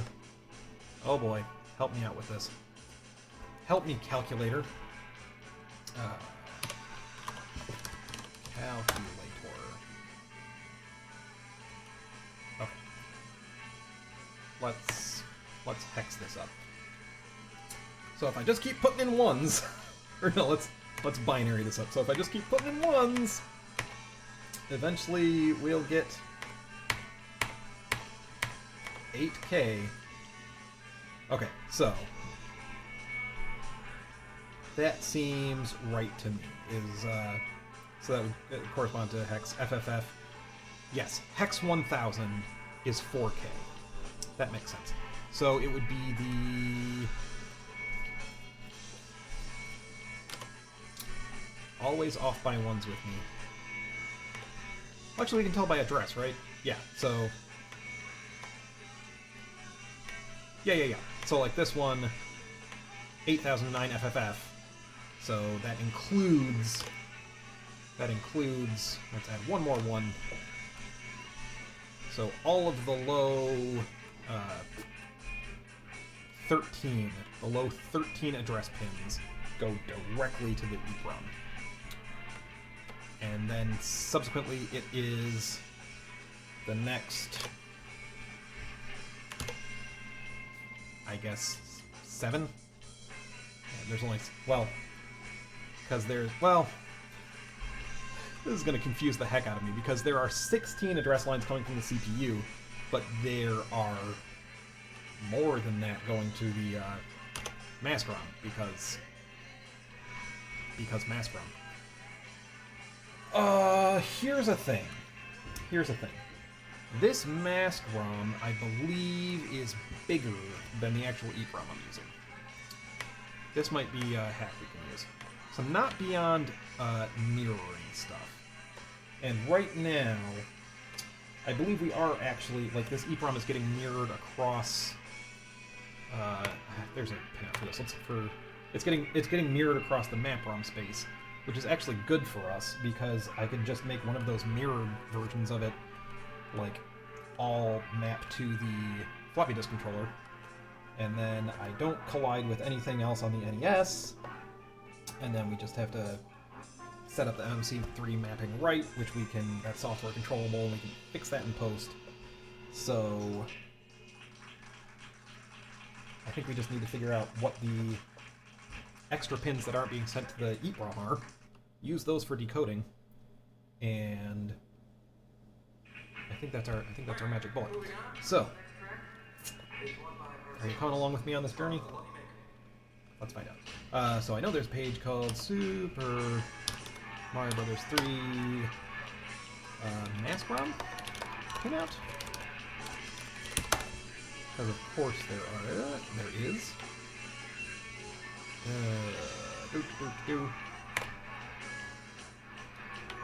Yeah, this looks right. So comparing, R29EE010 has address lines up to, I think 16 is the highest here.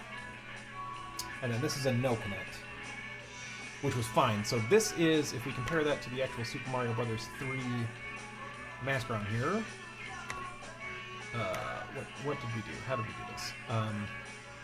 So we have 12, 15 here, which I think lines up. 12, 15, then 16, which is actually connected to A18. So I might want to just reroute that, because I think right now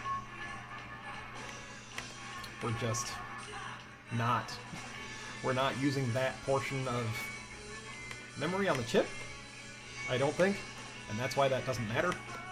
I'm surprised that doesn't matter, because basically we have pin 18 from the MMC3, the address pin 18, going to address pin 16 on this EEPROM. Let me actually go to a proper data sheet, because I have been screwed where that is actually not the right pinout. Web all. Oh, did I already open this somewhere?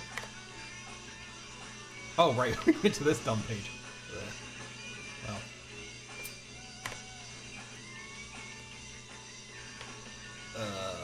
Oh, this nasty, nasty page. Yeah, save it. Oh, much better. Okay, let's look at the actual pinout in the actual data sheet. Is this dip? No, this is dip. Okay, no, that is correct. We have pin 16 connected to pin 18. That's fun.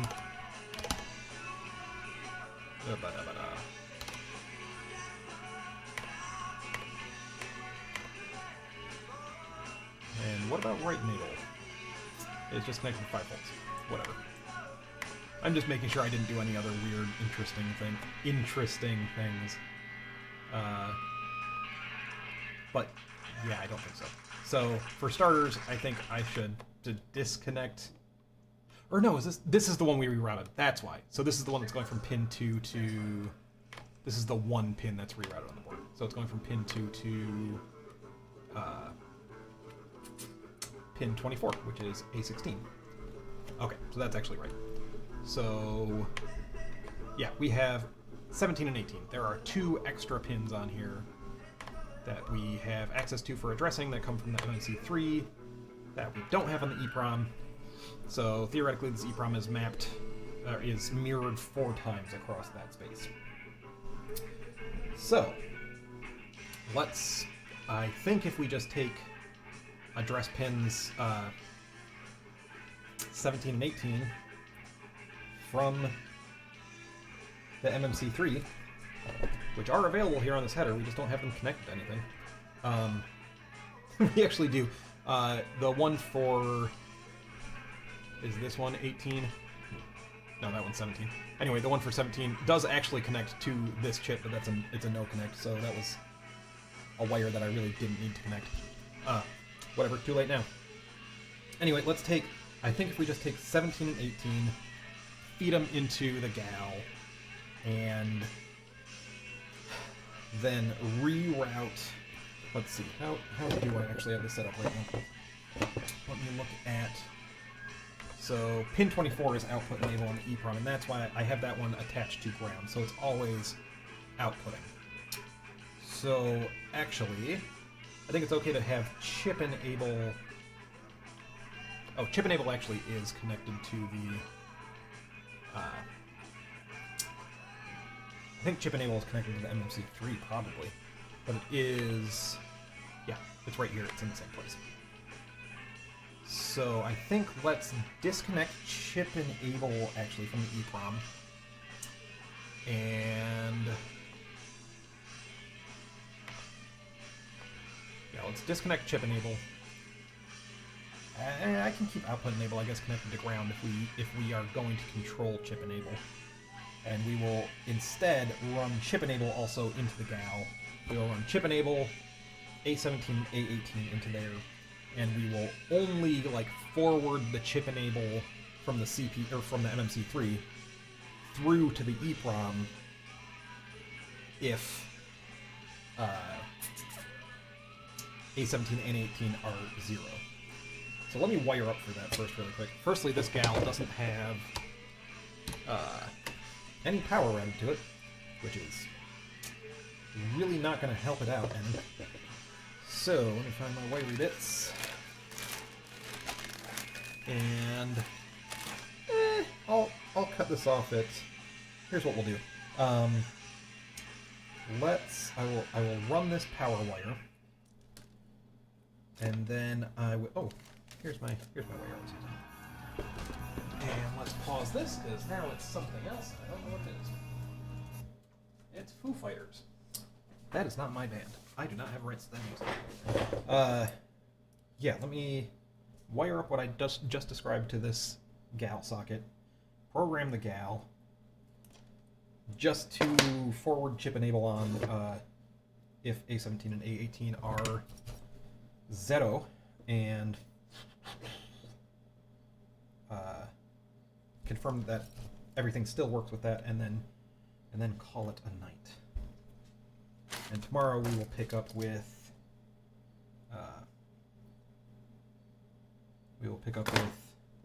adding the decoding for, if A17, maybe we'll do if A17 is 1 and A18 is 0, that will do the enabling and decoding for the floppy drive controller. Yeah? Does that seem reasonable? Okay, so this should have the same standard VCC and ground thing as every other IC, which means ground is on bottom, ground is on the last pin, one side pin, and power is on the adjacent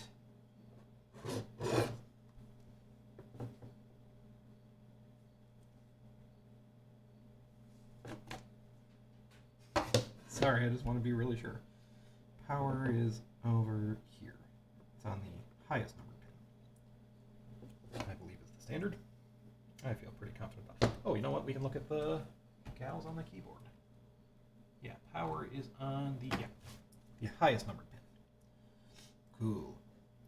And there's a convenient power connection right here. So let's just use that.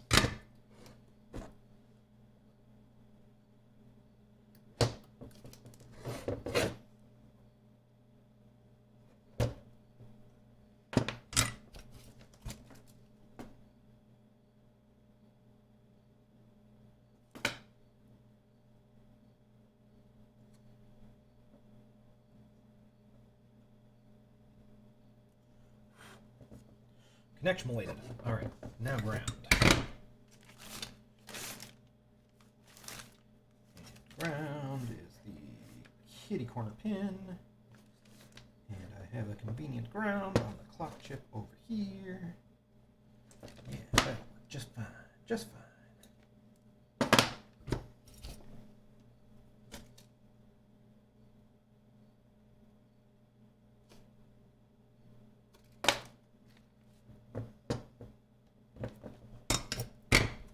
Trim.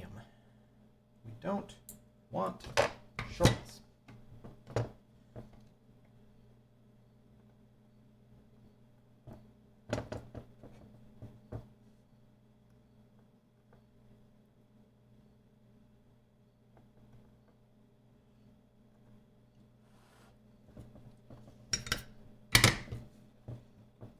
Measure, cut, strip, pin.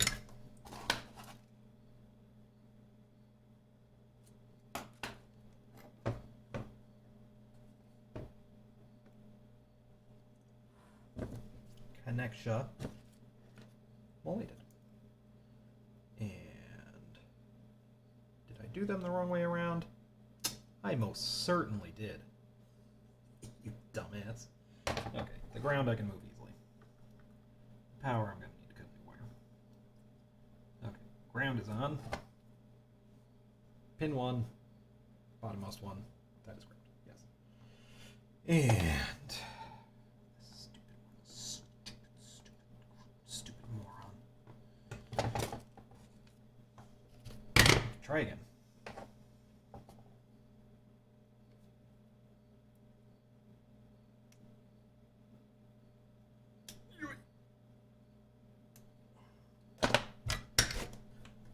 Tin it.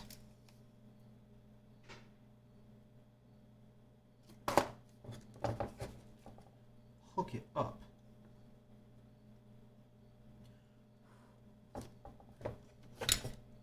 Measure it to the right goddamn pin this time. How about that? Strip it.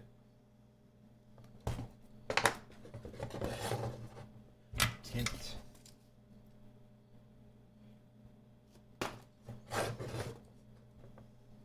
Hook it up. Yay! Yay! He did it right this time. Okay, so then subsequently we want to disconnect chip enable from the EEPROM. Which pin is that? I'm looking at the screen right now. It is 22. So let's see. 17, 18, 19, 20, 21, 22. Get out of here. Get out! And also disconnect that from the header. And we will run a new wire. And that will go into pin 2. Let's put, pin 2 on the gap. So from 22, which is our chip enable coming in from the MMC3, reroute, and actually let's do it around that way. Reroute.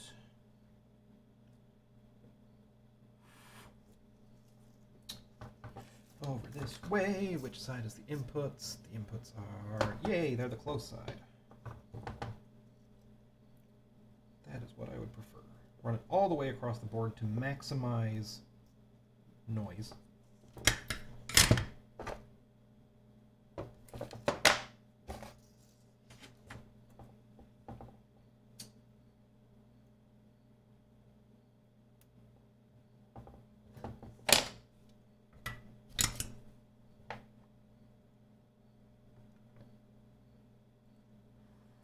Go. That is now connected to pin 2 on the gal.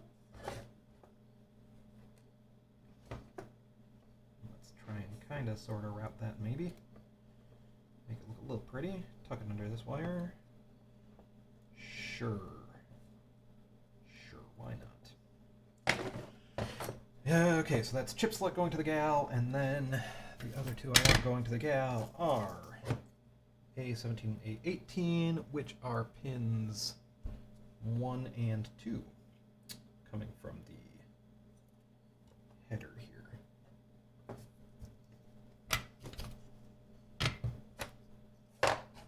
Oof. Don't even know what tool I need. So, pin...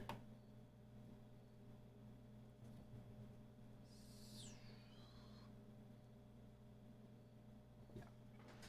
I'm actually going to remove the pin 17 that's going to the EEPROM right now because it's, at best, not needed. It's a no connect on the EEPROM, so it's just doing nothing. At worst, it is confusing. So let's just nip that in the bud. And so this is 17, I believe. Checking my notes. Yes. So pin 1 on this header, I will send to... Actually, no, again, I'm going to do the same thing. Run it the other way around.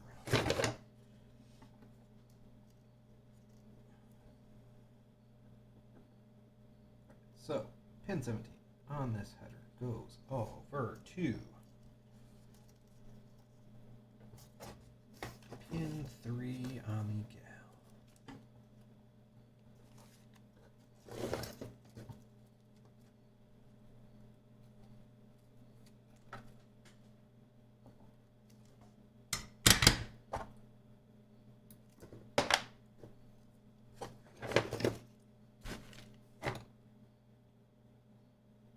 Was this better with background music?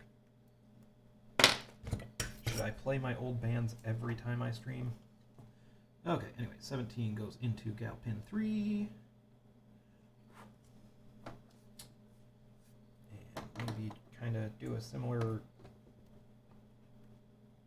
attempt at routing. Sure.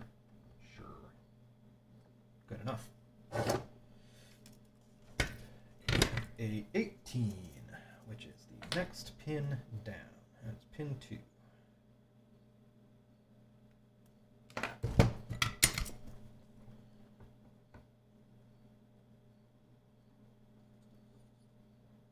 Sorry, I don't know if this is on camera anymore. I'm just trying to get it done at this point. My head's probably in the way. It's probably at the bottom of the frame. Whole bunch of reasons it's not shot well. I know. I'm sorry. We're towards the end of this night.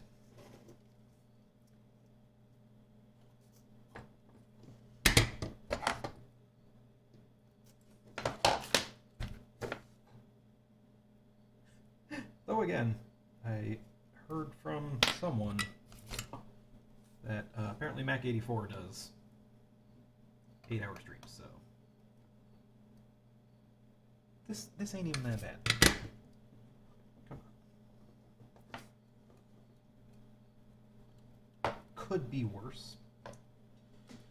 Okay, so that's all my inputs to my gal, and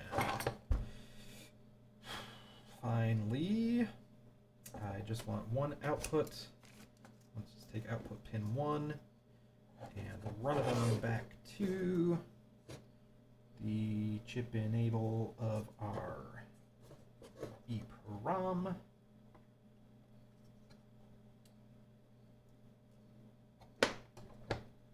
Nope. Strip. Solder. Cut. Solder. Getting in that rhythm.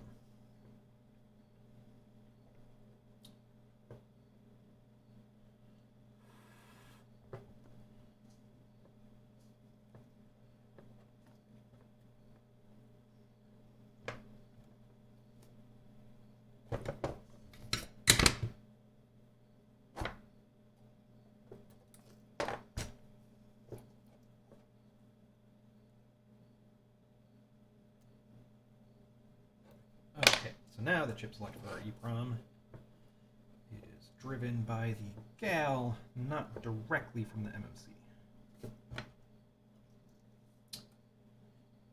let me start by programming a gal to literally just not do anything with A17 and A18 and just send chip select from the input to the output. And that's it. Oh, I did that thing that I was saying I wouldn't do and run one of these close to the edge and then it can snag on everything. Damn it. Let me just... kind of running it through the middle of the floppy connector there, but... just shh, okay? I am saying gal. G-A-L. Because these bad boys... soldering iron off for the night. I put them back, and now I need to find them again.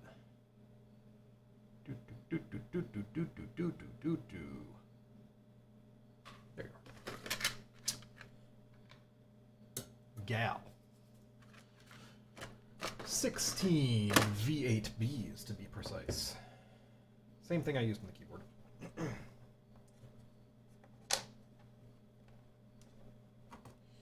Look, they're super convenient. Also, I bought these for another project, and I have been dying to use them. So, not really going to complain about the fact that I've used them a ton all over this thing. Actually, that every single discrete logic chip in this thing is a 16V8 gal. Okay, so now we need to go back over to the old WinCouple. And let us do the old save as, and we'll make a new project, or a new PLD file, and I don't know, let me call it, I don't want to get it confused with this decoder. Let's call it ROM floppy disk controller mapper. Sure.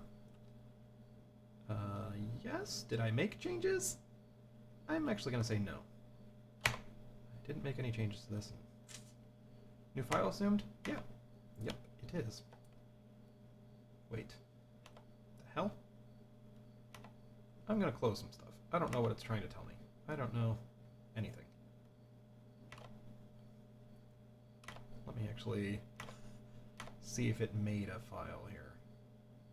Yeah, romfdcmapper.pld. Here we go. Rename these rom fdc mapper, because that controls the output file name, because I think if I get rid of those, it'll use whatever the input file name is, but I'm not going to mess with what works right now. And then this is literally just going to have pin 1 is nothing. Pin 2 is chip enable B, which putting, I don't know where that standard comes from, but for some standard, putting B after a thing indicates that it's a active low signal. Pin 3 was A17, and then pin 4 was A18. Not that we're going to use them right now, but it's true, that's what they are. And then my outputs right now are just pin 19 is ROM chip enable B, and then we just say ROM chip enable B is chip enable B, and that should pass the signal right on through. And if everything is right, we save this, we compile it. Yes? One error. Oh. Stupid semicolons. Compile, 1 warning, 0 errors. Very good. Let's program it. Gotta change our device. It is a 16V8B ATF16V8B, that's the one. Load the PLD, or the JED file, ROM ftcmapper.jed. And it's already in there, right? Yes, it is. Program it.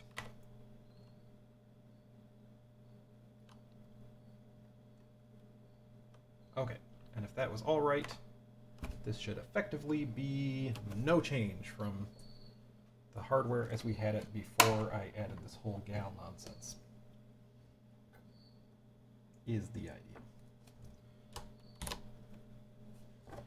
Pop in the hole, pop it in the hole, there you go. I guess get this out of this. Plug this back into this.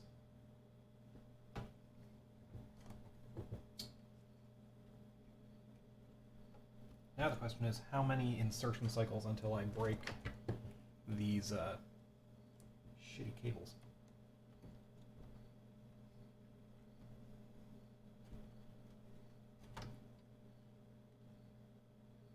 Looks good enough. Okay, let's find that old. Jacob David Cunningham says, sorry, I really didn't mean to do it again. He asked, do I mess around with FPGAs at all? I have. I find for most of this kind of silly old school stuff that I do, an FPGA would just be ludicrously overpowered, and also I'm working with a lot of 5-volt stuff, so there really aren't a lot of 5-volt FPGAs. I do mess around a fair bit with programmable logic. In a lot of my projects lately, there's been a lot of programmable logic. The 65816 computer that's sitting around here, that was one of my bigger projects from ages ago. Its glue logic is all done in a CPLD. I own a Digilant Spartan 3 of some sort, like eval board, that I have screwed with a little bit. And this is not an indictment of anything. This is just me personally. I don't like Verilog or VHDL. I don't. And again, this is not like, if anybody really likes those and loves playing with FPGAs in that way, like, I think they're cool. I think the whole thing is cool, but I don't know, for me, just for what I do, it feels like it gets so far away from actual hardware. Like, it gets really funny too, because like you read tutorials and or like forums on people wanting, who are like getting into FPGAs or just do FPGA stuff, and like even the people who do that, since they're working so high level, a lot of them seem to like be they don't really understand what hardware is. I don't know if that makes any sense. Like I mean, you are writing a program, right? You are, but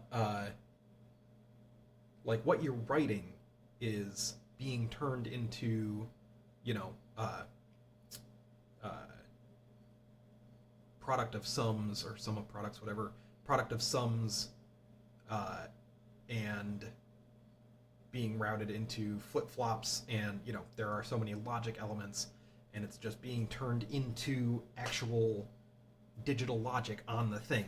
And it's just so disconnected that something about it just, from a hobby perspective, again, if you're just into like making hardware that does stuff, I don't mean to besmirch that, but it's more that that's not what I'm doing. I really like making the logic, which is also why you'll see, like, when I'm writing, like, there are in Kubel and the language that I use for my CPLD, Able, there are like nice syntactic sugar things that are more like VHDL and Verilog in those languages, totally, and I never use them. Again, not like from a moral standpoint or anything, but it's because like I just like writing the actual logic equation, because I like to know what it's doing. That's why I'm doing this. I mean, there are many reasons why I'm doing this, but yeah. Anyway, let's see if this boots. Wow, it's been long enough that the video capture thing is messed up again. Come on, brother. I can't really complain. I mean, you get these things for like 15 bucks. Probably even less, I think, off of Amazon. So, come on. Oh no, my power is actually not working on anything. Yes, what's up? Because my power brick is crappy. Here we go. Yeah, it's bound to happen. Jiggle the cartridge. Make sure my chip isn't in upside down. No, that's right.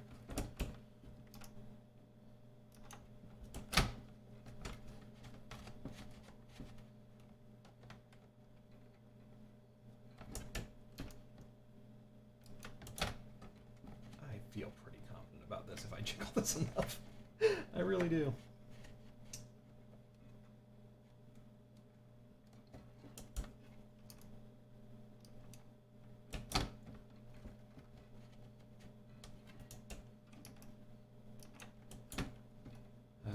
Maybe hope isn't good enough, and maybe my signals are way too long. Can still always be the problem.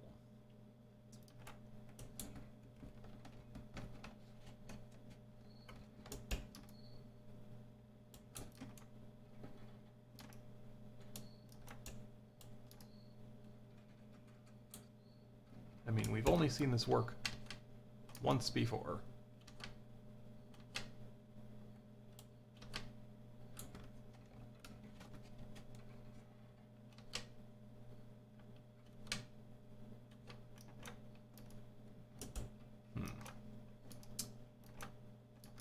I could always logic analyze this. That's a thing I can do.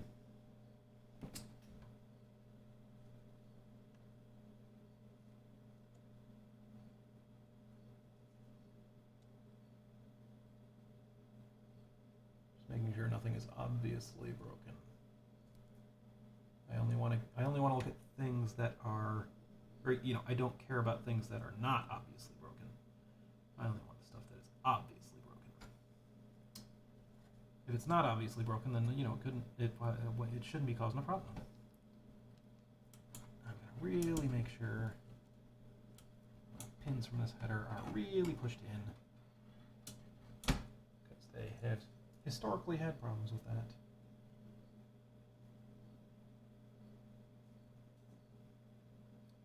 Even though I don't think that would be the issue.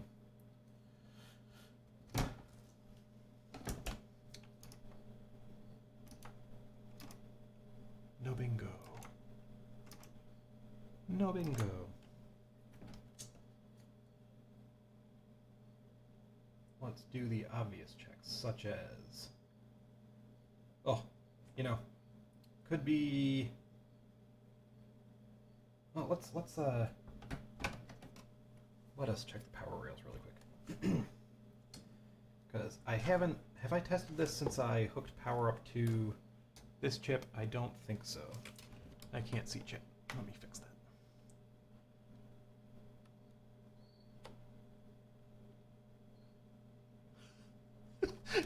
Jacob said, I gotta stop asking you these questions. You are on a roll making progress. No, it's fine. It's fine. I like I'm here for the conversation, Okay, let's change this to voltage mode. And make sure power's on. Okay, that's different. That's fun.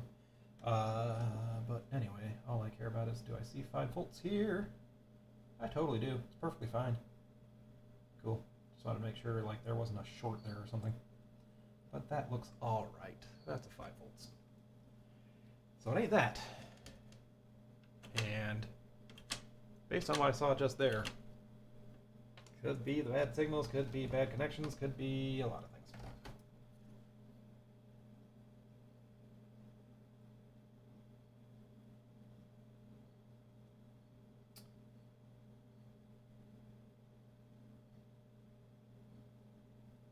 Just kind of vaguely making sure everything's hooked up the way I think it should be.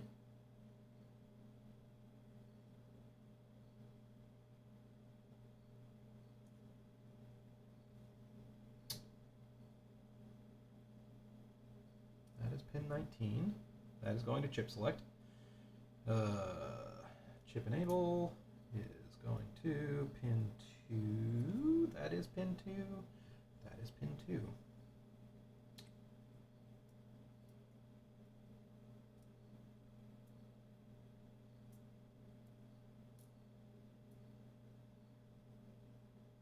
And that is going to...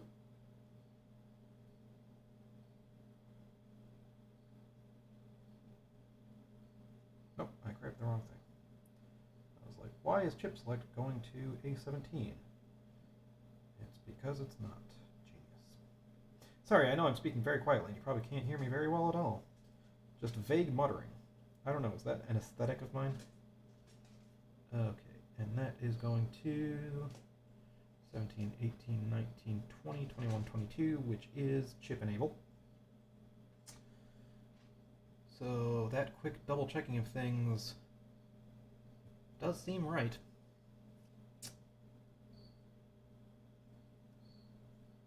Let me check some obvious things like is my EEPROM getting power? Because I could have potentially screwed that up.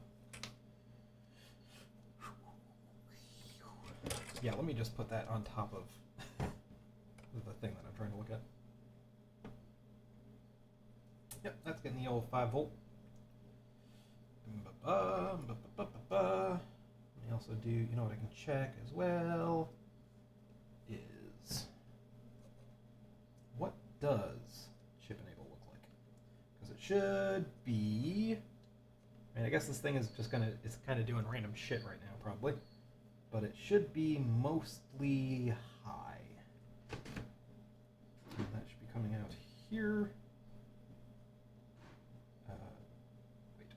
Where's ground? Give me ground. So if I check ground and I check pin this guy, I mean, there appears to be some sort of voltage there. Is it low just because it's trying to read from it a lot? Probably, because it's probably, the CPU is probably sending the break signal over and over, or, you know, is doing the break interrupt over and over and over again right now. Would make sense.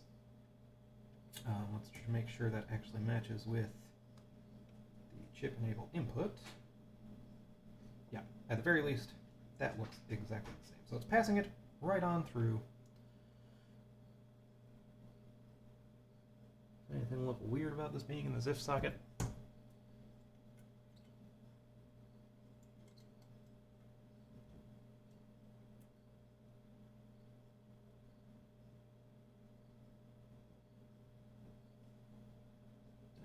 Looks okay.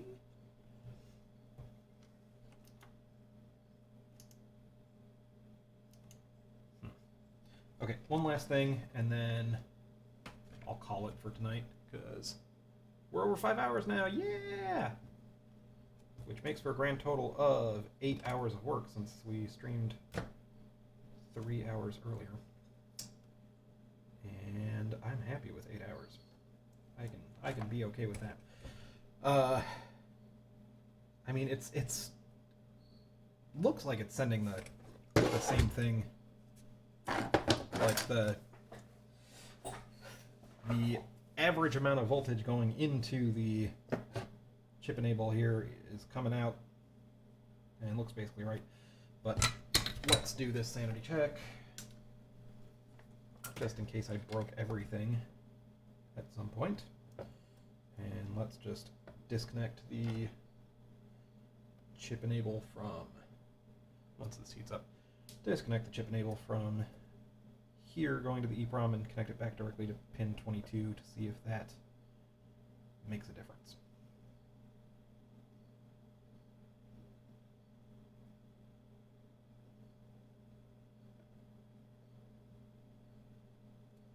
And if it goes back to working again. If it does, or if it doesn't, I'm good for tonight. I'm fine.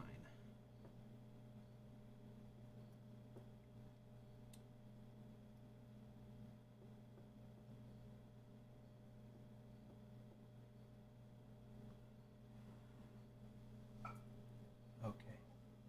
There we go. Now it is hooked back up direct, not going through the gal. Make sure this is hooked up right.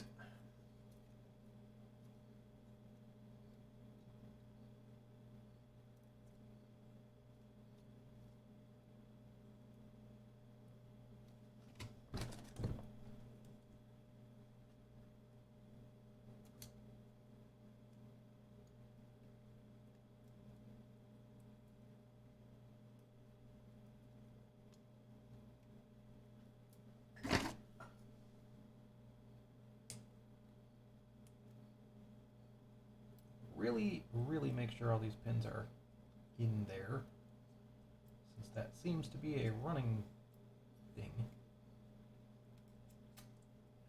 I think it would be prudent to put some hot snot on this guy, because these pins really want to shift.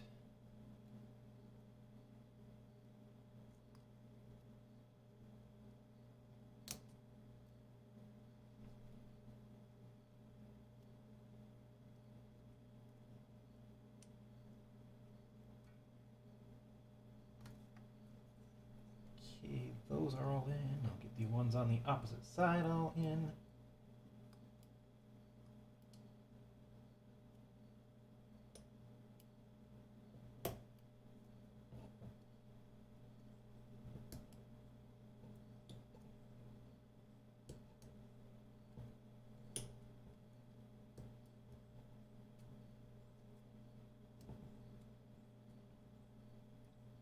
Come on, boy. There we go. Get a grip on the pin, please.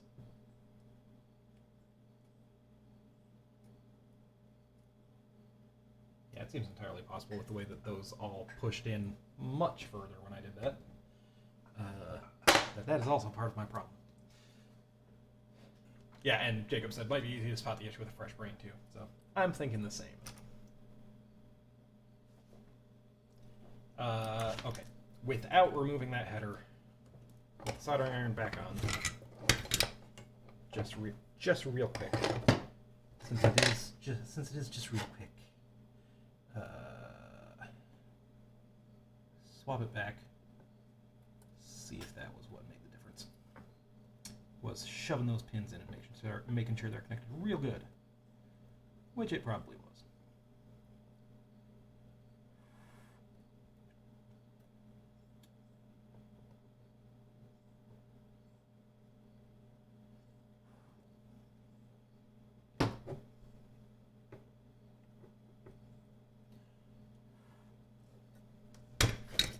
Okay.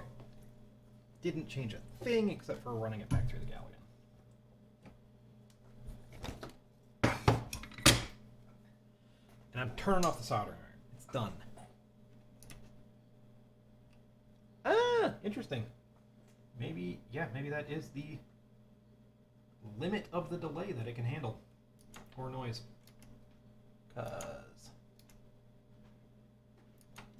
Okay. I swear this is it. Just to put the nail in the coffin. One more time. Back to connected directly.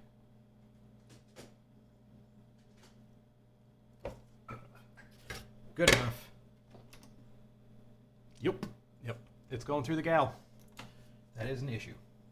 So I guess in the morning we'll see if it's, did I somehow write this wrong? I don't think so. I think that's right. I think so. So if it's just the delay of going through the extra step of going through that gal, that sucks, because that means I can't really use the gal for decoding. But maybe it's something obvious and dumb. That's my hope. And then, it's not my fault.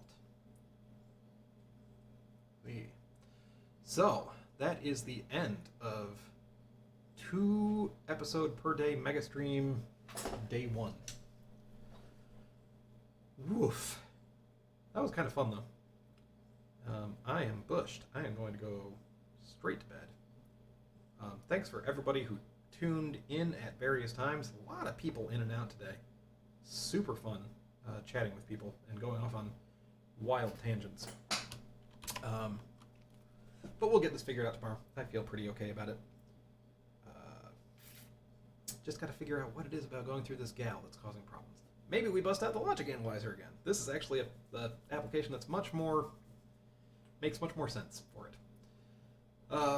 Let me just catch up on chat, which I don't think is a whole ton, but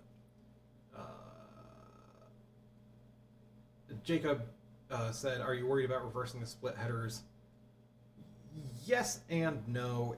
Like I would always be worried about that since it's not keyed or anything, so it would be relatively easy to do. But I did. I don't know if you were watching when I originally put the ribbon. When I originally connected the ribbons up, I marked where pin 1 is on the ribbon, so it's pretty. Like I have an indicator. I'm not just guessing. So that should save me at least a little bit. Yeah, okay. I'm not too unhappy about this. It's pretty cool that we got this made into a thing, if nothing else, because now this is very button-upable for VCF. Even if we don't make this happen, it's still a thing. All right, it's still clean. There we go. That's what I really wanted to say. It's still clean, and will be much more displayable and stuff. Okay. Thank you, guys, gals, everyone, for tuning in. This was a long day.